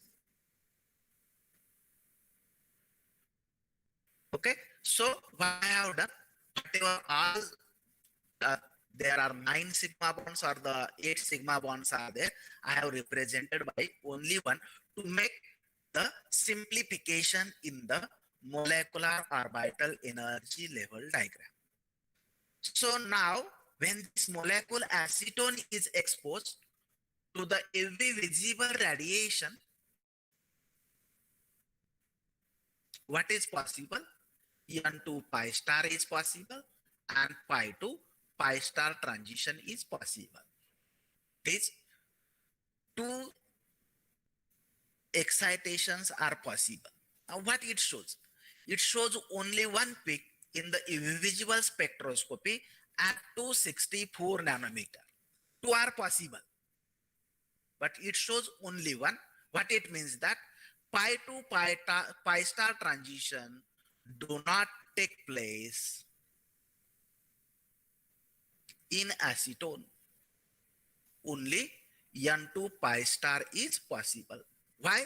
Since N to pi star is lower energy, this much energy is required for N to pi star, and if you take on pi to pi star, it is higher energy. This much energy is required. Okay, so only one means we get this one. This pi to pi star transition, it is very high energy and it is taking place below 200 nanometer. It is taking place below 200 nanometer, and that is not observable in UV visible region. Okay, that is not observable in UV visible region. Okay, now what is the theoretical basis? So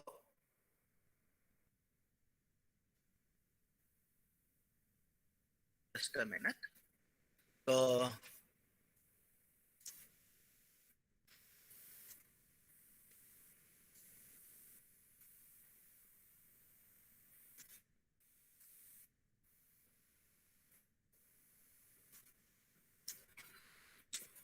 we are saying this is the energy difference delta E.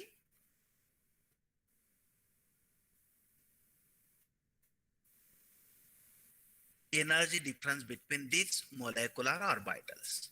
So we have to correlate this energy difference theoretically.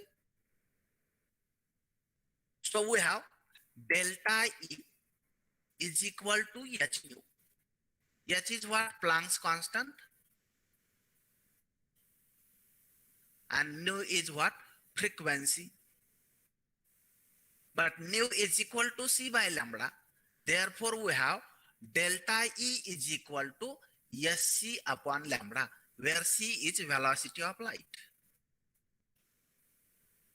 C is velocity of light. So we know H, we know C, we know lambda. In invisible spectrum, we get absorbance at 264 nanometer. So we know lambda. So we can put up the value of SC and lambda, and we can calculate delta E, energy difference between N and pi star molecule. This is nothing but called as a interpretation of invisible spectrum. Invisible spectrum. Okay, now what is the correlation of the simple type of molecule with nanomaterial? This is the question.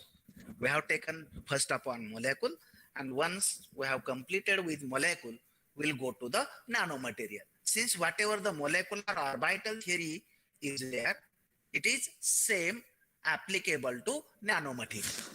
Okay, we will take the such as a silver nanoparticle, and if taken the silver nanoparticle of 4 nanometer size, okay, around 2000 atoms are present. So you can say that silver nanoparticle is a molecule of 2000 atoms.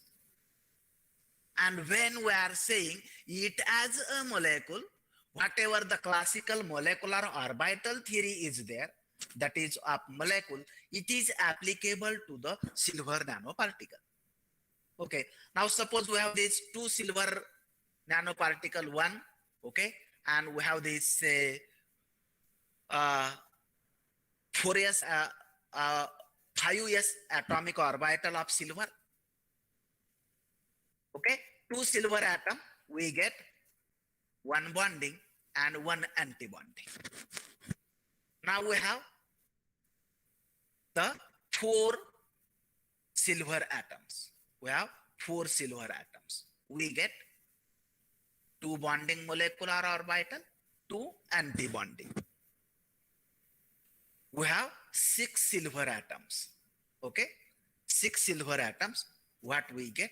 We get the 3 bonding and 3 anti-bonding molecular orbitals.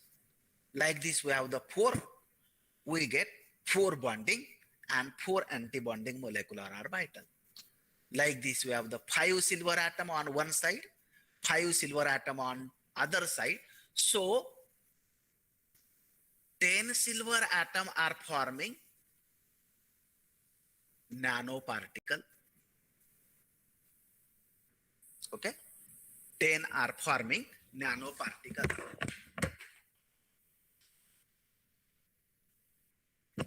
Then what is possible? We have 10 bonding molecular orbital and 10 anti-bonding molecular orbital. Okay, sorry, 5 bonding and 5 anti-bonding molecular orbital. This is the energy difference between, now this you called as a HOMO and this you can call as a LUMO. This is the energy difference between these two, and this is delta E. Delta E. Okay, now large number of atoms are there. Okay, large number of atoms are there. Suppose there are 1000 on this side and 1000 on this side.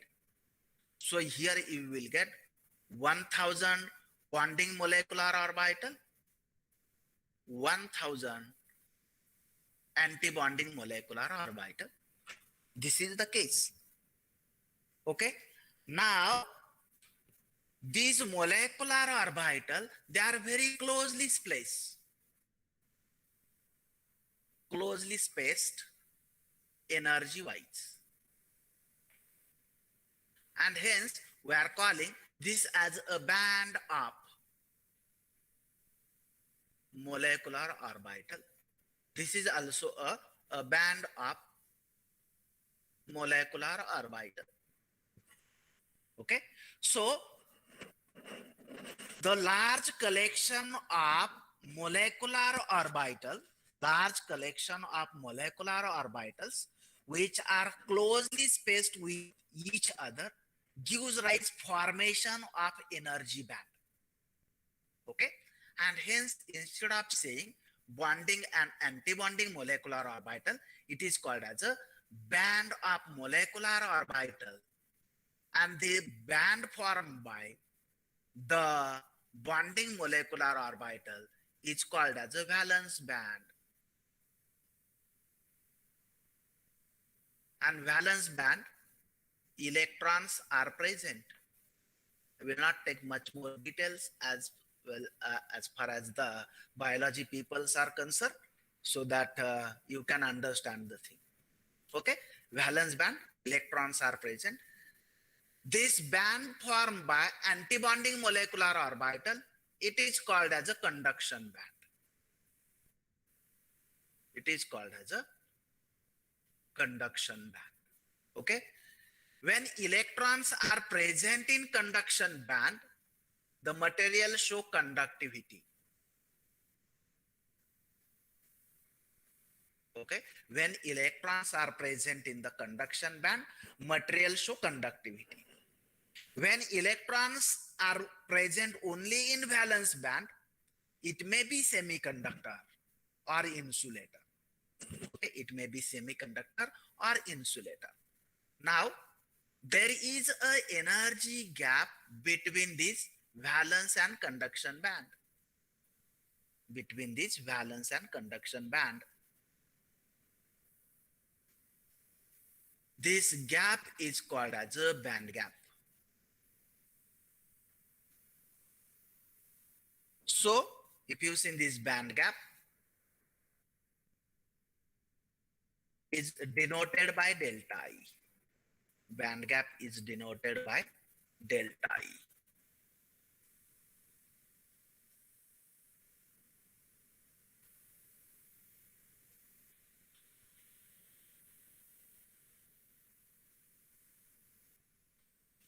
Okay, now the picture is clear to you. Delta E. Okay, and this delta is nothing but the band gap. So ultimately we have the same equation. Delta E is equal to SC upon lambda. Okay, the value of SC in electron volt, velocity of light, and Planck constant is 1240. Therefore, we have band gap in electron volt. This is the unit used for the determination of band gap, is 1240 upon the wavelength at which maxima is observed. Wavelength at which maxima is observed. So acetone we have 1240 upon 264. This is the band gap between N2 pi star, energy difference between non-bonding and the pi star anti-bonding molecular orbit. Okay, so nanomaterial, they have the energy difference, the band gap between the valence and the conduction band, and this band gap is very important when the properties are decided. So I will take the example here and then we'll go to the next slide. What happens due to the band gap? So by tomorrow I am going to show the synthesis of silver nanoparticle. Okay, there are many chemical and the biological method, and by tomorrow we'll show by both the methods, chemical method as well as biological method, how silver nanoparticles are synthesized and how we can determine the band gap. Okay, so we have the say 4 nanometer, we have 10 nanometer, we have 20 nanometer particle size. What will happen to the band gap? Here, so instead of showing like this, just a minute.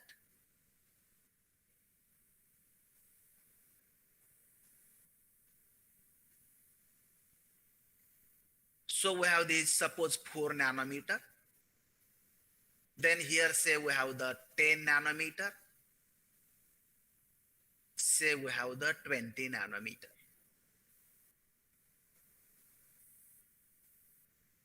So what is happening? Band gap is changing. Delta is different when particle size changes. And that's why one of the thing is there, properties are changing.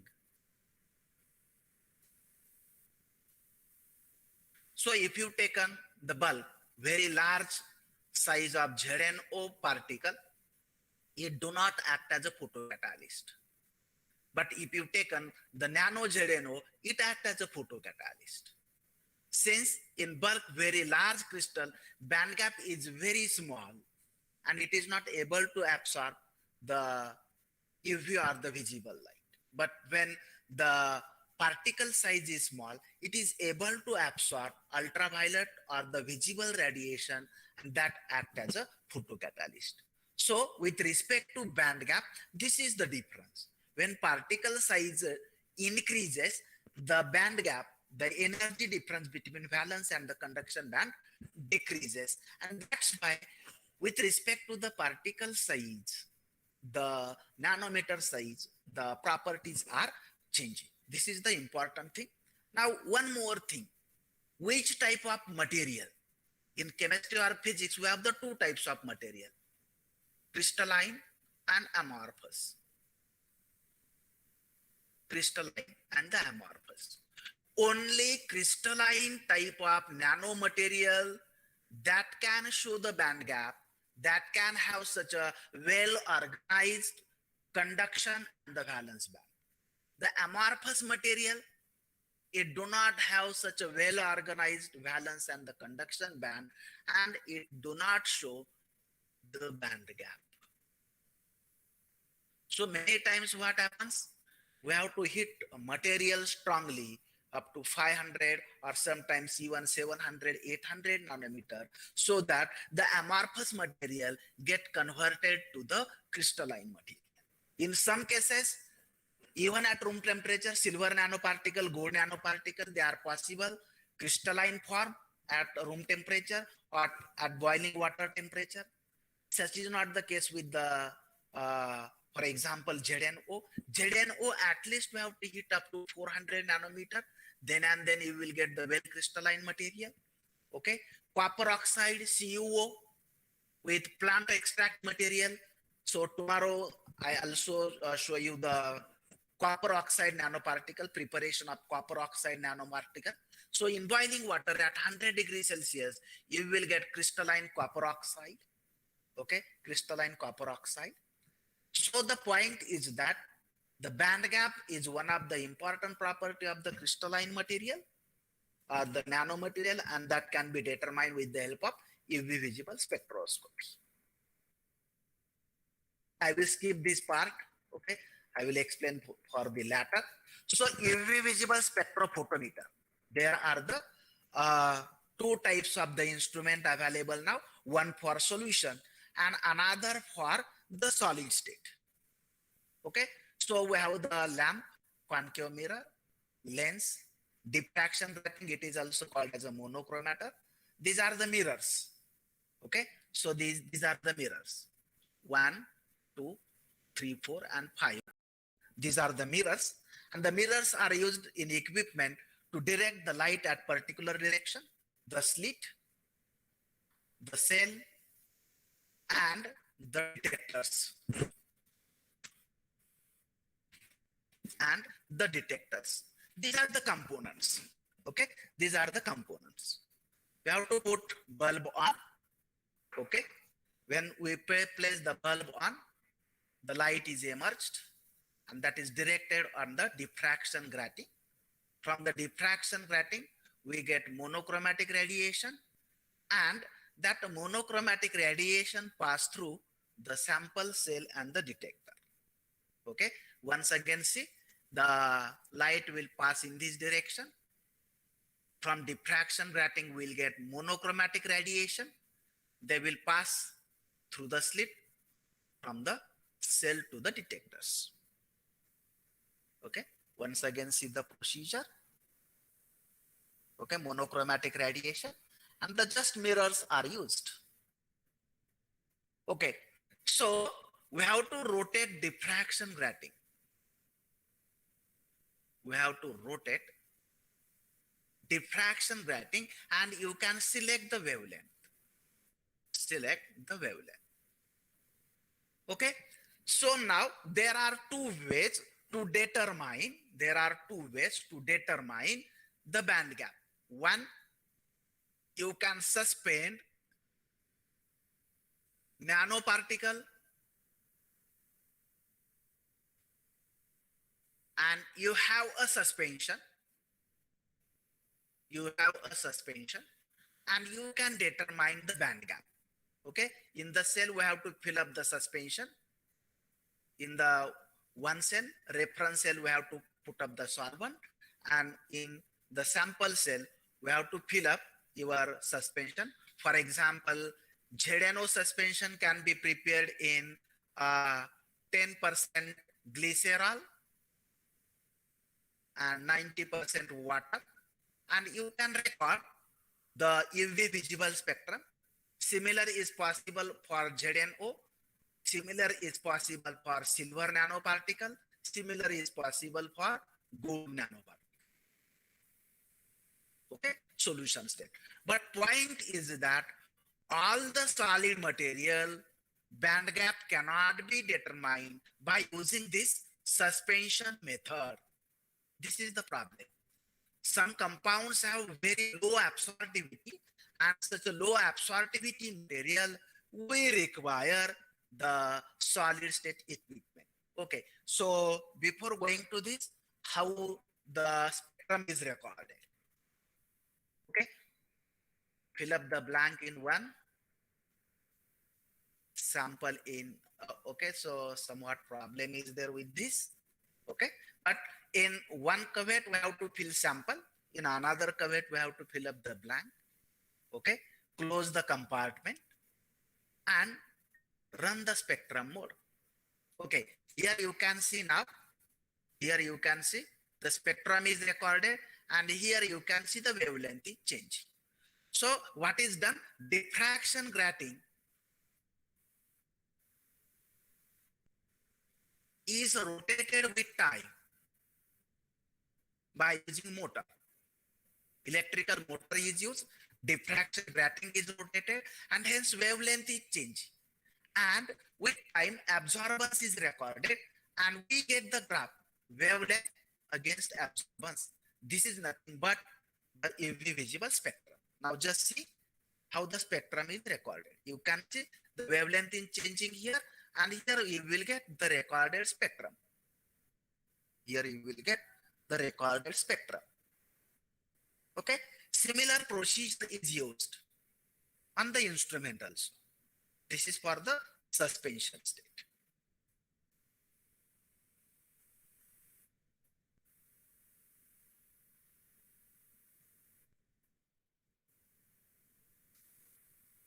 Okay, so here in this is the spectrum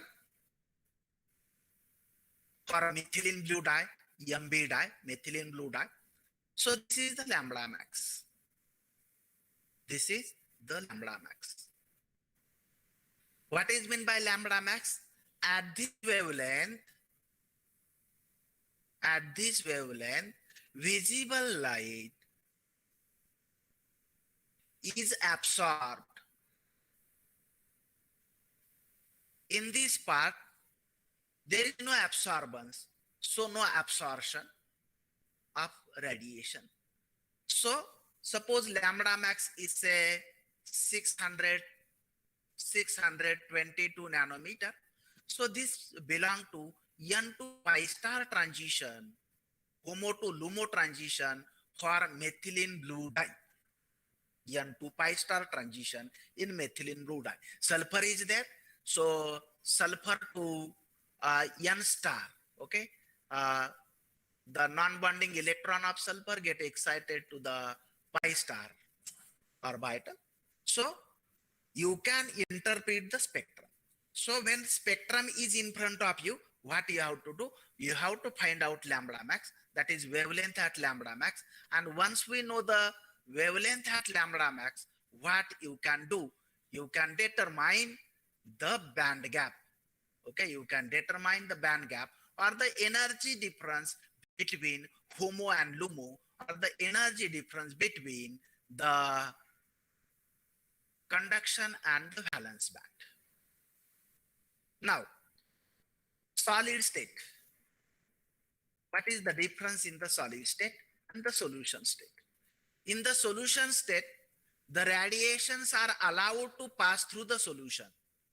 This is the solution. Radiations are allowed to pass, and absorbance is equal to, we determine the intensity of this transmitted radiation. This is the incident radiation. Okay, absorbance is log to the base 10 I0 upon I. And practically we determine, by using the detector, we determine the intensity of transmitted beam and intensity of the incident beam. So the radiation are allowed to pass through the solution. This is the solution mode or the suspension mode. Now we have the solid sample. If sample is solid, what will happen? Radiation will not pass through the sample, but they will reflect. So radiation are allowed to pass on the sample. This is the sample. Okay. And the reflected radiation, we determine R0, intensity of incident radiation, and intensity of transmitted radiation. Okay. This is called as a diffuse reflectance mode. This is called as a diffuse reflectance mode or the UV-DRS.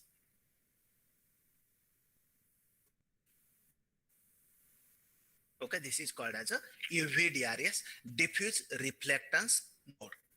Okay, so how the instrument, same thing is there.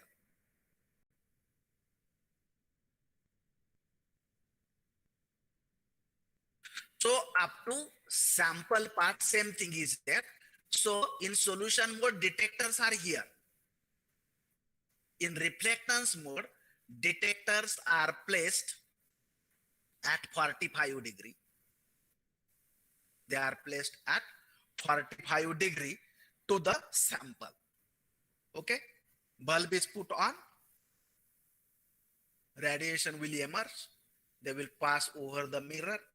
From mirror, they are reflected towards the sample, and from sample, they are reflected towards the detector. So only this much change is there. Otherwise, instrument is same. And here in reflectance mode, detectors are highly sensitive. Sensitivity is high. Since reflectance take place to very less extent, and as reflectance is less, the detectors are highly sensitive, and we determine the intensity of reflected radiation. Reflected radiation. Okay, so same thing is there. So we have the sample component, the compartment is open. I have placed the sample. Okay, inserted in it. Start the recording. Suppose same methylene blue in the solid form. How we will get the spectrum?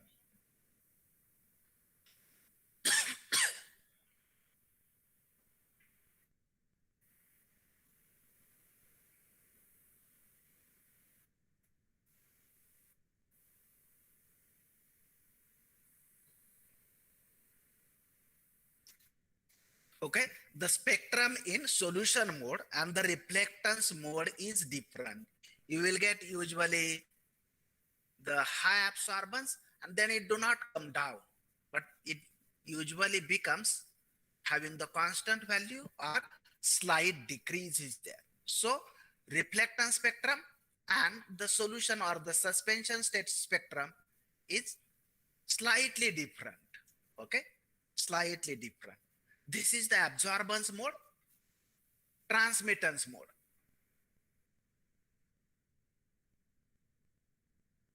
Transmittance mode.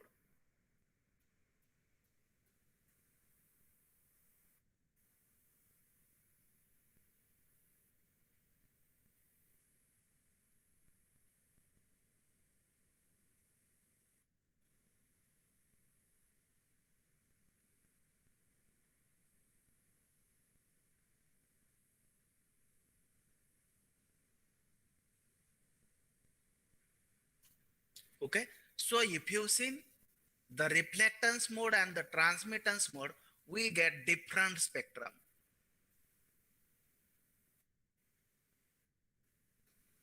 We get different spectrum. Okay, so when we have the reflectance or the solid state spectrum is there, then to find out the band gap, there are a variety of method, and one of the method is suggested by KM called as a Kubeka and Monk. Okay, Kubeka Monk plots, and we will see the Kubeka Monk plot. Okay, so now Bhange sir.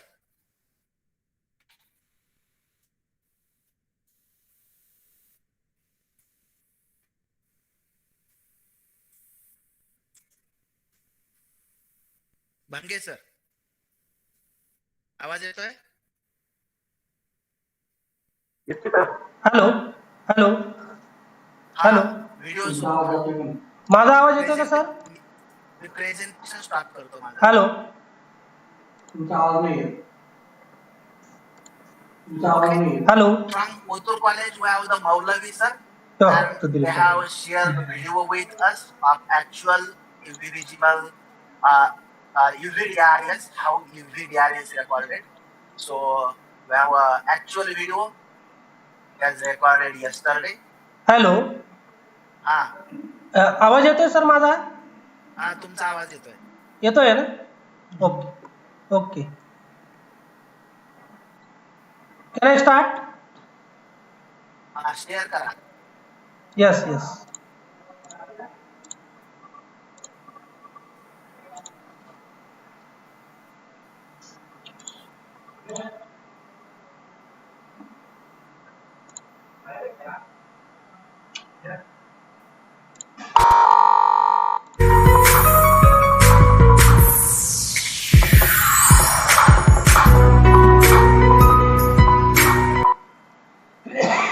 Hello, all my teacher participant friends in this 5-day faculty development program on techniques for research in chemical and biological science. I am Dr. M.H. Maulavi, today presenting hands-on demonstration on the UV diffuse ultraviolet reflectance spectrometer, that is UV-DRS.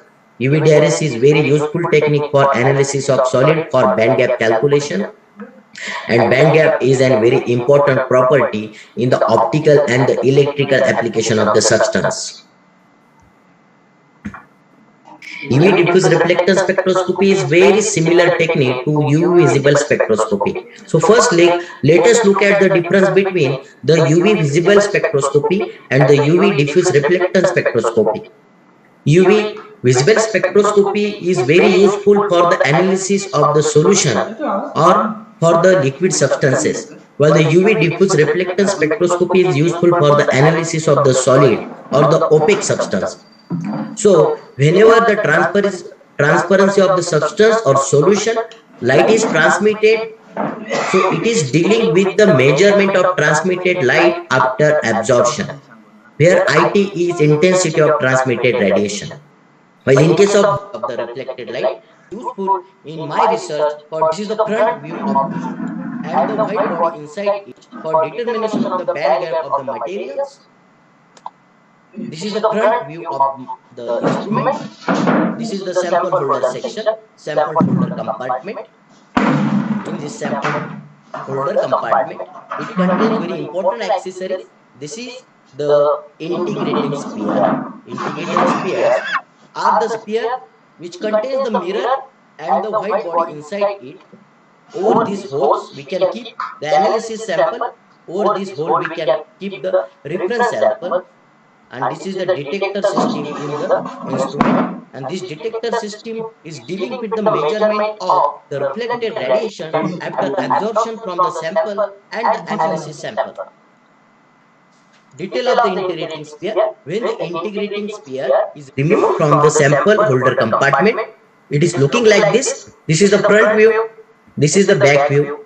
In the front view, through this aperture or hole, the monochromatic radiations are entered. Sample is kept here.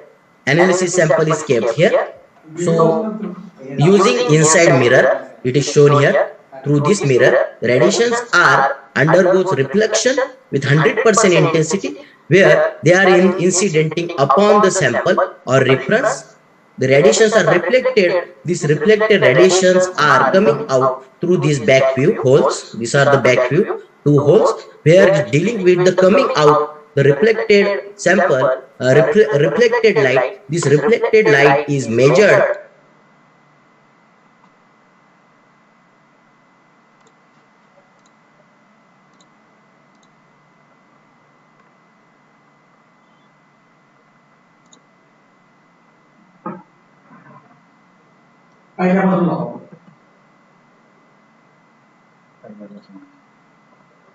By the detector system. This is the detector system. This detector system measures the intensity of reflected radiation from reference sample beam. This is the detector system which measures the intensity of reflected radiation from analysis sample beam. So it is the double beam UV-DRS spectrometer using in our lab for the determination of the optical property, that is the band gap of the solid. So in next, we are looking at hands-on demonstration for the analysis of the solid using this. I am showing you how to handle this instrument.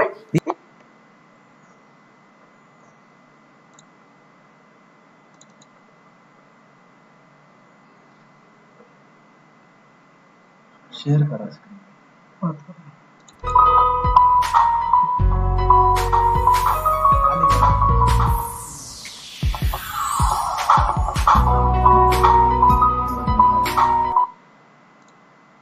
Hello, all my teacher, participant friends in this 5-day faculty development program on techniques for research in chemical and biological science. I am Dr. M.H. Maulavi.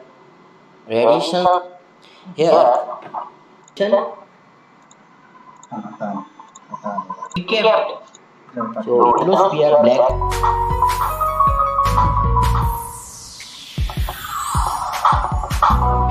All parts of this instrument shown here through this mirror, radiations are undergoes reflection with 100% intensity where they are incidenting upon the sample or reference. The radiations are reflected. These reflected radiations are coming out through these back view holes. These are the back view two holes where it's dealing with the coming out the reflected sample reflected light. This reflected light is measured by the detector system. This is the detector system. This detector system measures the intensity of reflected radiation from reference sample beam. This is the detector system which measures the intensity of reflected radiation from analysis sample beam. So it is the double beam UV-DRS spectrometer using in our lab for the determination of the optical property, that is the band gap of the solid. So in next, we are looking at hands-on demonstration for the analysis of the solid using this. I am showing you how to handle this instrument. This Lambda 365 model UVDRS instrument is very useful to handle. It is very easy to, it is very handy instrument for the analysis of solid.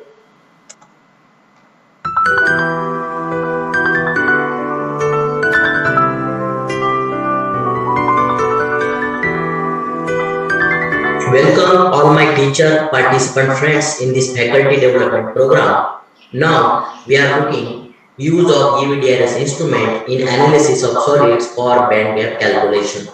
The company of my instrument is Perkin Elmer and the model number of samples. I am emptying instrument. Before initialization, so we have to empty it.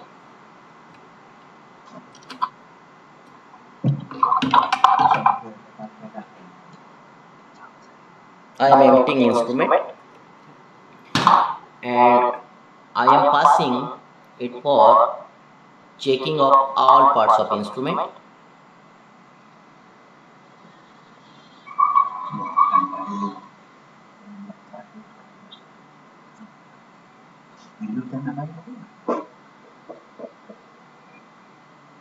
First is the main board check.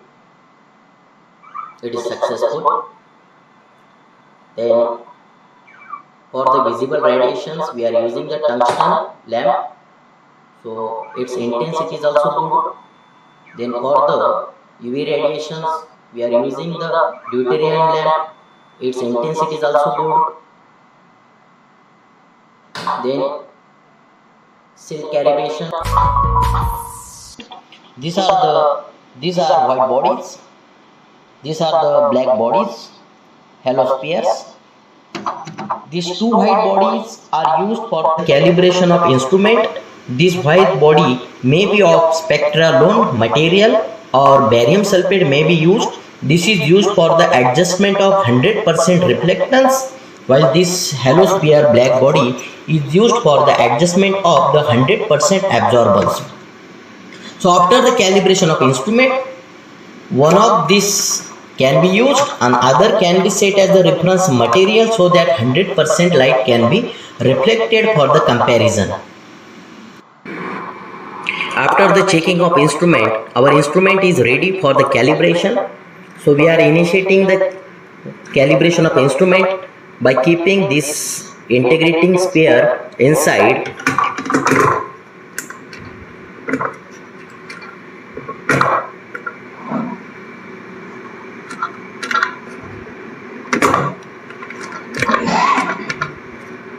Okay, so first we are doing 100% absorbance of the material using these black halospheres.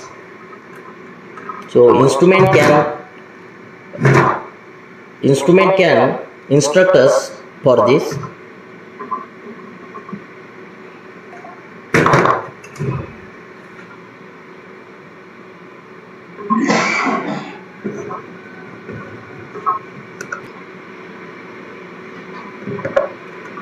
Okay, now we are adjusting the 0% reflectance, that is 100% absorbance, using this.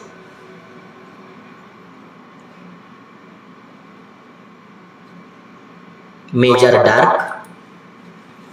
For this, instrument is instructing us that remove the sample from the sampling port and sampling port of integrating sphere and put the light trapper at both sides of the integrating sphere. So we kept this light trapper on both sides of this integrating sphere.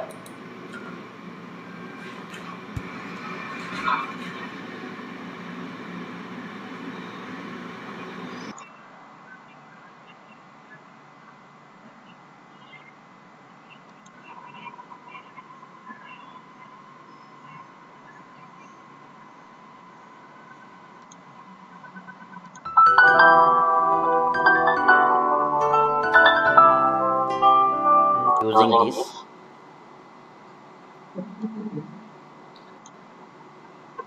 After keeping sample inside it,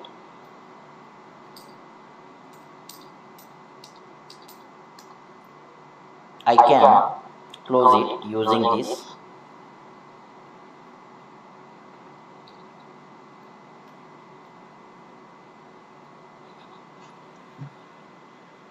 I can close this sample holder.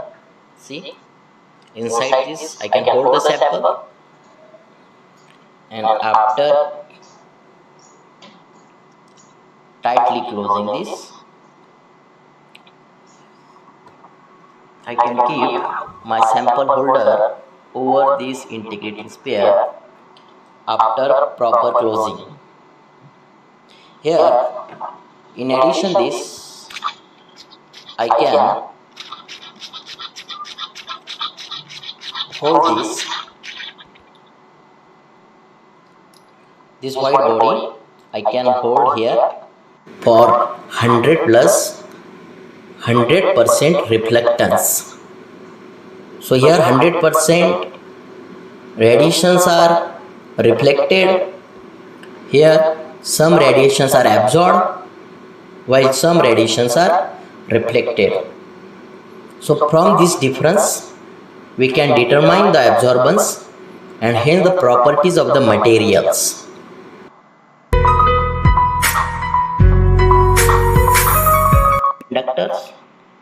and these are also used as the standard materials in the research for different applications.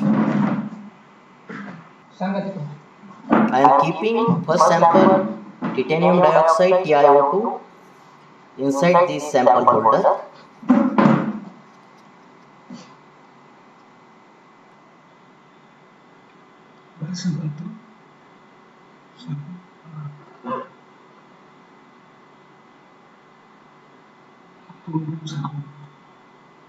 The advantage of physical method is that sample recovery is 100%. That TiO2 and zinc oxides are absorbed near the visible region.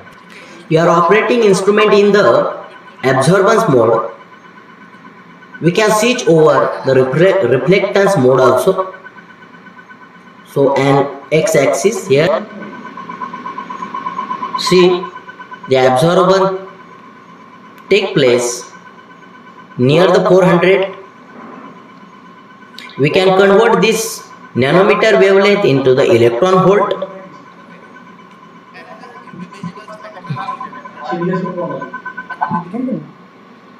So this is the scan for the TiO2 material. Same sample we can scan using the reflectance mode also. We cannot open ASCII file here. Such an ASCII file, we have to extract into the Excel file, and I will show how to extract the Excel file into Excel. Okay, so we have the Excel sheet. I have just selected this cell, then go to the data, from text file. Okay, then at desktop, we have the file. Here, all files. Okay. So this is the ASCII file. We have selected import it. You will get this window. Click on terminate. Next, click on semicolon, comma, space, next, and finish. Okay. So whatever the ASCII file is there, we get usually from the UVDRS analyst, we get such a information. Okay, so here is the data. This is wavelength column. This is absorbance column. So we don't require these cells. They do not have any information. So I will delete. Okay. Now we have to find out band gap using this data. So first of all, we have to convert this wavelength into electron volt. Electron volt. So now the electron volt column, this is equal to 1240 divided by wavelength. Okay, 1240 divided by the 330, 800, 1.55. Okay, so we get this wavelength converted to the electron volt. So then on this part, all calculation get completed. All calculation get completed.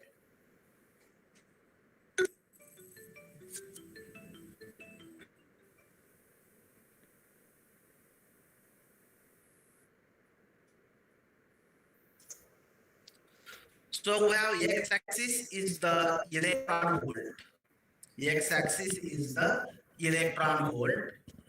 Just a minute.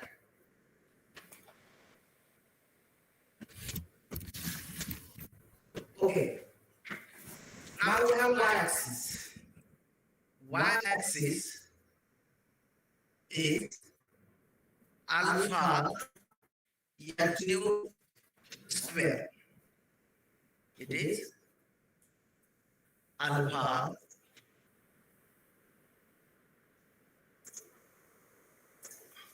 nu square. So we have to Km plot in absorbance mode. Km plot in absorbance mode. Okay, what is alpha? Is absorbance. Hnu, already we have calculated. Energy in electron volt is nothing but the Hnu. We have calculated this Hnu, so is equal to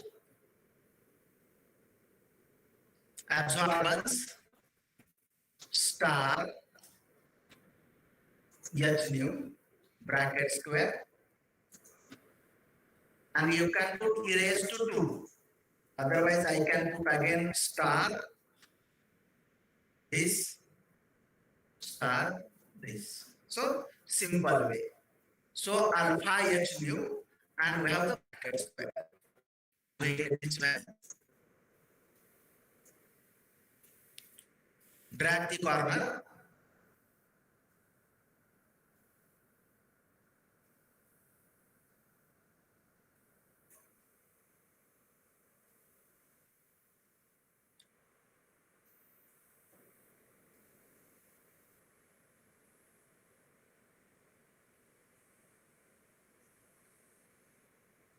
Okay, so once we put the equation, we get the calculation.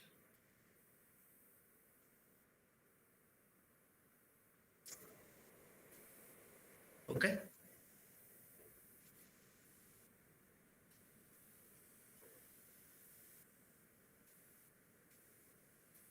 So now I have selected 2 rows.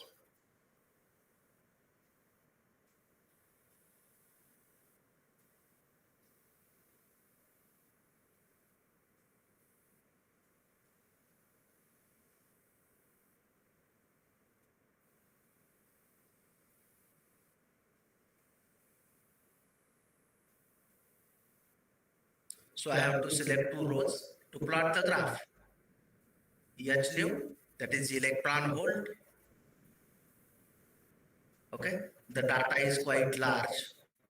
We have totally more than 10,000 points. So it requires the time for selection.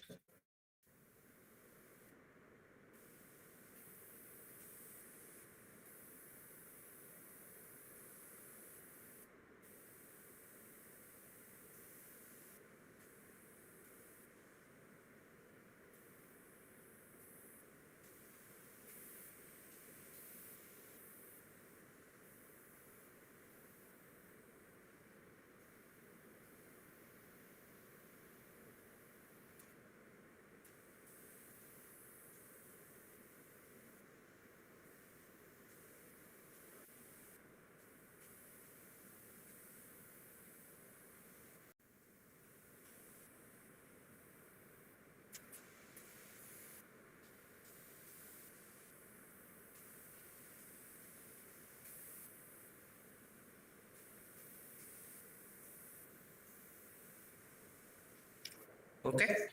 Now in the insert graph, and we'll take this average line. Okay.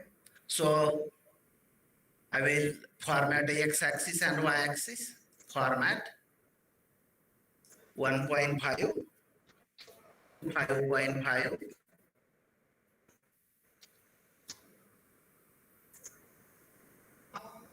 and here format axis 0 to 50.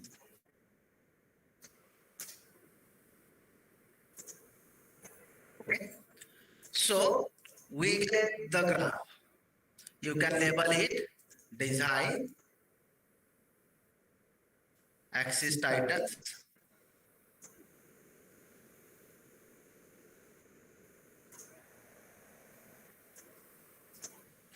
alpha Hnu square,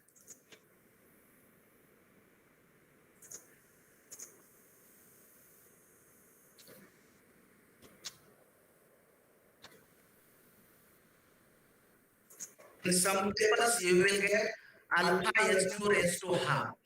It is also done. So number of types of graphs are there. I have selected this axis title, electron volt energy.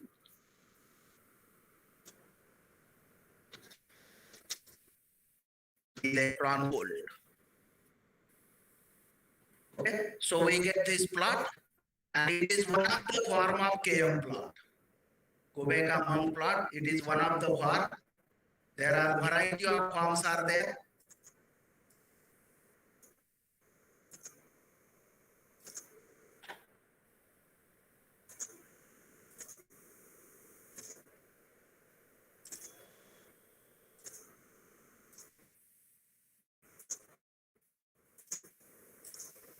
Okay, once we get this plot, we have to find out band gap. We have to calculate band gap. So I will format this axis. 1.5. Here I will take minor, not 5 unit tick marks outside, inside. Okay.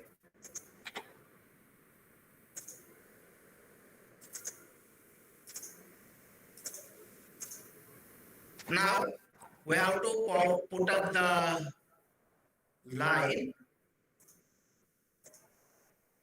okay, to this vertical portion.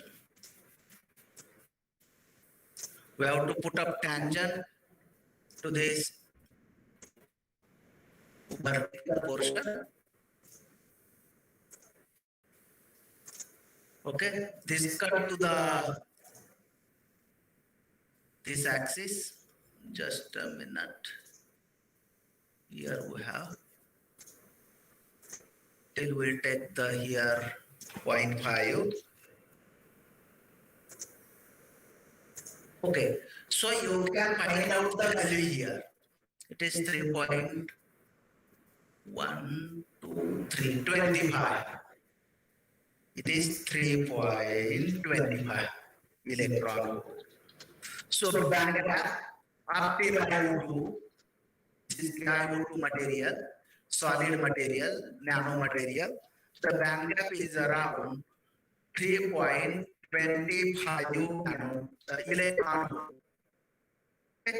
This is one way use KM plot.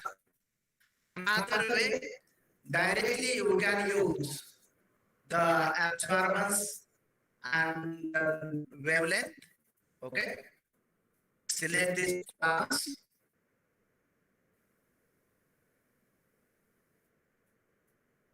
And plot the graph.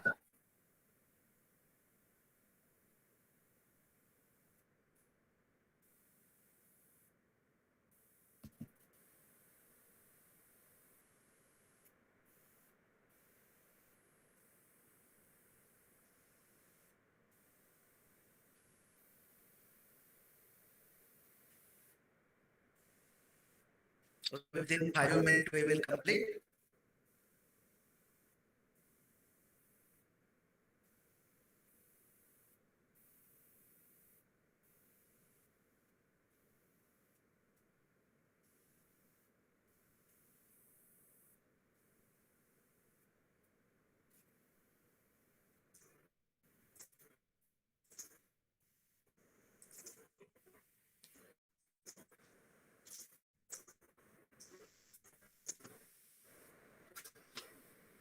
So I have just formatting axis.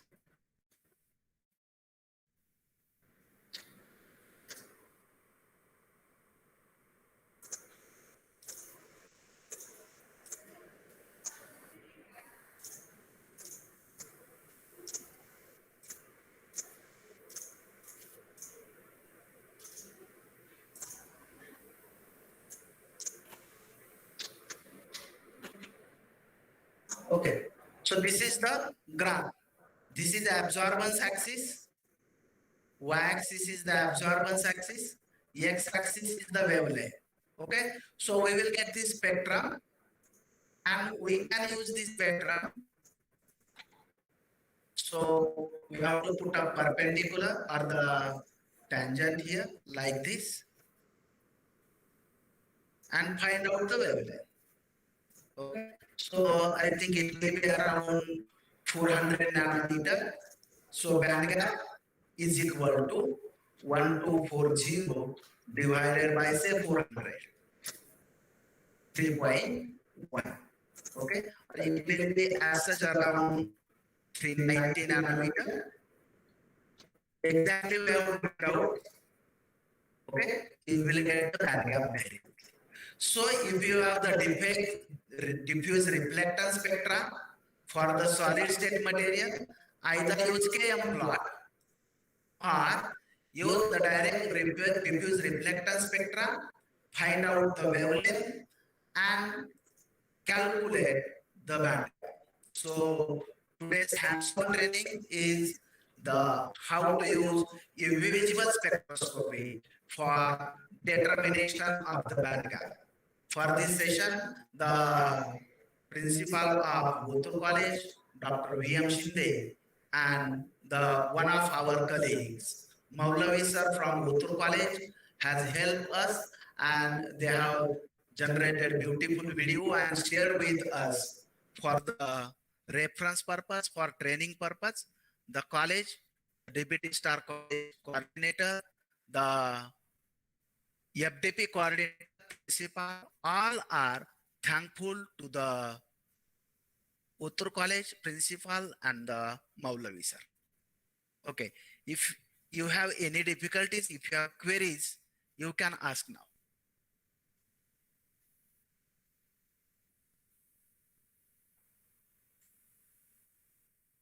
Okay, chat box is young. There are no queries.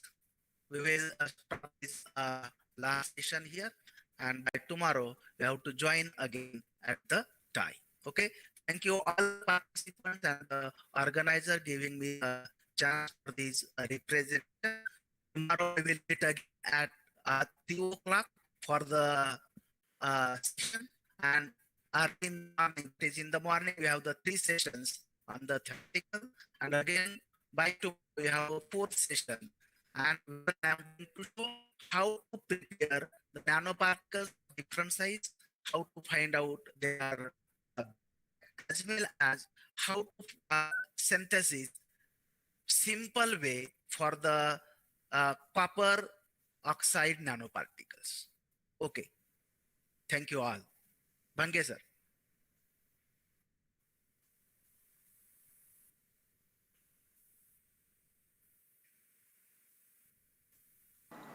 Hello आवाज येतोय येतोय आवाज भांगे sir Rasale sir hello हा announcement आता उद्याची काय announcement असेल ती Hello.